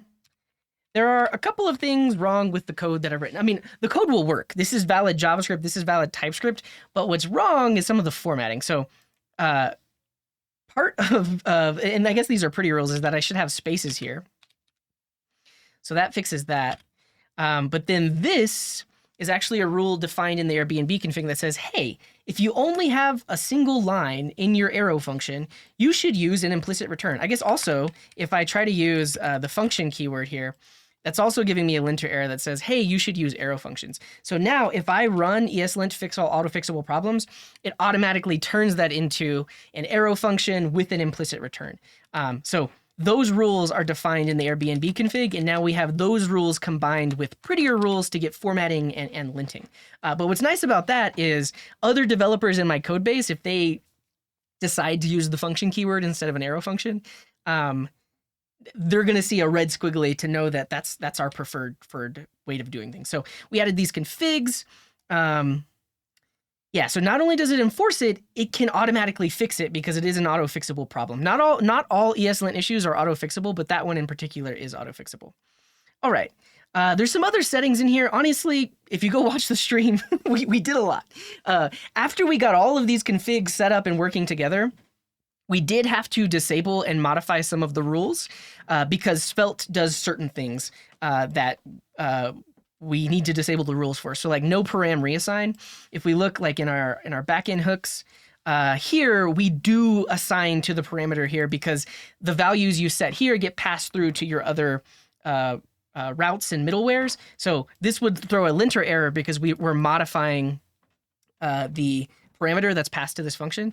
And so we just disable that rule because that's going to happen all over the place. And there's a few other things that we disabled. But we went through, we disabled everything, and we got it going. Let's see. Yeah, we got it going. So if you look at our package.json now, we updated our lint script. So before, the lint script was calling... What do I want to say here? Oh, and actually it's not done. It's not done because I need to talk about I need to talk about the TS config too. So we got all these plugins installed, we got everything working together, and some more modifications we needed to make were also to the TS config. So in our TS config, we wanted to include these configuration files. So like a CJS file, and then also like any TypeScript or JavaScript file in the root. Typically these are ignored by the linter because they're just config files, but it's still code. So I still wanted eslint to run even on these config files. So like if I have formatting errors in here, I want eslint to be able to auto fix that. So in order to do that, I needed to tell TypeScript that it should be looking at these files as well. So we essentially had to modify the includes here. And then inside of Svelte, there's some aliases set up. So if you look at, for example, this component here, it's importing from $lib, but that actually is an alias to source lib. And so we needed to inform eslint about that. So we have these paths defined in our TS config, but then in our eslint config, we also had to install an import resolver, which essentially uses the paths option from your TS config, but now those can be used by eslint as well. So now eslint knows that when it comes across this, it actually is pointing to an inner directory. So we did have to set up that as well. Great.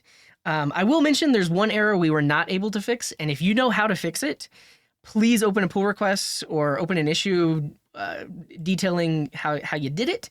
But specifically, in Svelte, there is this magic $app thing. And it's not the same thing as $lib. I mean, it sort of is, but $lib corresponds to the lib folder in our source directory. $app is actually an alias to the app $app forms module inside of this ambient type definition file. And we, for the life of us, we could not figure out how to create that alias for eslint to use. You can see that we have these two definitions here, which technically should work, but they're not working. We still get this error here that says unable to resolve path to module. This specifically is an eslint rule though, like TypeScript is still working just fine and can find this file just fine because of how TypeScript is configured, but we could not figure out how to tell eslint where that specific thing is. So if you know how to fix that, please let us know. For now, we're just going to disable it. Because this is the only spot that we're using it. Eventually, we might be using it in multiple places, so we would want to figure out how to fix it. But for now, we haven't fixed that. All right. Lastly, we also set up Tailwind CSS. Lastly, we also set up the Prettier plugin Tailwind CSS. And this is a Prettier plugin that automatically sorts our Tailwind definitions. So for instance, if I have my Tailwind classes defined like this, if I run format with Prettier, it's going to sort them in a predictable order. So you can read through their README on what the specific order is and why it does that. But it has a lot of benefits, especially for pull requests. Like if one developer adds a new CSS class to the list, because these are now auto-sorted, it's going to be really easy to tell which CSS class was added or removed. Now, we tried to get this integrated with eslint. Like, it would be really nice if we got a little red squiggly in our editor when these are out of order. But right now, the eslint plugin for that doesn't work with Svelte. So we're forced to use the Prettier plugin. So we have this Prettier plugin. We have it configured here in our Prettier RC. And that means not only do we need to run linting, we also need to run the Prettier format. But the Prettier format that we're running is specifically just to organize these CSS class names. But if you look in our package.json, we now have two scripts. We have our lint script, which runs all of eslint. And because of the eslint Prettier plugin, it also technically does all of the Prettier stuff, except for organizing the CSS classes, which is why we need the format script as well. All right. Yeah, we'll potentially add that next time, Veeb. We might not even need it though, because we're using. Maybe we do need it. that's a lot of CSS classes, but because we're using a component library skeleton, we might run into less scenarios where we have a bunch of CSS classes.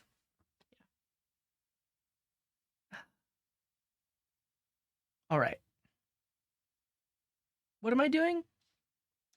I was just talking about Prettier and the plugin. Oh yeah, we're going to talk about hooks now, because I just showed these two. So now that we have these two commands, before someone makes a commit, I want to be sure to run both of these. So for one, we run the format so that it'll auto sort their CSS class names. And then we run the linter, because if there's any linter errors, I want it to prevent them from committing so that they can fix those errors. And so for that, we're using a tool called Husky. So we installed Husky as a dev dependency. This prepare script, essentially, when someone pulls the repo down and does an npm install, it's going to create all of the hooks for us. So now in our repo, we have this Husky folder, and then we have this pre-commit file. And inside of here, we tell it we want to run format and we want to run lint. So now, whenever I attempt to make a commit, it's going to run these two commands first. And if either of them fails, I think formatter would only fail if there's like a syntax error, potentially. And then linter would fail if there are linting errors. But if either one of these fails, it prevents us from actually making a commit and then like shows the error in the console. So we also set that up, which essentially runs those two commands. So now, let's see. Yeah, do I have a change there? Oh yeah, we formatted. Apparently it didn't get formatted before.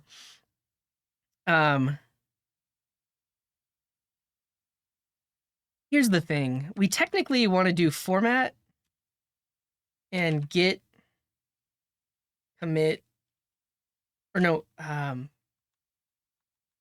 git add. This is an issue. So basically what happened earlier is it formatted our file, but then it didn't add it to the commit. And I don't think I want to do a git add everything, because there might be things that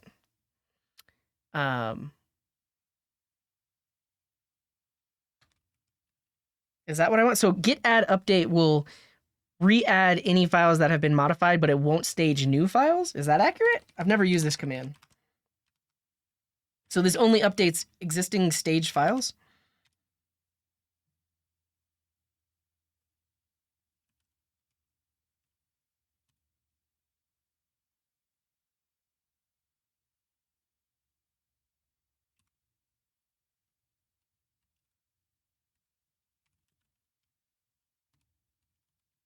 Yeah, that's what we want.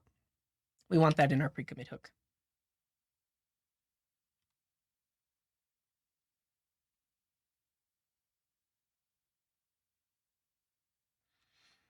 Okay, let's show an example of this.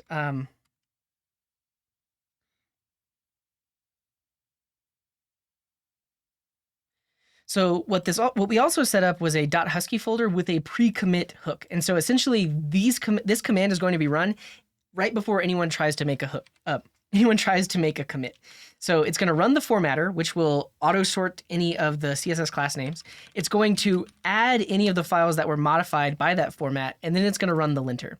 Now, if any one of these commands fails, the commit will not successfully work. And I can demonstrate that really quick because I have some changes to my extensions.json. So if I just do a git commit and say sparkles update extensions, update recommended. How do you spell recommended? I'm just going to say update extensions. You'll see that it runs all of those things right before I do my commit. So now, wait, what?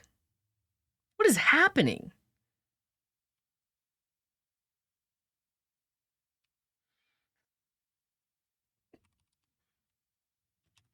Oh, you know what it is? I need to tell Prettier to not format the things. Oh, this is why I didn't want to run Prettier and eslint separately.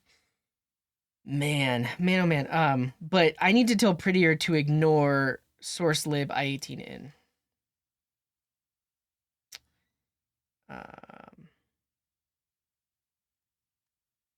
Yeah, this is why I only want to use eslint, because now we have to configure it in 2 different places.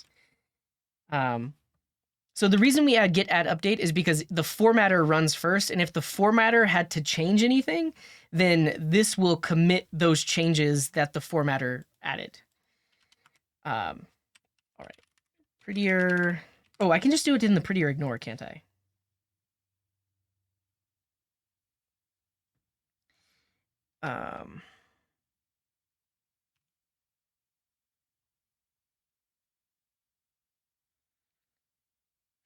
Source slash lib slash i18in slash star.ts. I want to ignore any of those files. If I run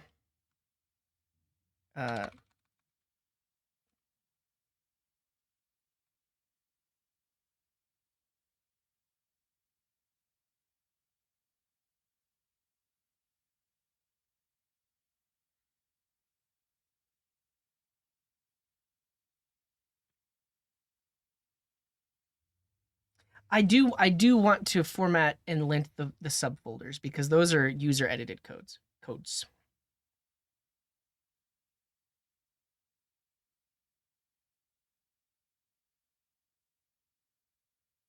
Oh, run before git add? I didn't even think about that. Can you have a pre-commit or can you have a pre-add? a pre-add task?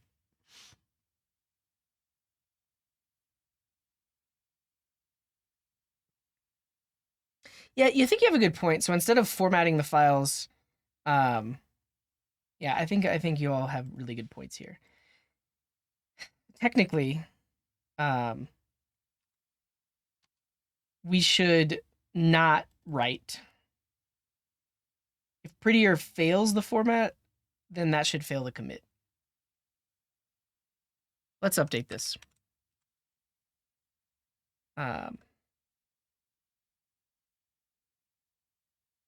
Yeah, I mean, we're spending more time summarizing than we spent on the app itself. But these are some issues that need to be fixed here. I need to look at the history of this file. I want to see.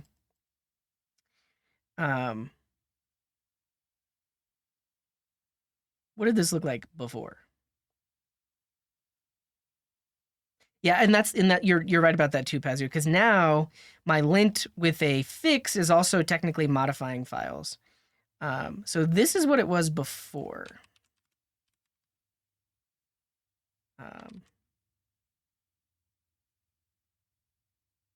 So instead of write, we actually want check.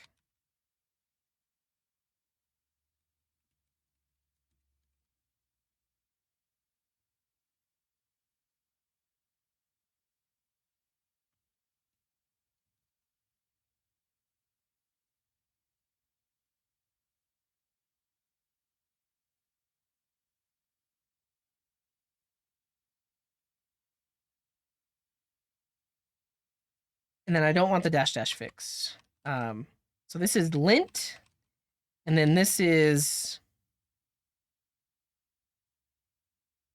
format.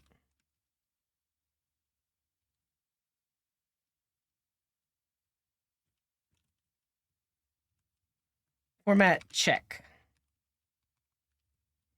There will be a lint fix and a format fix. But those are separate commands. Like this. So now our pre-commit hook will just be npm run lint, because lint now runs the format check, which will fail if it's not properly formatted. And then it runs eslint, but it doesn't try to change them.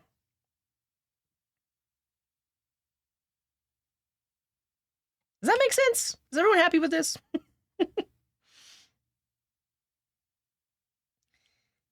This is better, right? Amazing. Thank you. Thank you. Happy. Okay. Because now, why did these files change? Let's actually see what changed in these files. I might just revert them. Yeah, see, it formatted them. Please don't do that. Undo. No.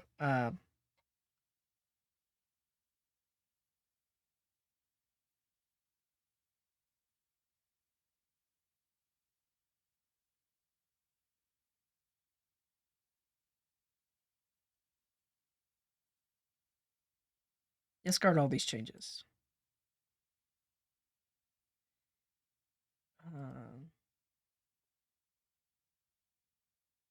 Cool. Because now Prettier is configured to not look at those files, which is good. And if we run typesafe INTN, it's generating those files. Great, but they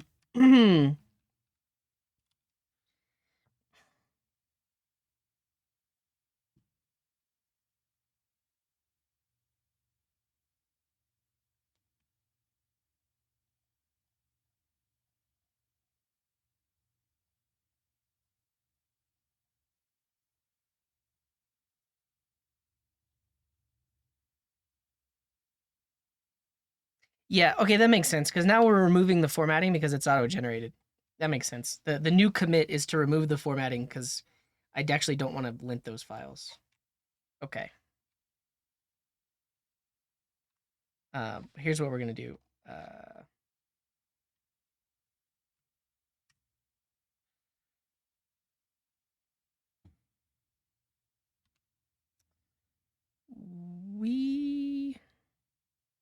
Oh well.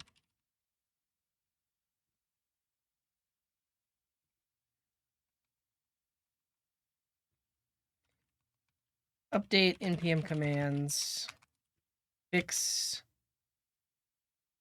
hook, pre-commit hook. Cool. Oh, this didn't work. Forgot to run prettier. Stop being snarky. Come on. I don't want to check the formatting in these files. So our prettier ignore isn't working. Did I do this wrong?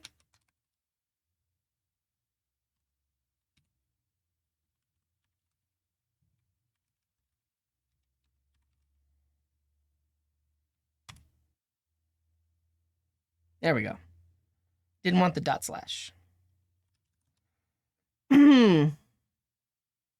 Is this where we have to do it all over again? No, I know a spot where we're just going to pick up from the package.json.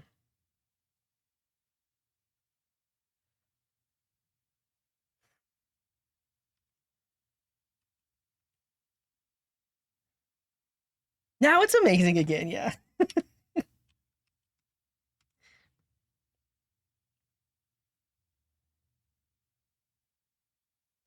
So now that we had our eslint config and our prettier config and everything set up, we now needed to have some task that could run for that. So we specifically set up the lint task, which first runs prettier check. So this does not overwrite files. This just runs Prettier to see if there are any formatting errors. And if there are, it will return an error. So that's first step. Second step is run eslint itself to see if there are any errors. So we have that task there. And then we also have the format check task. Now, there are these two other tasks which you can use locally, which will actually overwrite files. So if you do lint fix, not only will that lint the files, but if it finds errors that are auto-fixable, it'll automatically fix those too. But we don't want this by default. We only want this, we don't want this by default, which is why we have a command where you can run that if you really want to. And then similarly, we have another command which runs Prettier, but also overwrites the files with the formatting. So we have all of these tasks which we can now run. So if I run npm run lint, that's going to check everything with Prettier and then check everything with eslint. And if it doesn't throw out any errors, we know we're good to go. So that's awesome. Now I want it so that if I make a change locally, these tasks should run before allowing someone to make a commit. And we're doing that with Husky. So we installed Husky as a dev dependency. And now in our directory, we have a .husky folder with a pre-commit file. And we're saying run npm run lint before allowing someone to commit. So if I have a linter error in one of my files, let's say I'm missing a semicolon. And now let's say I try to make a commit. So this is staged. I'm going to commit this. This should fail. So pre-commit hook exited with code 1. Did you forget to run Prettier? So basically, this is failing. So the commit didn't even happen. You can see that we're still staged here. Cool. So now we're back to normal. But that's what pre-commit hooks will give you. When somebody is working on the code locally, it's going to run npm run lint before allowing them to commit.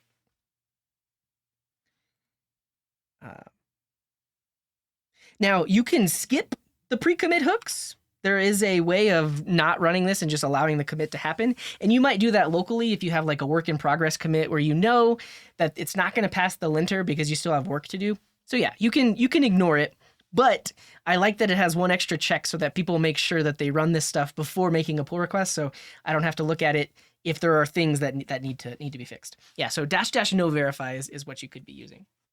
All right, that's pretty much it. Today was all about configs and settings and everything else. Oh, last thing, we also added this. So now when you pull the repo down, it has some default settings for you. So it should start linting your Svelte files, but it will also suggest extensions for you to install. So if you have VS Code locally and you open this up, we have this list of extensions that we use. So we have the eslint extension, Prettier, the Svelte extension, the Tailwind extension, and the Prisma extension. So when you pull this code base down and you open it up in VS Code, it's going to tell you, hey, the maintainers of this project suggest that you install these extensions, and then it'll have like a one-click way of you installing those extensions. So again, today was all about configs and also like developer experience. So we have pre-commit hooks, we have linters, we have formatters, and we have recommended extensions.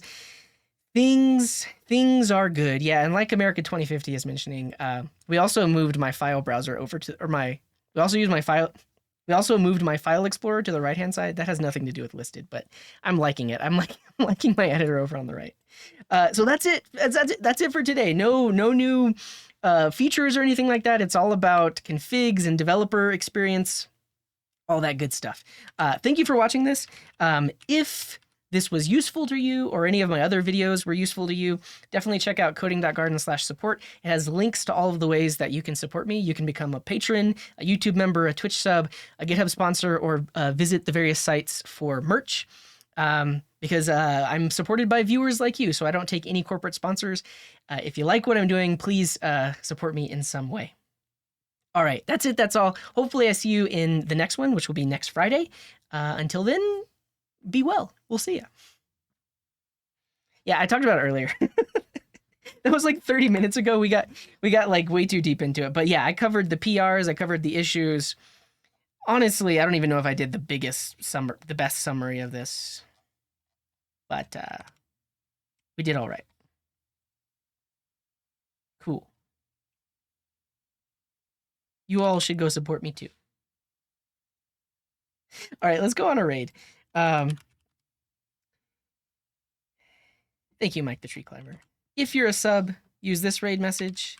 If you're not a sub, use this raid message. Also, come up with your own raid message. Yeah. I'm using pre-commit, which is changing some files, and it's running 2 commands.